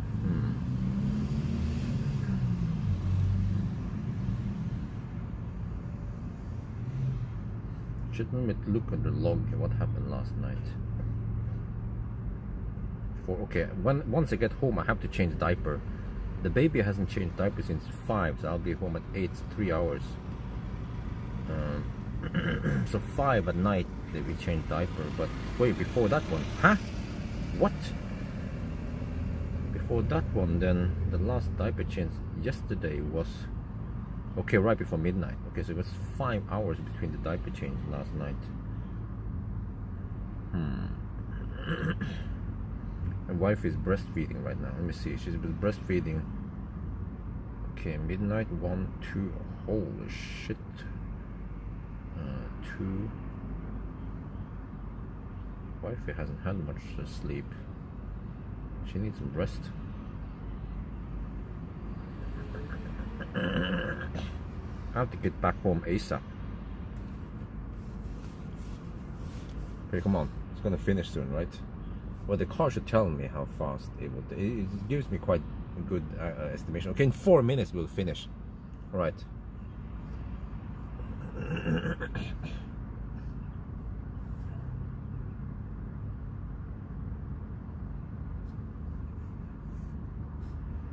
So I guess I will just save it, but since I haven't recorded the Model 3 performance to 100%, then I can't compare them. I have to stop at 90%.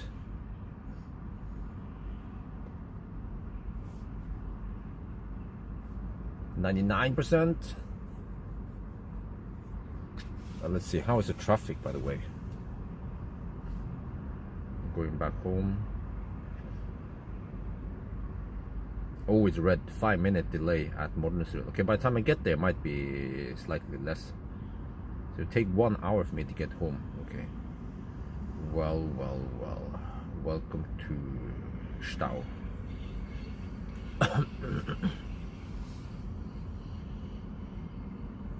Raise the butt. Okay, let me try.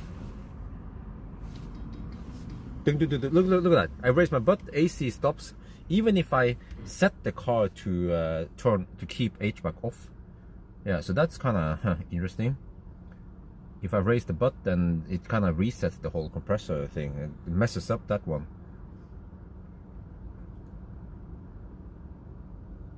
And then it goes back again. But I guess it's not too important now because we are about to finish. But yeah, raising the butt or just like switching off the car kind of messes up things a little bit. But I guess for the most critical part, I was sitting in here and I didn't raise my butt.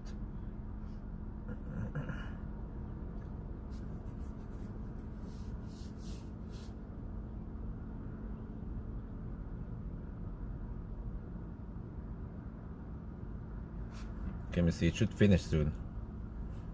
What's 7:18 now? It keeps adding time. 5 more minutes. Really? No. It's supposed to finish right around now. Yeah, 96% state of charge BMS and 100% now. It should finish soon. Took 1 hour exactly.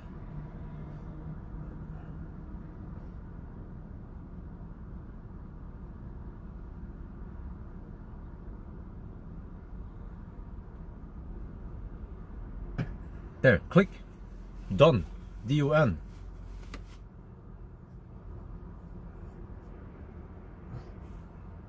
Yes, okay. Finally I can fire up the HVAC.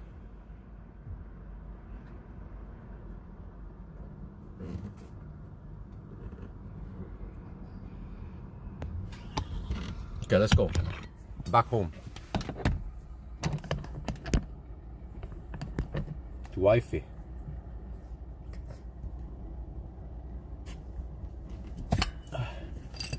And Isabel. They need me. Both of them.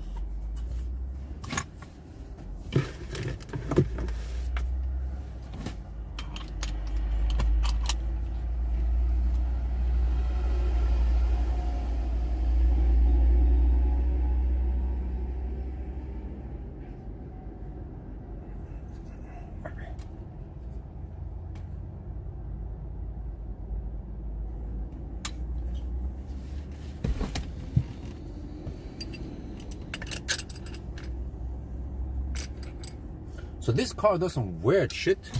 That's what we learned today. I learned a lot about ID family that I didn't know before. Thanks to you guys, and also thanks to or after we tested ourselves to find out more. So it's like we work together to figure out more about this. Okay, let's go.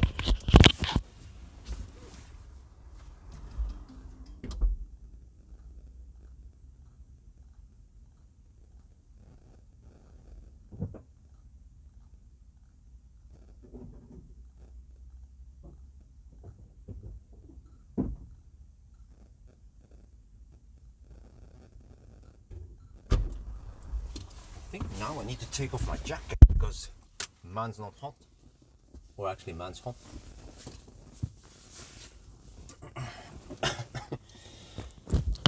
Okay.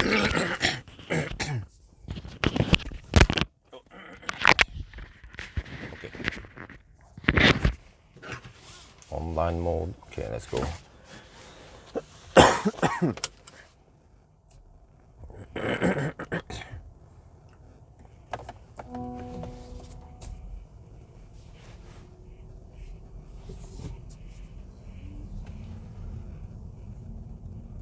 Okay, so the car now estimates we will be home with 75%. All right, alles gut.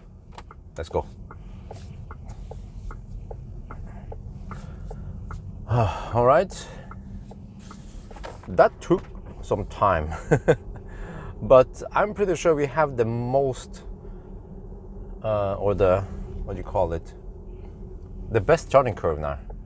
Like I didn't move my butt, I didn't do nothing until we hit 85%, I think was when, or what was it again? No, it was more like 90% when I left the car, right? Yeah.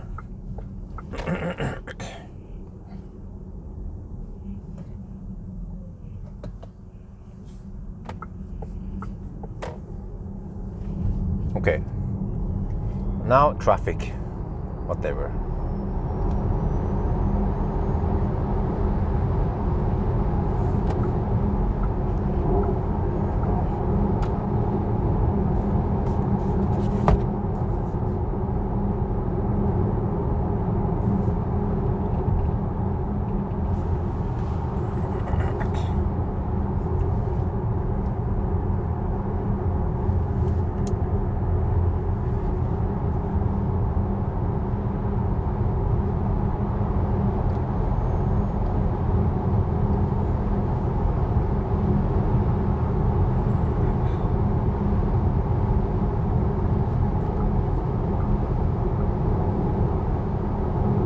Most of the time, 10 hours. Yeah, freaking awesome, man. 10 hours.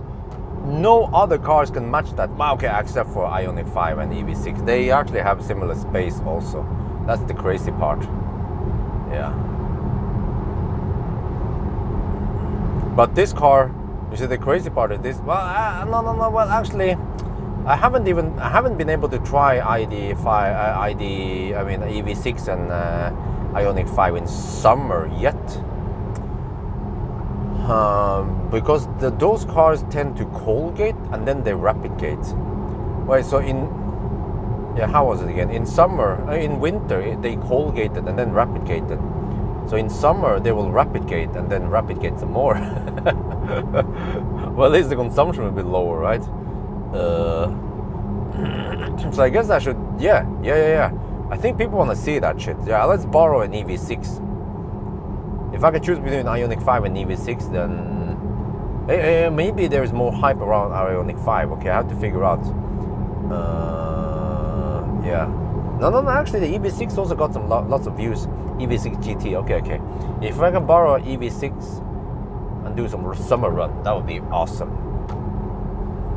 But has it high priority? No, I probably prioritize other cars I haven't tested before, like the Chinese cars and some other shit.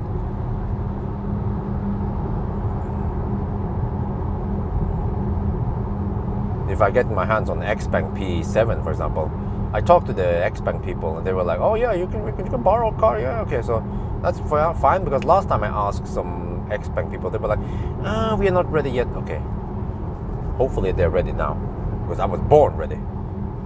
I think the chat is delayed, so even if you guys type something, I don't see it right away. It comes after 5 minutes, so I'm like, okay, whatever. Well, okay, I can restart. Let's restart. We're back.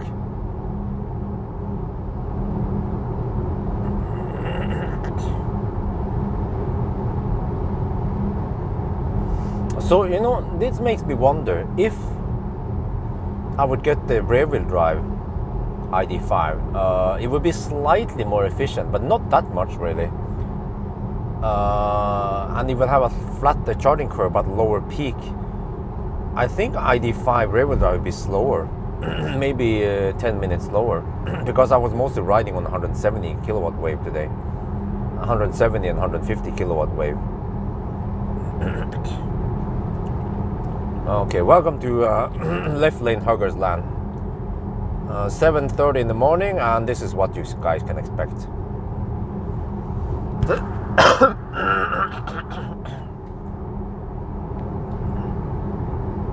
But now, why we're driving now? That doesn't make any sense to raise my butt.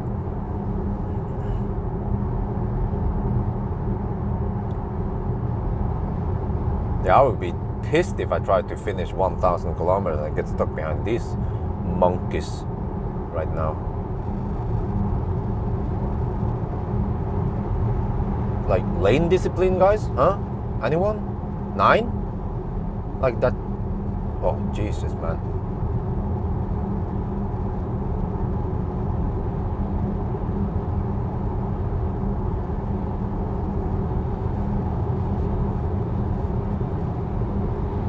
Oh, it's really bad. There's a whole bunch of, like, left lane has almost more cars than the right lane. No yoke.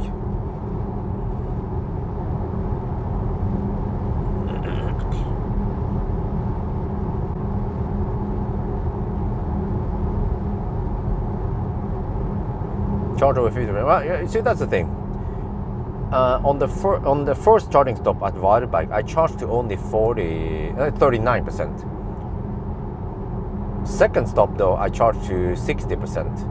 Third stop also 60%. But then fourth stop only 45, but it should have been 40% there. And yeah, so it was just 2 charging stops I went over 50%. But for most of the other ones, I went to only 45%.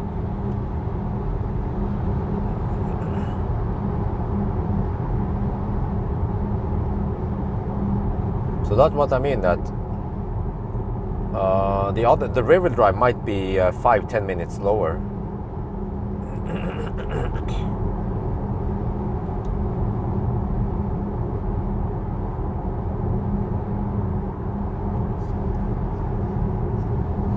skip a stop, you save detour. Yes, but you know what? The whole detour, like I calculated that you might only lose 2-3 minutes for the detours. It depends where you go, right?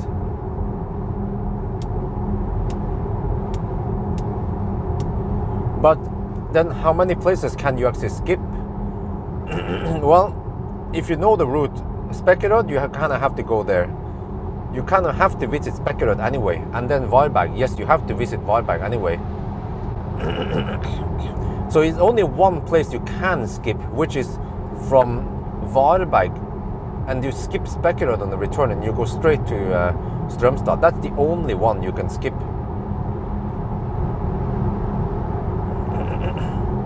Where it makes sense.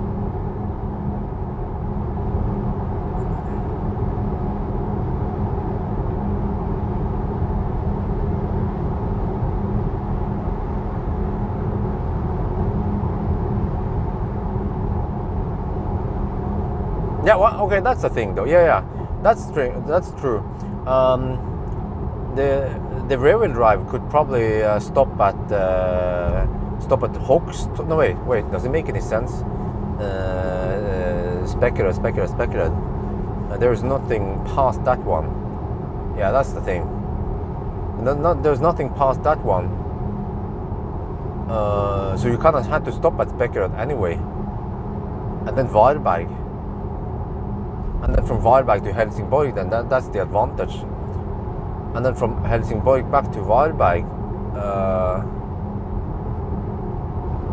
well, actually, you could go Kungsbacka, I guess, and then Kungsbacka to Strømstad, if that makes any sense. So, but there's barely any advantage with that slow flat curve versus the peak curve, just simply because the way the Ionity chargers are laid out.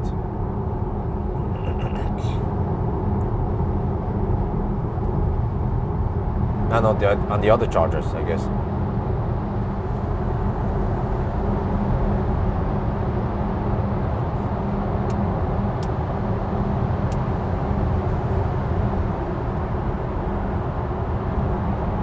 Wow, this traffic. Does this happen every morning? What the heck, man? I have to remind myself that I will never get a job where I have to commute every morning like this. This is annoying. It would annoy the heck out of me every day.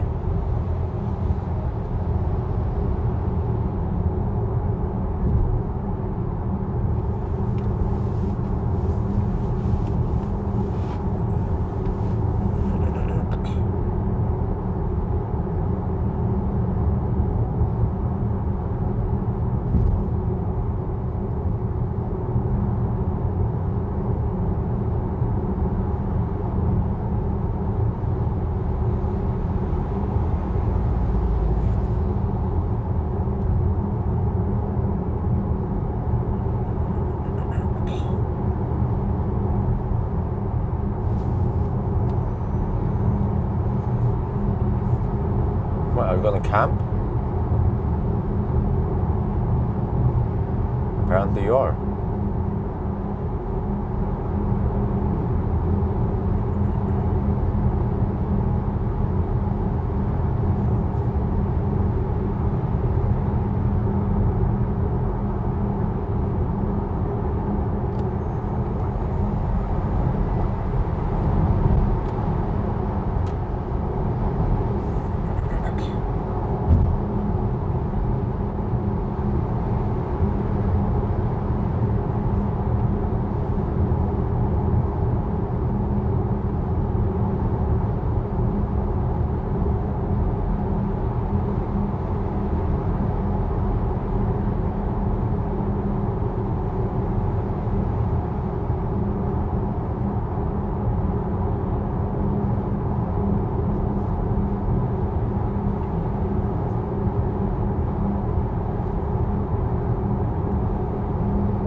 we're still 50 kilometers from home. Well, hopefully I'll be there around 8. And then diaper change ASAP.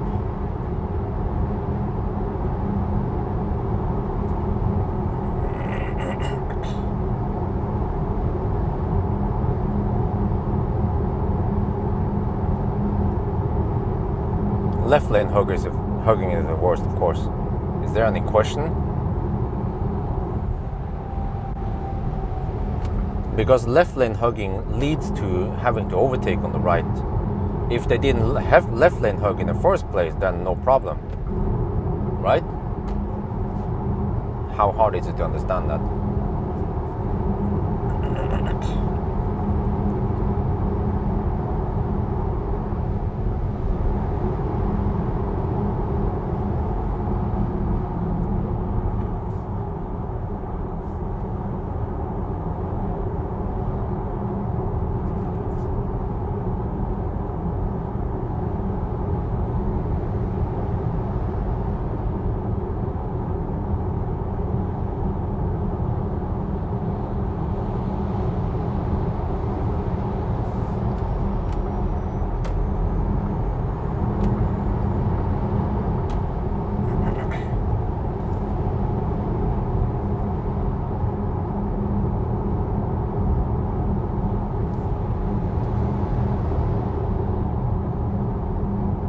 Yeah, I mean, it's a nice car, but I just realized it's a bit expensive. You have to pay over 600k for it. And for that price, you can buy a Model Y long range, which is faster and has more range and charges faster and has more space. But of course, not the same soundproofing, not the same comfort. But then you have in like comfort measured in other ways, like the comfort of the supercharger, native supercharger support. And now this motherfucker is camping on the left lane. What is the point of driving side by side like that, Mr. MC boy? I just wonder.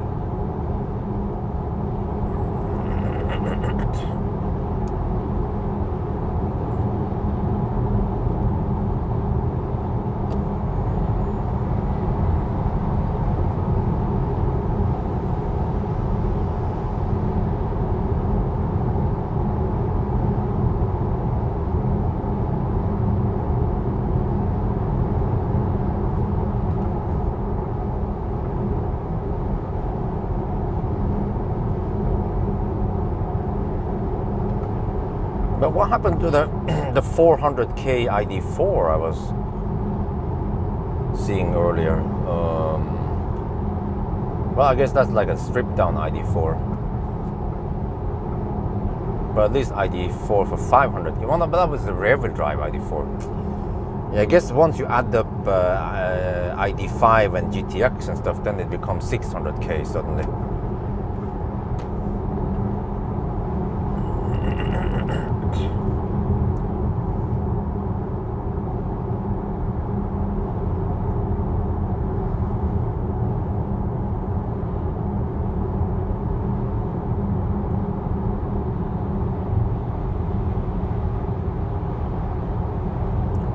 Well, I just want to get back home fast. I don't want to camp behind these guys.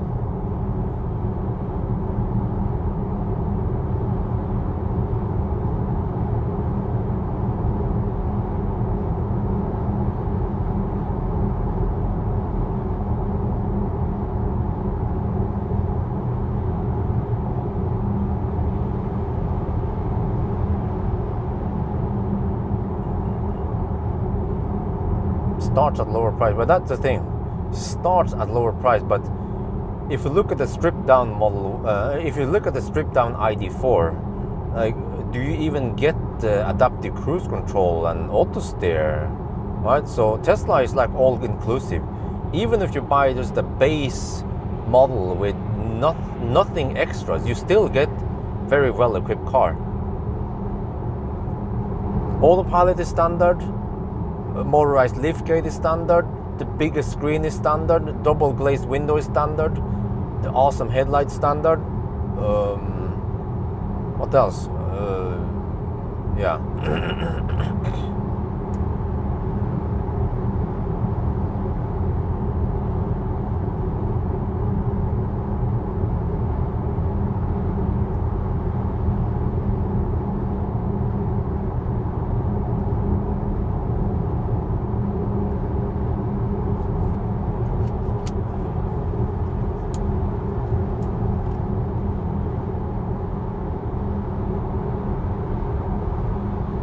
So the whole base price is almost pointless to look at, because, well, I guess like, who orders a car without any add-ons, right? They do get some stuff.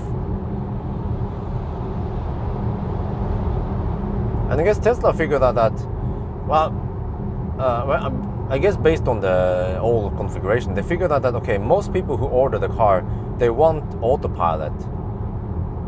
And they want the motorized lift gate, and they want, yeah. Like, I don't remember back in the old days. Yeah, like, in the old days, you have to specify the speaker package thing, the sound package. And nowadays, you can't choose that. And back in the days, you have to choose, like, I even had to pay for partial shelf. Like, what the heck? That was 1600 NOK. And you could choose, well, dual charger. What else? Yeah, there was this alarm system you have to pay extra for. What else? I have to look on the Millennium Falcon's spec.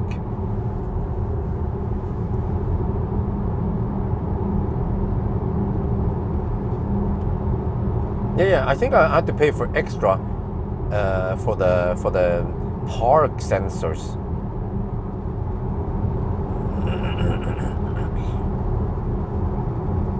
AC consumption now. Well, I'm kind of in another screen here, but AC consumption. Well, let me see. AC 585 watt.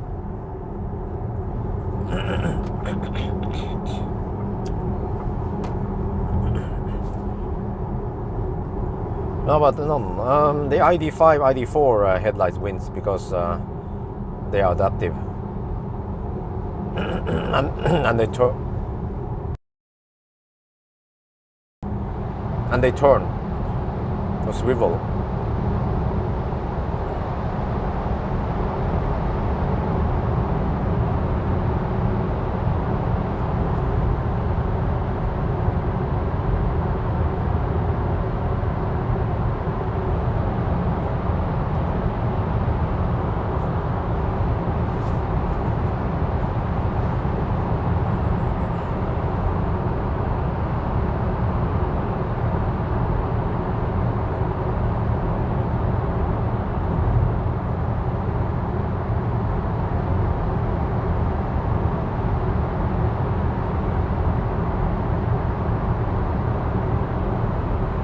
Well, in my opinion, auto stairs must have. It should be standard in every car nowadays.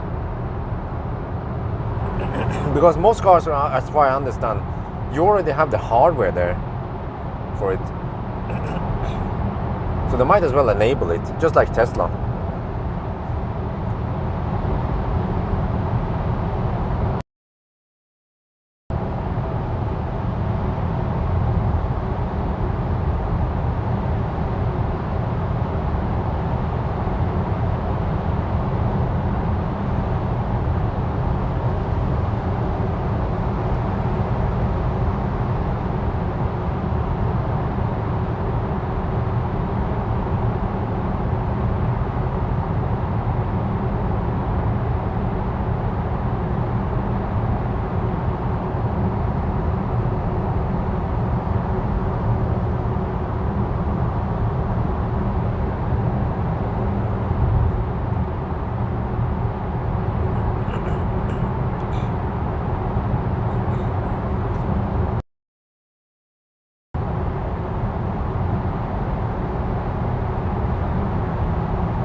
this is even summer season. Oh yeah. This is summer season, so we have less traffic. Yeah, some people are already on vacation, but especially in July it will be quite empty around the city. Like in July there's almost no stau around Oslo in the morning and afternoon.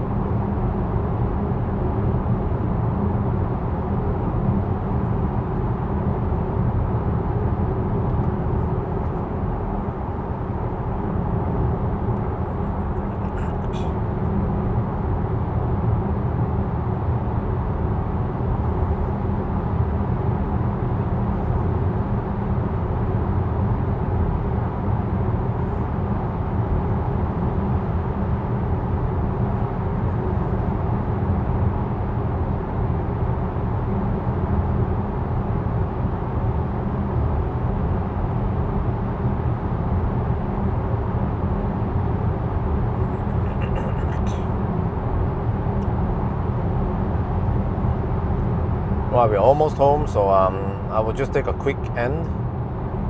I need to get inside and do my shit, and then I guess till later tonight I can clear up the GTX and get it ready for returning it tomorrow morning. Yeah, so Friday morning I will return it, because I'm pretty much done with this car now. I don't see any other stuff I need to test.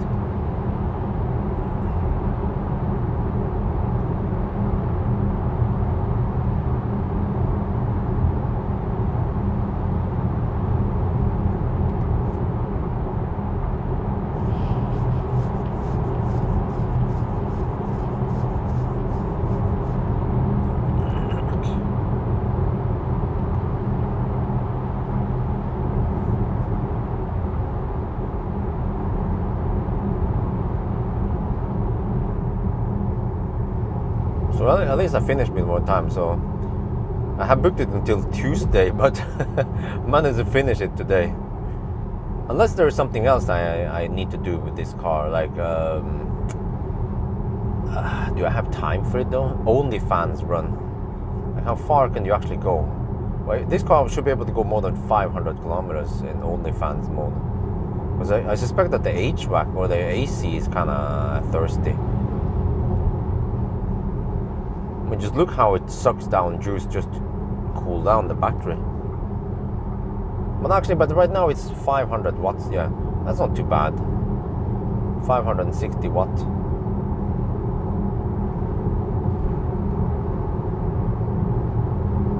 Race? Nope.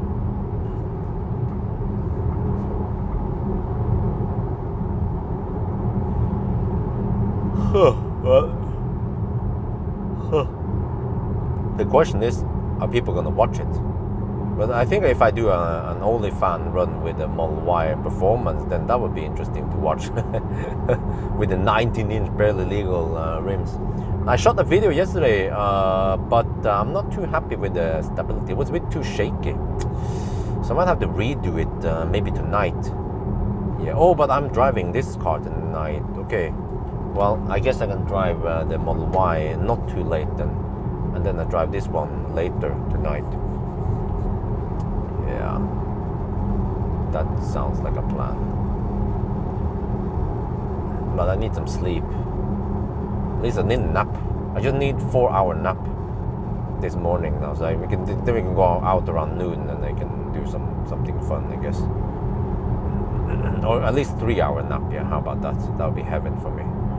But first I need to change diaper at home.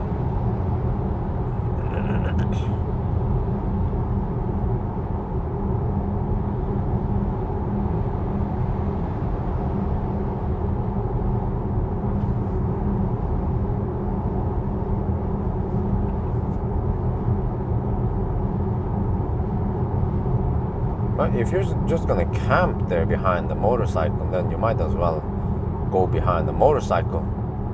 Okay, or not.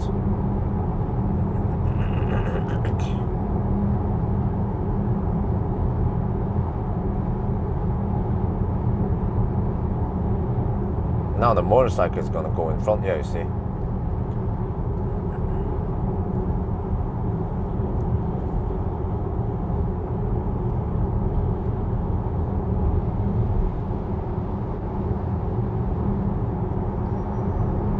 Okay, but then the problem now is that we have to slow down for the 80 zone, and then this motherfucker is going to go at the same speed in the 80 zone.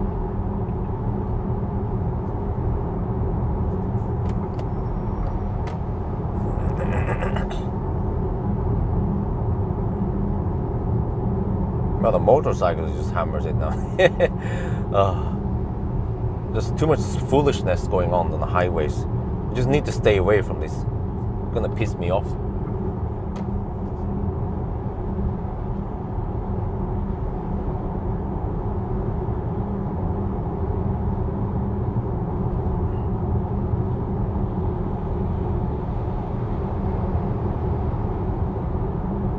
Yes, the one we record, then the one I recorded now this evening and this morning is the part 2, and then of course the kaput battery will not get an entry in the spreadsheet. I will just kind of display it there, but I will not put an entry there in the real spreadsheet. What is this? Kaput car? Yes. Truck is kaput.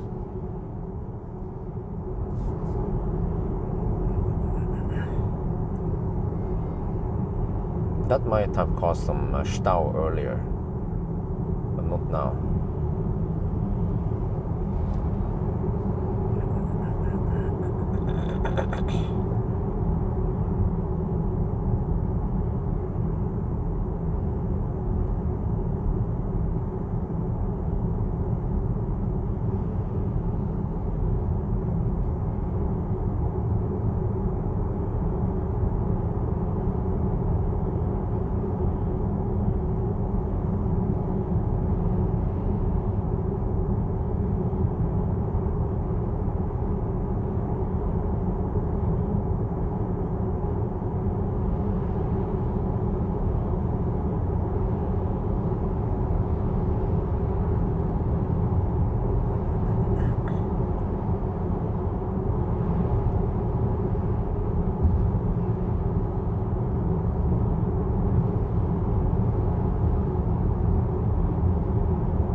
Oh, it's not 10 kilowatt hour. It was, I measured 65 versus,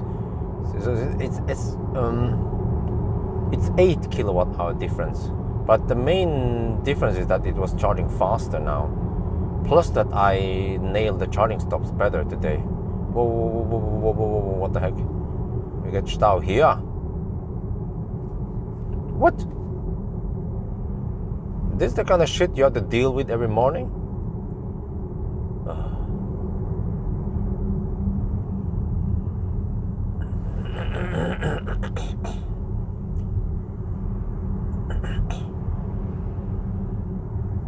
Oh, it's braking kind of late.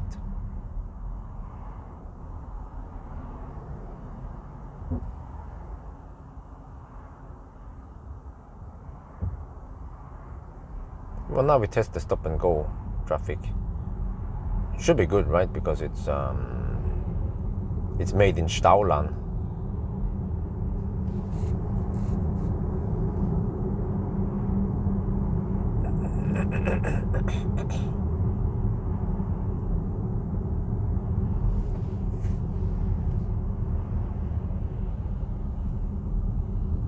Correct.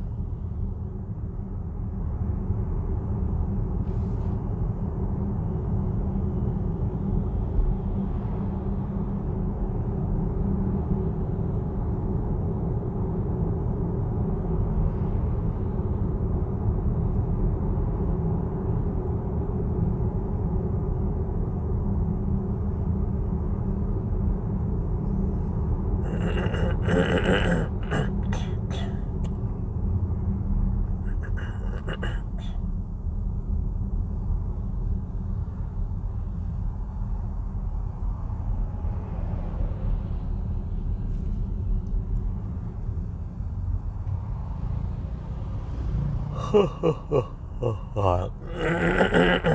good morning.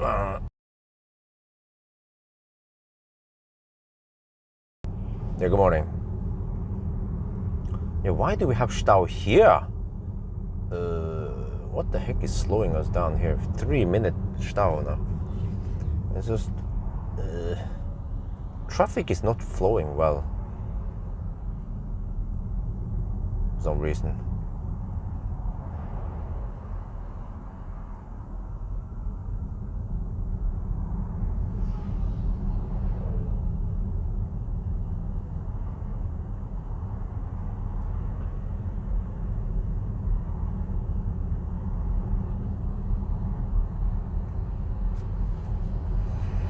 I was thinking about getting home by 8, but it's going to be 10 minutes past 8 now.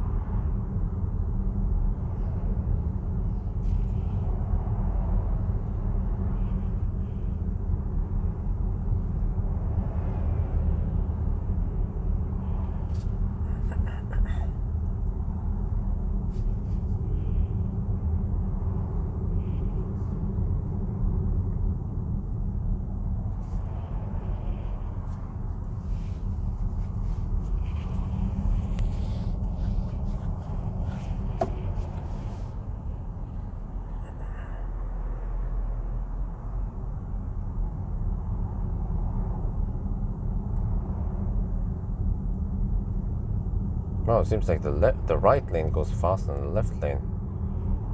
Must be because people are exiting.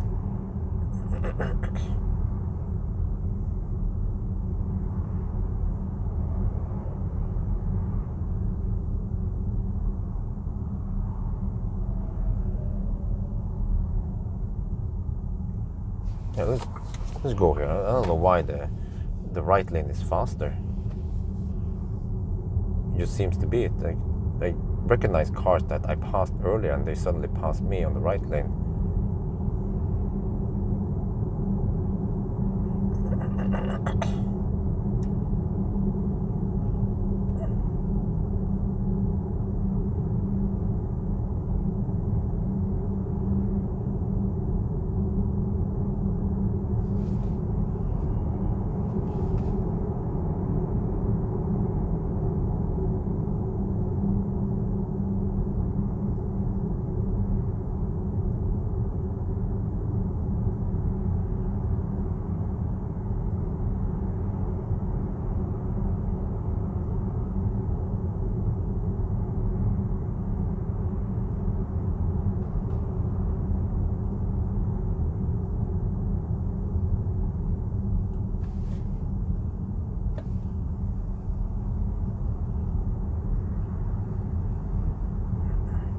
And then I guess left lane will be faster now after the intersection. That's usually how it is. Before the exit, if there's an exit that many people exit, then you want to go on the right lane. And then after the exit, if there's people merging in, then you want to go on the left lane. Oh, there's an iX3 here. This is a nice car. Good performance despite being just rear-wheel drive.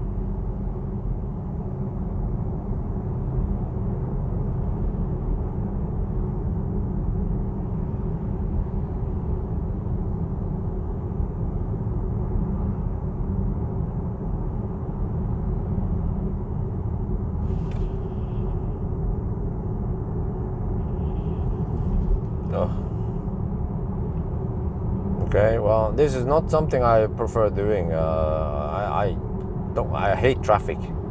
So for the EQE, I will just do a Saturday run.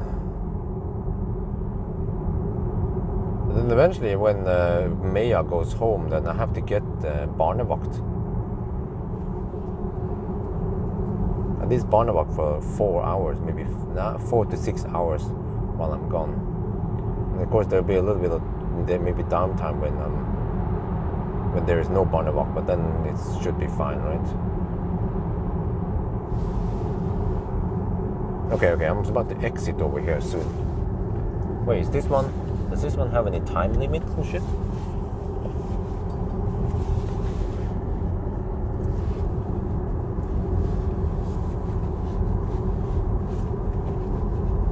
I don't remember. Let me check here. The bus lane there. Then I can hammer the bus lane. Oh, there's some time limit.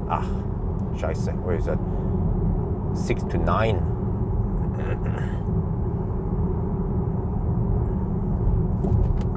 Okay. Right, but then I get stuck in the red light. Unless I take the Bryn route. I wonder if that's faster.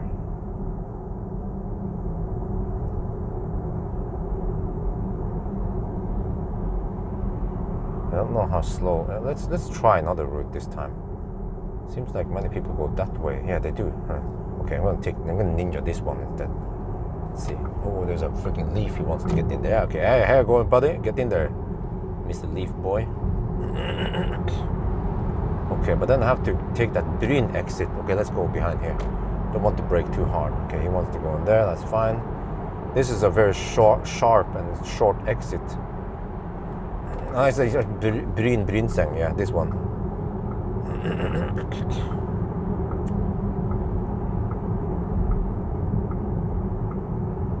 Swoop.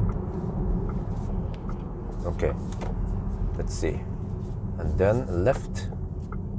Oh, I wonder if they opened that one yet. Probably not. Go.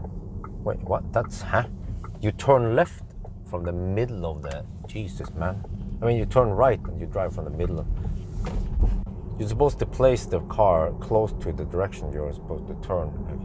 If you're supposed to turn right, then, then you're supposed to hug the right side, giving space for people who want to turn left.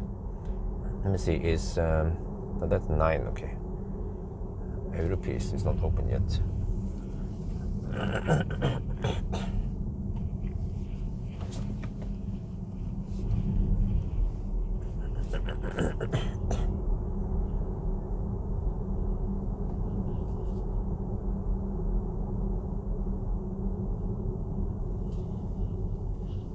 Wait, I need to just end the...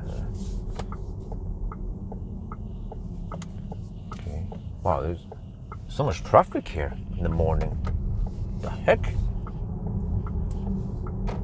This is why I need to be sleeping in the morning. I need to sleep until 9. Wow, that guy, look at that. Just honked at him. The guy in the ES8 was like, oh, Leroy Jenkins. Because, you know, if I just hammered a little bit faster into the roundabout, then he would crash into me and then he would be at fault.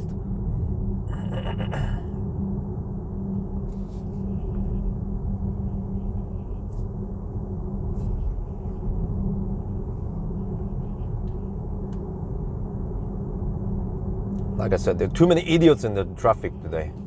Just have to, yeah. Like there are times when I don't want to drive anywhere, and that is in the morning, like before 9 roughly. After 9, it's getting better, but roughly after 10. So between 10 and noon, that's the best time. Then it's really empty because all the office rats, they are at work. And then, but after noon, it starts getting more and more dense. Well, the horn here is not very nice. What the heck is that? Yeah, and then of course between 2 and 4, between 2 and 5 roughly in the afternoon, that's also bad. Traffic. Then I also want to stay home, do something else. And then if I need to go somewhere downtown or some shit, then I wait until preferably after 6 in the evening, or at least 5:30. Then the roads tend to clear. What should I want to ninja this tractor. Unless the tractor takes the bus lane. Is he allowed to take the bus lane? Oh, it's limited. Oh, limited. Ah, shit. Okay. Well, I'm almost home anyway. But I'm not sure if that was any fun. I think I should have taken the other route. Yeah. It would have been faster than this one. Or actually, I don't know, because I could have been stuck with that red light for very long.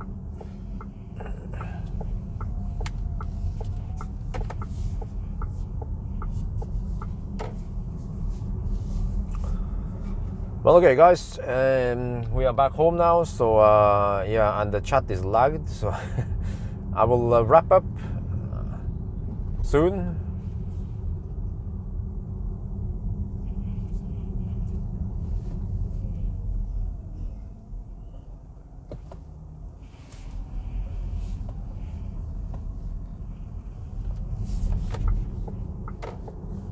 So thank you guys so much for joining me on the live stream. It was a nice retest, a slightly unusual retest. This is actually the first time I think we retest the 1,000 kilometer challenge because of a faulty battery.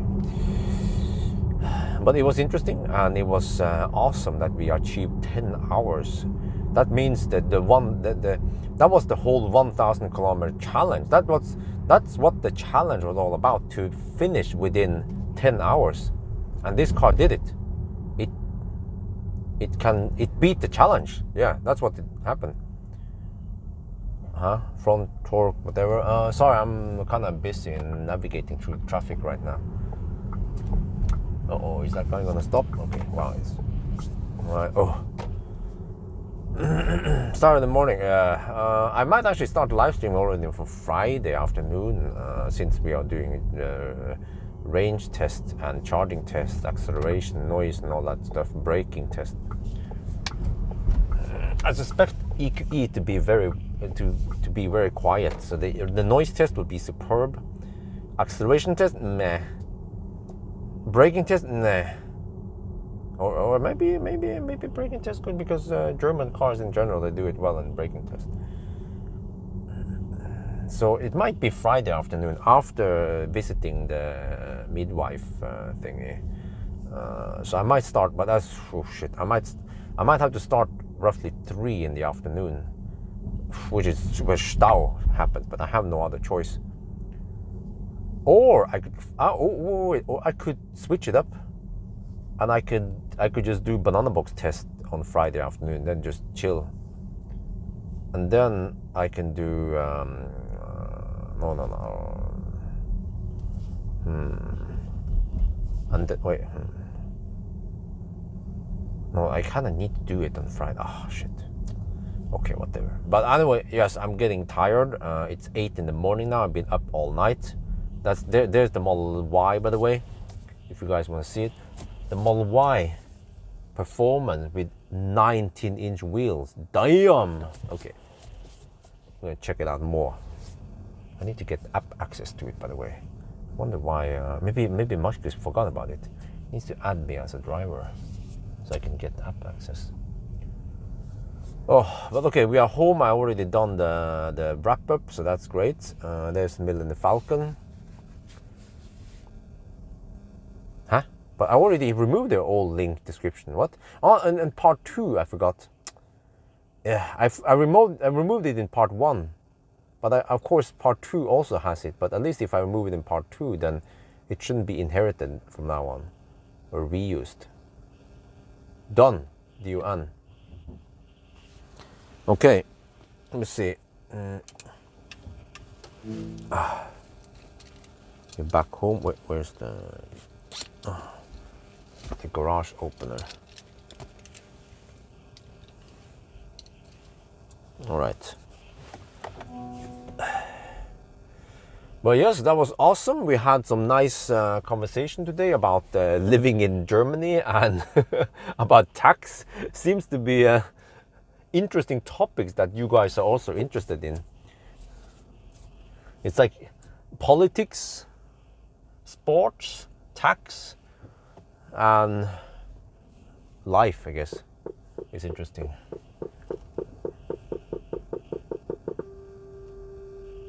Man, it's freaking loud. I'm deaf now.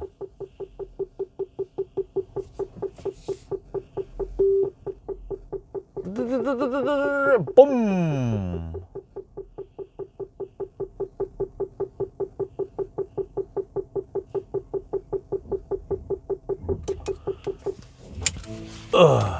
Yeah.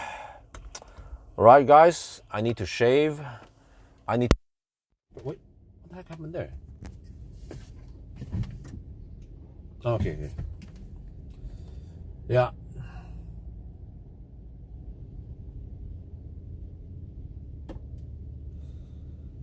Oh, man. Let me start packing. I have so much stuff here. I'll just pack some of the stuff. So, awesome, man. 10 hours. Yeah. Impressive. Impressive shit. 10 hours. Even if we didn't deduct the 5 minutes for the traffic, it would still be 10 hours and 5 minutes. And people say, oh, but at night it goes so fast. No. It was the 175 kilowatt charging. Did you consider Revolt instead of PayPal? No transaction taxes for now. Oh, Revolut, really? Oh, Nita, can you send me some link in Facebook? I can check it out. Because I have short-term memory. I have a goldfish memory.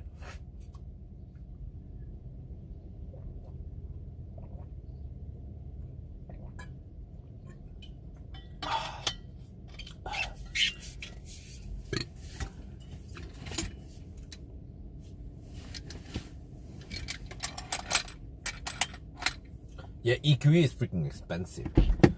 1 million NOK. Damn.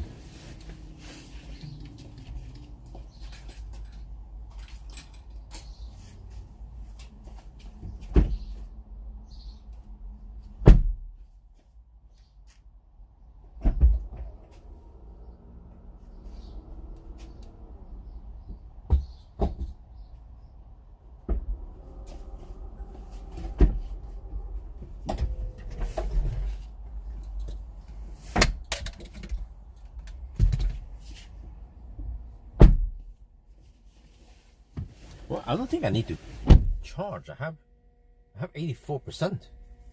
Oh, thank you. Yeah, I don't need to charge. With 84%, that's plenty for my trip, my city trip today.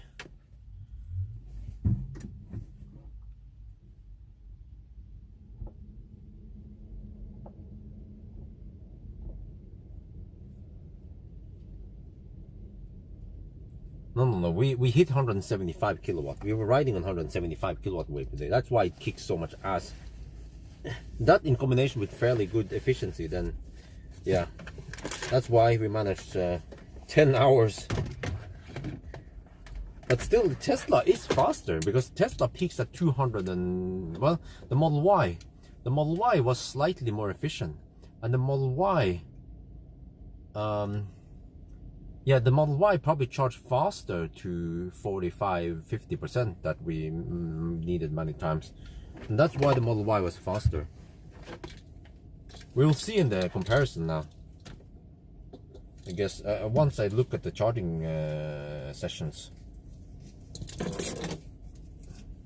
Maybe I should compare it against the Model Y performance. But then people are like, hey, why do you compare it against Model Y performance? Because yeah, but the Model Y long range is kind of outdated. That's the thing. Because it's only 70 kilowatt hour, whereas nowadays you get 75 kilowatt hour in the Model Y long range and performance.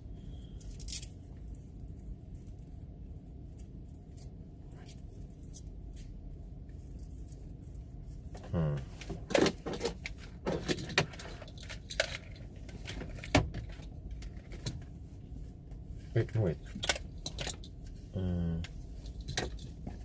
Oh, okay.